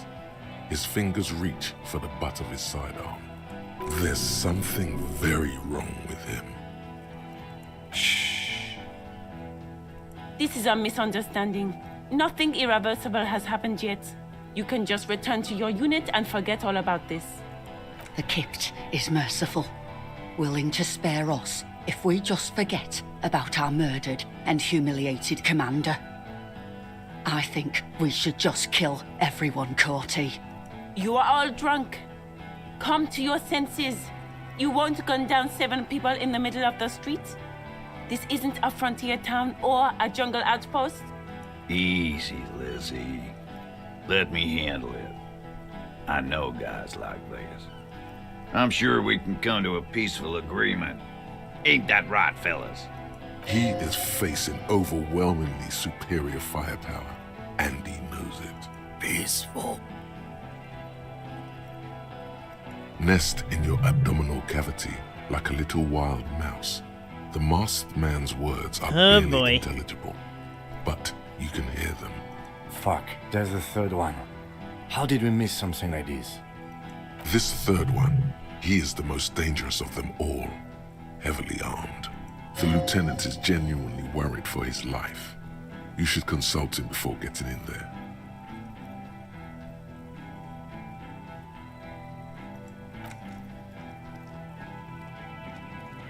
Get lost, comedian.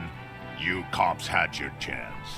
Now it's fucking time for some justice. Pig fuck!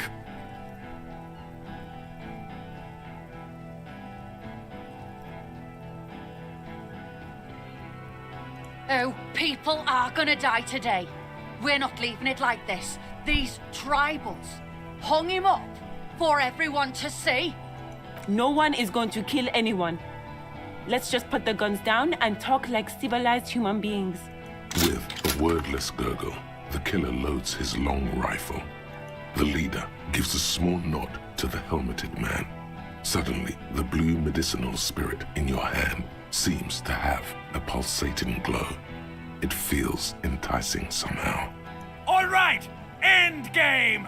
Light me on fire and throw me in his face! Wait, it's a good thing you have an anthropomorphic petrol bomb. It really is. But you have to soften him up first.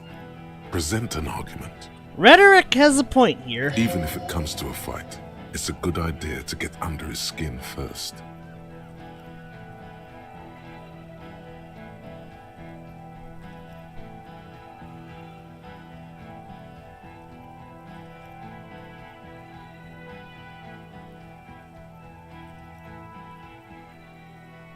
You think I care what that company cunt thinks?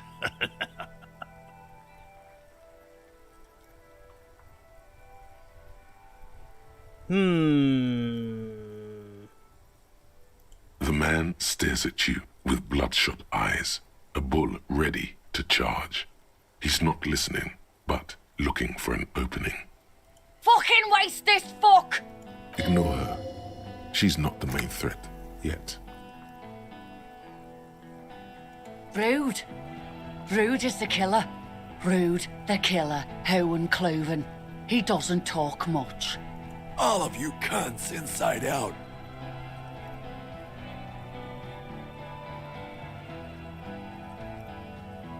The gunner, the raddest, the killer. What do you think he does? There, on the rim of Owen Cloven's helmet, you count little stick figures. 19, 20, 21. About 50 little stick figures, all of them black, plus 2 little white ones in the end. These men served in Seminine, the native islanders. The 2 little white figures in the end are from when they moved to Revachol. They're recent.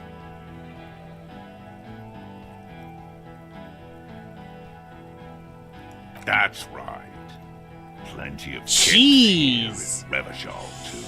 I don't like these guys. T, let's fucking do it. Easy. Easy now. Yeah? Who did that?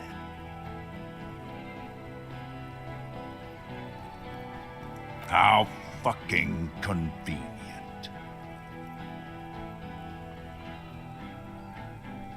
You think I'm fucking stupid, cop? What if I just shot one of your pals here, right now, huh? How about the kid? Tell me, it's a magic fucking sniper one more time. Listen, please. This cop and this drumhead court marshal won't decide who...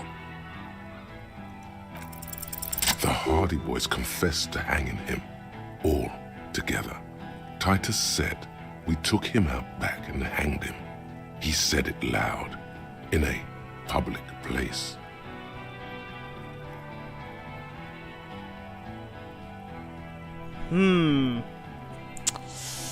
I don't think he's gonna listen to the shots, but... You're lying. DePaul heard it. A Kiel Model 40 revolver, 8 rounds in the barrel. The gun slowly sways in his hand from the inebriation. You heard wrong. Your friend wasn't hanged. He was shot.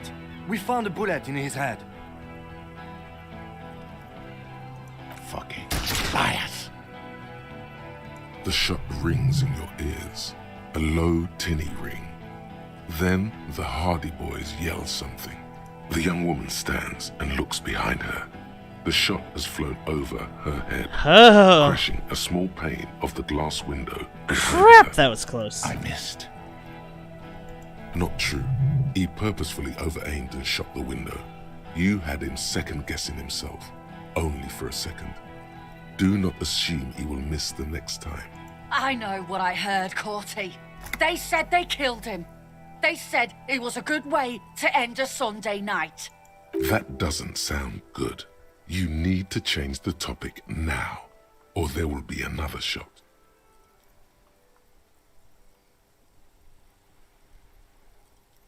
Yes. So what? Nah. I'm clear as day. Fucking government-ordained super soldier. Enough already! What is this? We didn't come here to fucking chat! Interrupt me again and I will execute you on the spot, Lance Corporal.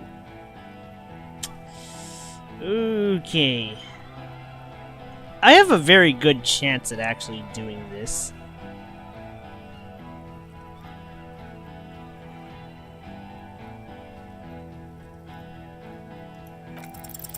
Dangerous.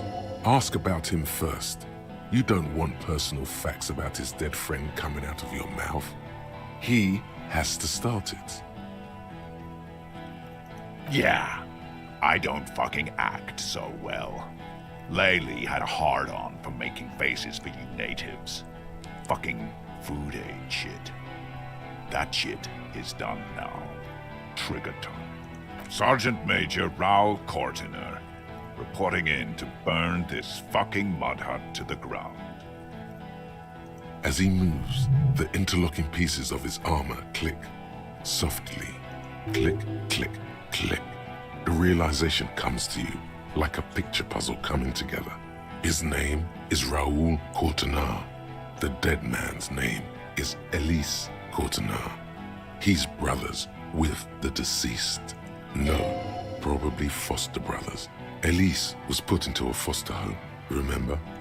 For killing, maiming, and humiliating our commanding officer, you're all sentenced to death by lead.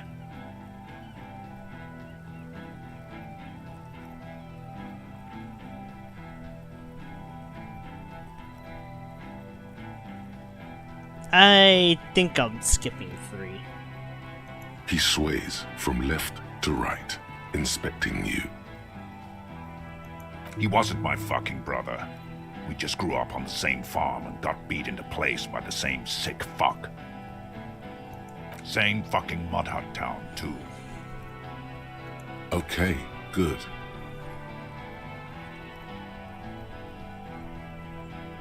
Baby blue, yeah. Like someone fucked up and put a baby's eyes on a grown man. It was creepy, but bitches like that shit, I guess. Or, I don't know what bitches like. I just know how to mow down cloths. Our colonel did what he had to do. It was either one cunt, or 100 of them. Rude here. In your shit pipes, right in the fucking... He likes to fire mortars at random coordinates. Wipe out mud huts like that. When he gets bored, Laylee knew how to command. He was a good commander. I can see you miss him. Oh yeah, he would have commanded this fuckhell way better than I did. But that didn't happen, because Hayseed Bill and Kipty the Kipt here fucking murdered him.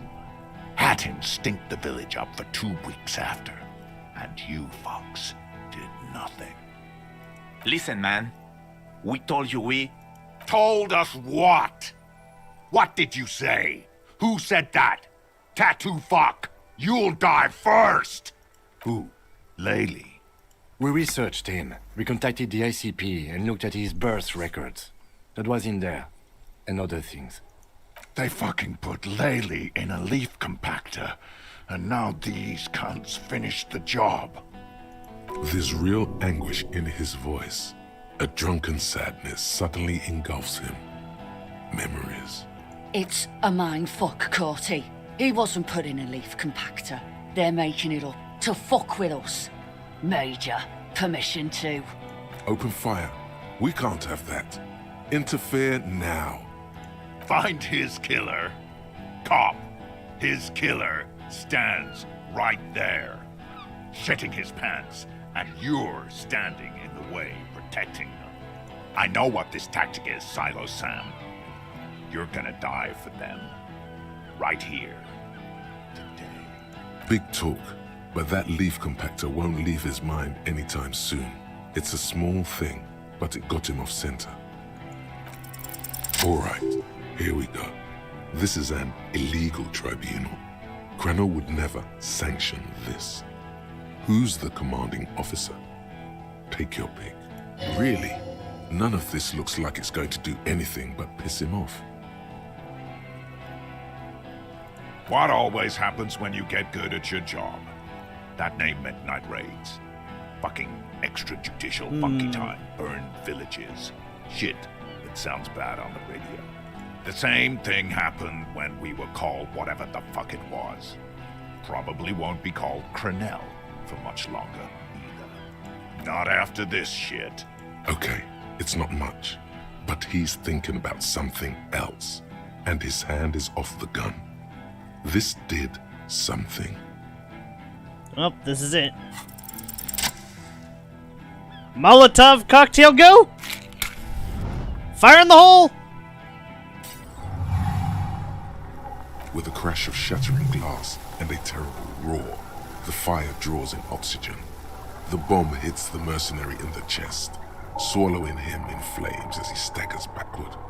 In the fiery inferno, you see your tie, coiling around the man's neck. It is no longer horrific, but beautiful. I only ever wanted you to have fun, Harry. My name, should you know it, is Jobson AS Men's Fashion Model Colorful Tie, catalog number J327. One day a sad man walked into a clothing store. He looked really darn like he hadn't had fun in years. He needed someone to show him how to rock and roll again. Jobson AS catalog number J327 shone on the tie rack, trying to get his attention. The sad man picked it up and put it on. He looked at himself in the mirror, didn't smile. And from that moment on, we rode together. The rest of your clothes were still normal back then, but we took care of that soon enough. Truthfully, not a lot. I did everything a multi-pattern necktie can do to help a man. I mean, I tried to get you to do all the fun things. Drink beer, drink wine, drink cider. Go to parties with young people around and drink beer and cider. Do drugs too, so you don't fall asleep. You had some fun, but not enough to heal you. Your heart is broken, Bratushka, and it cannot be mended. Believe me, I've tried. No, you're going to be mowed down by gunfire from the two remaining mugs. So no, not forever. You both did, Bratan. Deep down, you know it was both of you. No, it was her mostly. Don't lie to him, Necktie. This guy, well, his face has cracked open into a scream of terror. It looks like he's performing some sort of a shamanistic dance that requires you to be on fire. Yeah, his body contorts in a very disturbing manner. There's no mincing words with this one. He's dying a horrible, painful death as you're talking to your tie in your head. Smells like a steak on the grill, the burning flesh in your nostrils. It's good to see you still have capacity for compassion, my friend. Deep down, you are a good man. See you on the other side. Harry, for God's sake! Watch out! Oh no.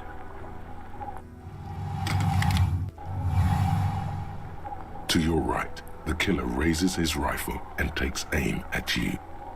His moves are steady. A low shot rings. You feel a tapping, like rain on your chest plate. Heavy drops of rain. Then the sound of dice rolling as the cuirass distributes the shot evenly from plate to plate. You got hit. The armor took most of it, but still your ribcage burns. Feels like blood is slowly seeping into your lungs. God, please. He's aiming for the eye slot in Rude's helmet. An extremely difficult shot. 2 shots ring at once. One from the lieutenant's pistol. Holy shit, Kim landed the shot! It's aimed at the lieutenant. Oh, but man! it misses. You hear a scream behind you. Blood gushes from the helmet's eye sockets as Rude staggers back, disoriented. The sounds coming from his helmet are not human. An unbelievable shot from the lieutenant. Glenn, dying in a puddle of blood behind you. His mangled torso has 2 gunshot wounds. Blood gushes out of them like red geysers. Oh God, watch out. You see 2 crazed eyes stare at you through the burning meat and the flames. With his face boiling off, the man raises his pistol at you. Then he squeezes the trigger. Fuck!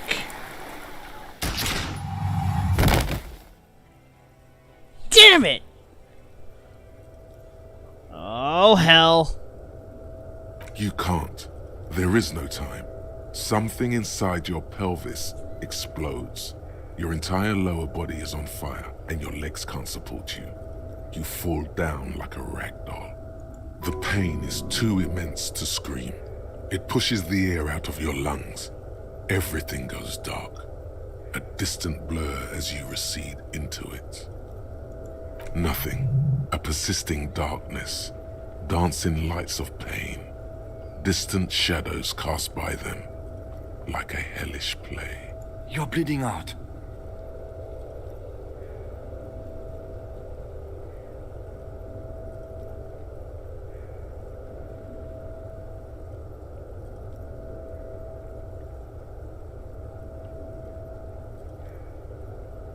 Stay with me.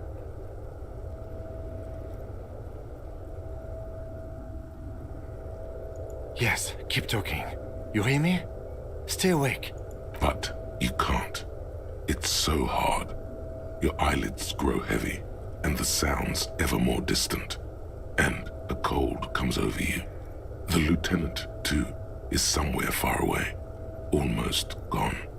When suddenly, you sense something behind him. A slender white shadow towering. Someone stands there, raising her pistol at him. The lieutenant does not see it. He's pushing down on your wound with both hands. No, you say, and hand out your firearm to him. Your hand trembles and your eyes are full of fear. That's all it takes. There is no room for hesitation. The lieutenant moves like a spring unloaded. He grabs the gun from your bloody hand and fires behind him. You hear a faint scream, a woman's. Then the sound disappears, like someone pressed stop on the tape. The woman is gone. So is Kim. Then the whole world. This is death. One more door, baby. One more door. The fight? There is no fight. The fight is over. It was lost 1,000 years ago. Oh no. You have laid here forever. Keep falling deeper. Take the door. He's not taking it. His body is not taking it. Oh God, no. He's not disintegrating. He's swelling up instead.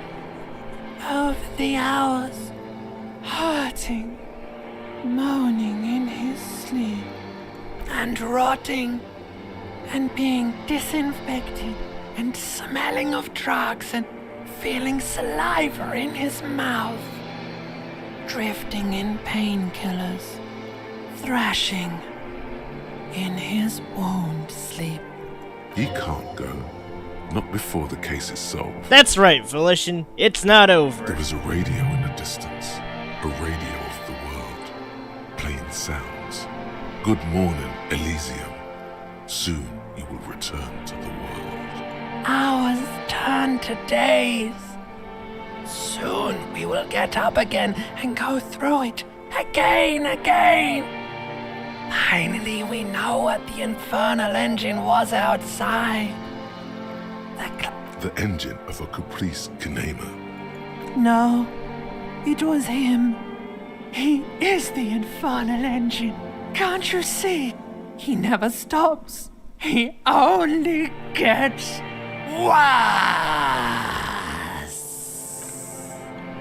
Oh, jeez.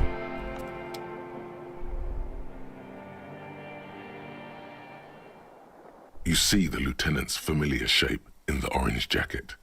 It turns double, then triple, from the pain. Sunrise, Parabellum.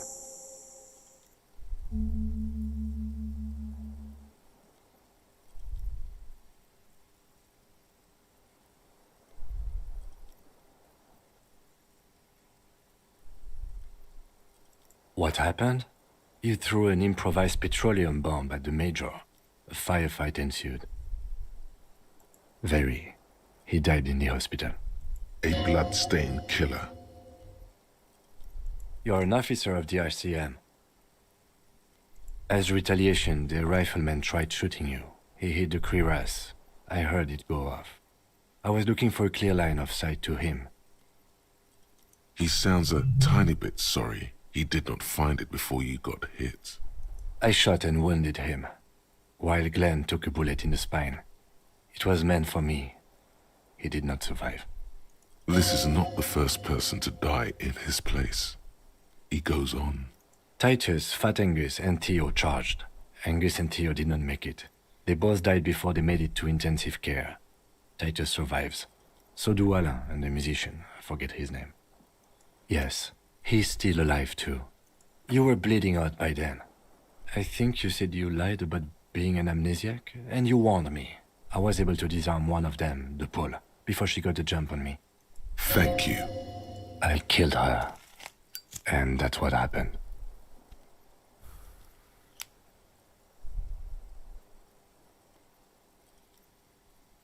This is the one. The Pole was the last to die. Everhart had their bodies returned to Crenel for a funeral. The company is yet to retaliate. Because we deterred them? Or Joyce did? Maybe the harbor in full lockdown is too costly a target. Or maybe they are simply taking their time and will attack soon. I don't know. 4. Glenn, Theo, Shanky, and Angus. The fat one, he took a lot of bullets. Jeez. He nods. All.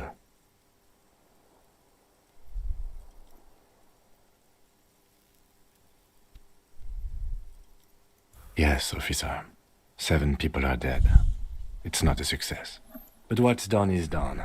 The violence is cordoned off. The Hornets did not get into the beehive. The worst scenario has not materialized. Yet. And we are still alive. Both of us. He did not expect you both to survive once you stepped between those two armies. His smoking, his hunched back. You have it worse. But he took a real beating. That cigarette has medicinal purposes. It's not ouch time yet. You just got the Dramamine pill an hour ago. Wait until it wears off. Dramamine? Then it's not that bad. Neither surgical nor organ damage bad, but still under-the-counter bad. Reasonably bad. You were shot in the left quadriceps. That's your thigh. It appears no major arteries were nicked. The bullet was removed and a bacterial infection treated with mercurochrome. The bruising in your shoulder is negligible. The armor took the brunt of the fire. We will see. If it's possible, then by pure willpower alone, you are going to have to become a psycho-locomotor. Not very. I have a concussion from that woman beating me with the butt of her gun. I tried to not move too much. Things would be worse if you didn't warn me. Thank you. I did not see her coming. Stupid of me. No. A man and a woman sit in the front seat of an armored motor carriage. The woman is driving. The man lights a cigarette. Jean Vicmer is his name. The asphalt vanishes under the wheels of the machine. Ahead, harbor cranes rise to the sky. Back to that shithole, he says. I called your station after the fight. The injury was logged in. They told me they've sent officers to join you on the site. I'm sure they are worried about you. No, they would be here if they were truly worried. Sorry. That's between you and them, he thinks. I did. No need. Ugh. Oh, man.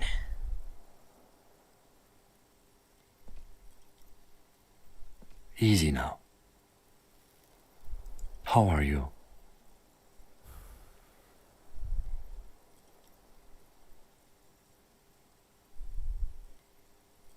He nods. I honestly don't know. We can't talk to Everard. The harbor is in lockdown. Everyone in there is outside our grasp now. Joyce has left too, thanks to our meddling. I don't know what to think. It might not have been a bad idea. There is a pin somewhere in the machine. Something is keeping Connell from sending in a death squad. Maybe it's her. Maybe she kept her hand. Either way, Ruby's gone, and Classio too. We really should have arrested her, you know? I don't know. I think the theory you presented, it's someone else outside our circle of suspects, was right. It better be. Everyone within the circle is either dead or gone. Honestly, I think our investigation has not produced a single credible suspect.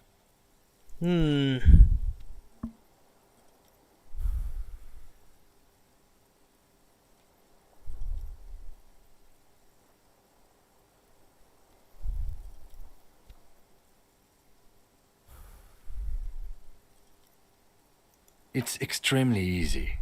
There are thousands lying around. We found one, all completely unusable. It's precisely how easy it is to find one that makes the bullet useless. We should go upstairs, rethink the ballistics in situ. I agree with this. What else? See? There's that.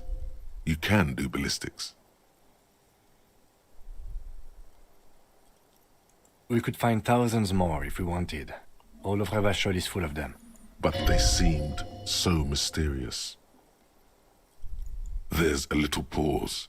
He says nothing as well. He arches his brow. The ceiling fan patiently spins overhead.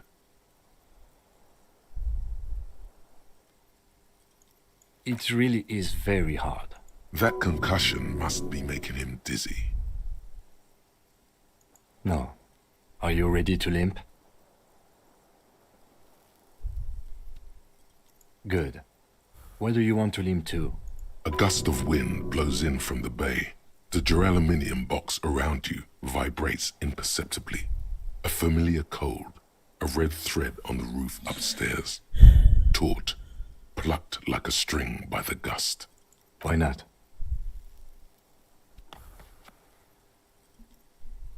Another look at the window, perhaps? The one he was shot through. I don't know. I can't think of anything better. Okay. Okay, since my odds are stupidly high anyways, I could just skip this portion. I'm all out. Put your... Shut up!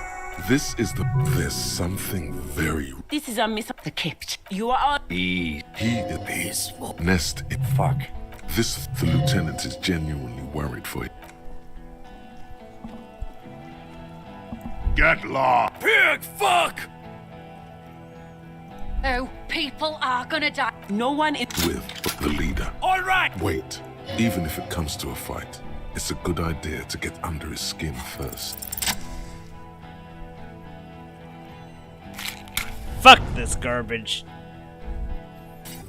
Get burnt. With a crash in the fire. I only ever wanted... See you on the other side. Harry, for God's sake! Watch out!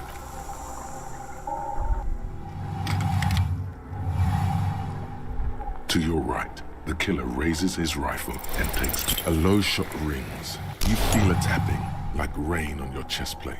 Heavy drops. You got hit. God, please. He's aiming for 2 shots ring at once.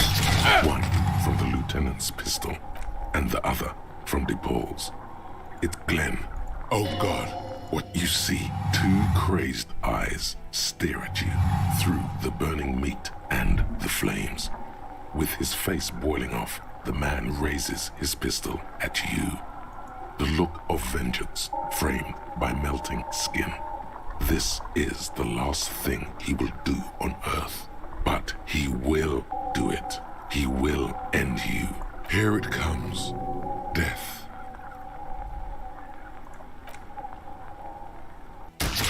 I got no choice. As much as I want to dodge, it's not happening, man.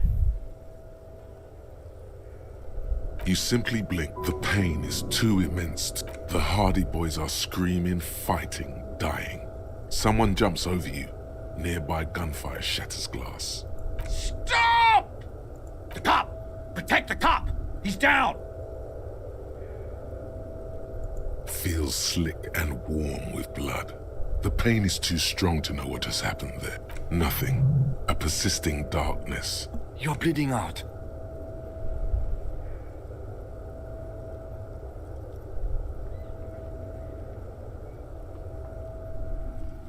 Stay with me.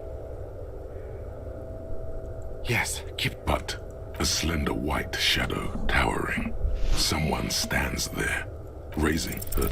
No, you say, and that's all it takes. You hear a...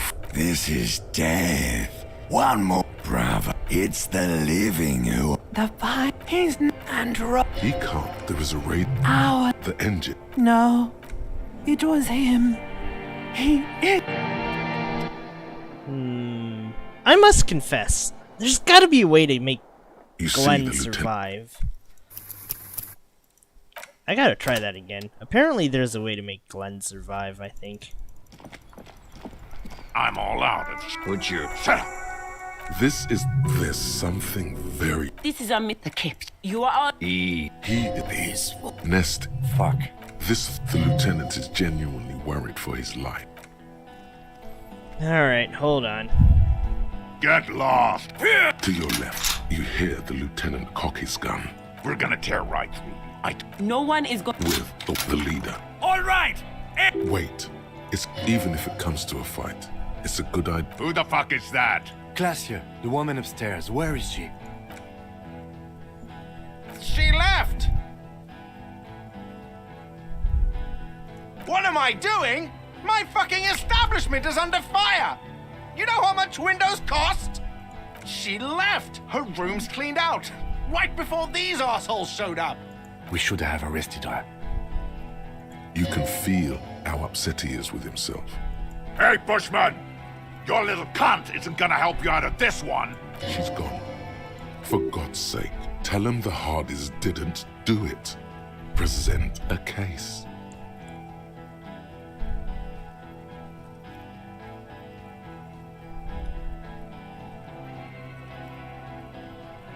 Yes. Nah. Enough already! Interrupt me again and I will execute you on the spot, Lance Corporal. Yeah? Who did that?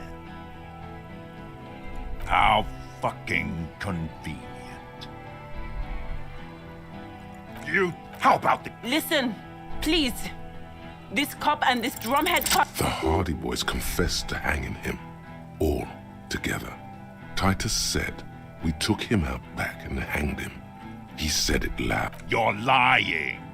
DePaul heard it. A Kiel Model 40 revolver. You heard wrong. She and these men have been helping us find the shooter.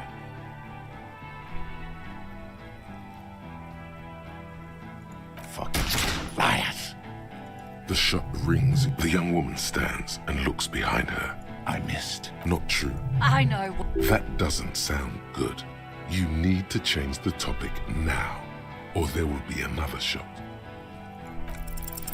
Dangerous. Ask about him first. Yeah, Sergeant. As he moved, click, click, no. For killing, maiming, and humiliating our baby. It was creepy, but bitchy. He swayed. He wasn't my fucking brother. We just grew up on the same farm and got same... Okay, good. Ooh. We researched it. This rip. It's Open fire. We can't have that. Interfere now. Our colonel did. In your sh... He likes to... He was a good commander. Oh, yeah. Fuck. Listen, man. Told us what? Fuck do you mean? Talker. We've heard testimony. People say he was charismatic. A nice guy to be around. Yeah. He liked to chat up the natives, share leaflets, squeeze a bit of kit tass here and there.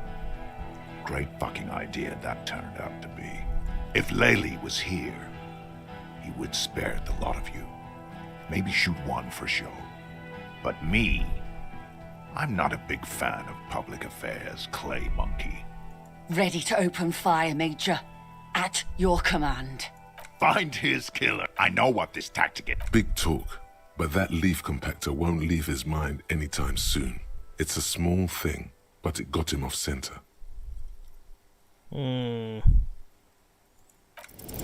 International something. Don't say it.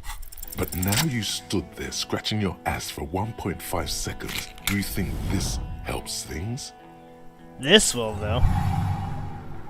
With a crash in the fire. I only ever wanted you. My name, should you know it, is Joops. One day, Joops and A's catalog number J32, and from that moment on, we truthfully drink beer, drink wine. Your heart is broke. No, you're going to be. You both. No. It was her mostly. This guy, yeah. Smells like a steak on the grill.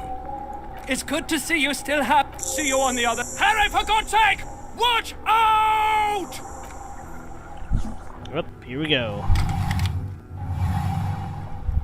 To your right, the killer raises his rifle and takes aim at you. His moves are a low shot rings. You feel a tapping, like rain on your chest plate. Heavy drops of you got it. God, please. He's aiming 2 shots ring at once. One from the lieutenant's pistol, and the other from DePaul's.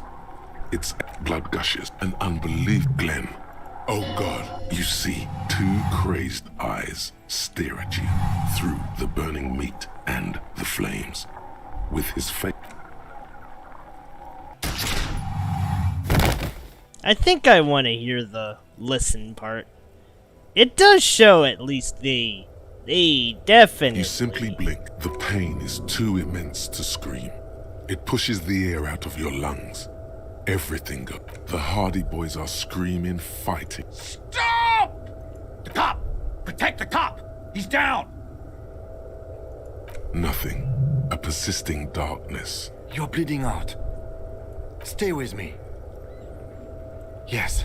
But a slender white shadow towering. Someone stands there, raising her pistol at him. The lieutenant does not see it. He's pushing down on your wound with both hands. No, you say. And that's all it takes. You hear a... This is death. One more door back. The fight. He's not Andrew. He can't. There is a radio. I was... The engine. No. It was him. Okay. That was a lot of experimenting on my You see the lieutenant's familiar shape in the orange jacket. It turns double, then triple, from the pain. Sunrise, Parabellum. Sunrise, Parabellum. Sunrise, prepare for war. It's an old revolutionary saying. Cops like it.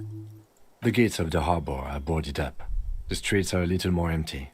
Apocalyptic violence is yet to erupt, I am relieved to say. Okay. I think we may have held it off, for now. Barely. Yes, we have also completely failed, but that's okay.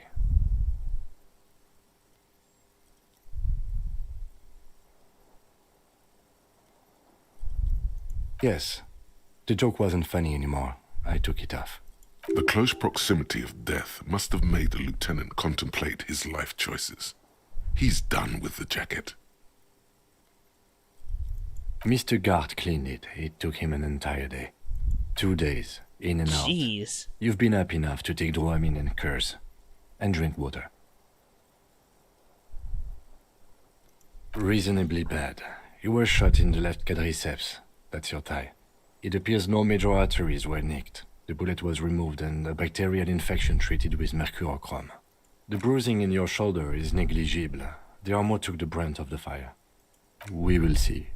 If it's possible, then by pure willpower alone, you are going to have to become a psycho-locomotor. Good. You'll need to be. Whatever that is. Now, A man and a woman. Back to that shithole, he says. I called your station after the fight. The injury was logged in. They told me they've sent officers to join you on the site. I'm sure they're worried about you. No, they would be here if they were truly worried. Sorry. That's between you and them, he thinks. I did. It's part of a detective's task chain. You can do it too. Can you? You're pretty sure you can't. Not very. I have a concussion from that woman beating me with the butt of her gun. I tried to not move too much. Things would be worse if you didn't warn me. Thank you. I did not see her coming. Stupid of me. Oh dear.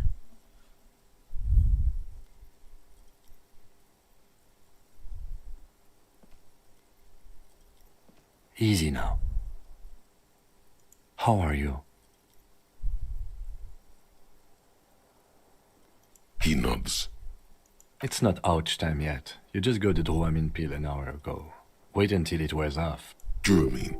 Then it's not that bad. Neither surgical nor organ damage bad, but still under-the-counter bad. What happened? You threw an improvised petroleum bomb at the Major. A firefight ensued. He does not answer, and searches for something in his coat pocket instead. A smoke, most likely. Very. He died in the hospital. A blood-stained killer. As retaliation, the rifleman tried shooting you. He hit the cuirass. I heard it go off. I was looking for a clear line of sight to him. He sounds a tiny bit sorry he did not find it before you got hit. I shot and wounded him, while Glenn took a bullet in the spine. It was meant for me. He did not survive. This is not the first person to die in his place. He goes on. Titus, Fat Angus, and Theo charged. Angus and Theo did not make it. They both died before they made it to intensive care. Yes, he's still alive too. You were bleeding out by then. I think you said you lied about being an amnesiac, and you warned me. I was able to disarm one of them, the Pole, before she got the jump on me. Thank you. I killed her. And that's what happened.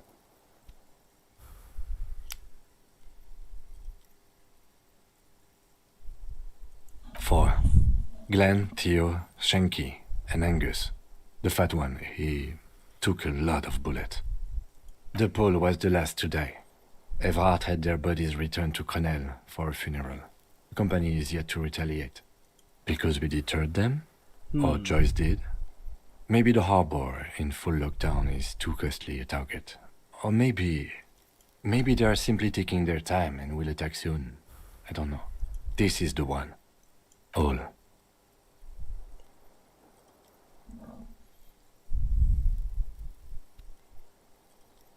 Let's face it, officer, and this is both of our fault. It could have gone a little better. 6 people are dead. But what's done is done. The violence is cordoned off. The Hornets did not get into the beehive. The worst scenario has not materialized. Yet. And we are still alive. Both of us. He did not expect you both to survive once you stepped between those two armies. Yeesh. His smoking, his hunched back. You have it worse, but he took a real beating. That cigarette has medicinal purposes. I honestly don't know.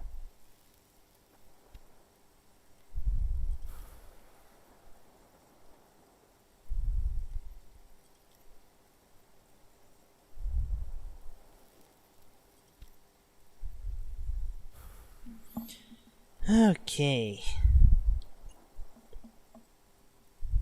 Do you? Because we can't talk to Everard. The harbor's in lockdown. I don't know what to... Maybe it's her. Maybe she kept her hand.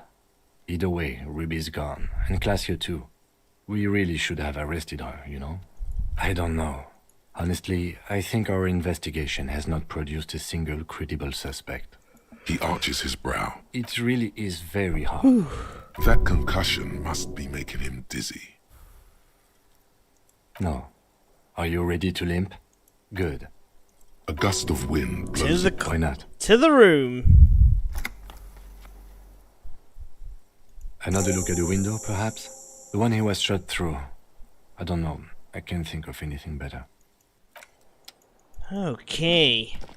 This is a good point to save.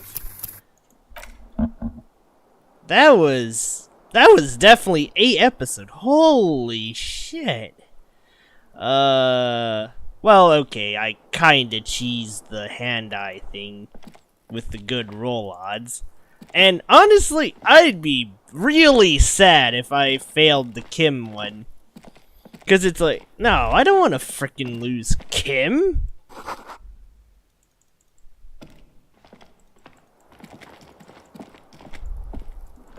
It's like, that's the last thing I want to do.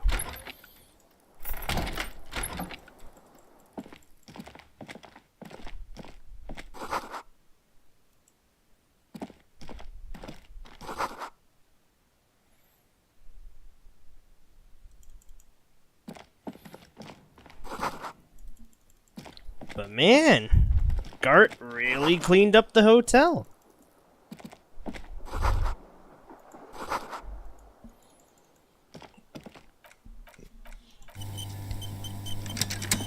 Alright, it's time for me to head out.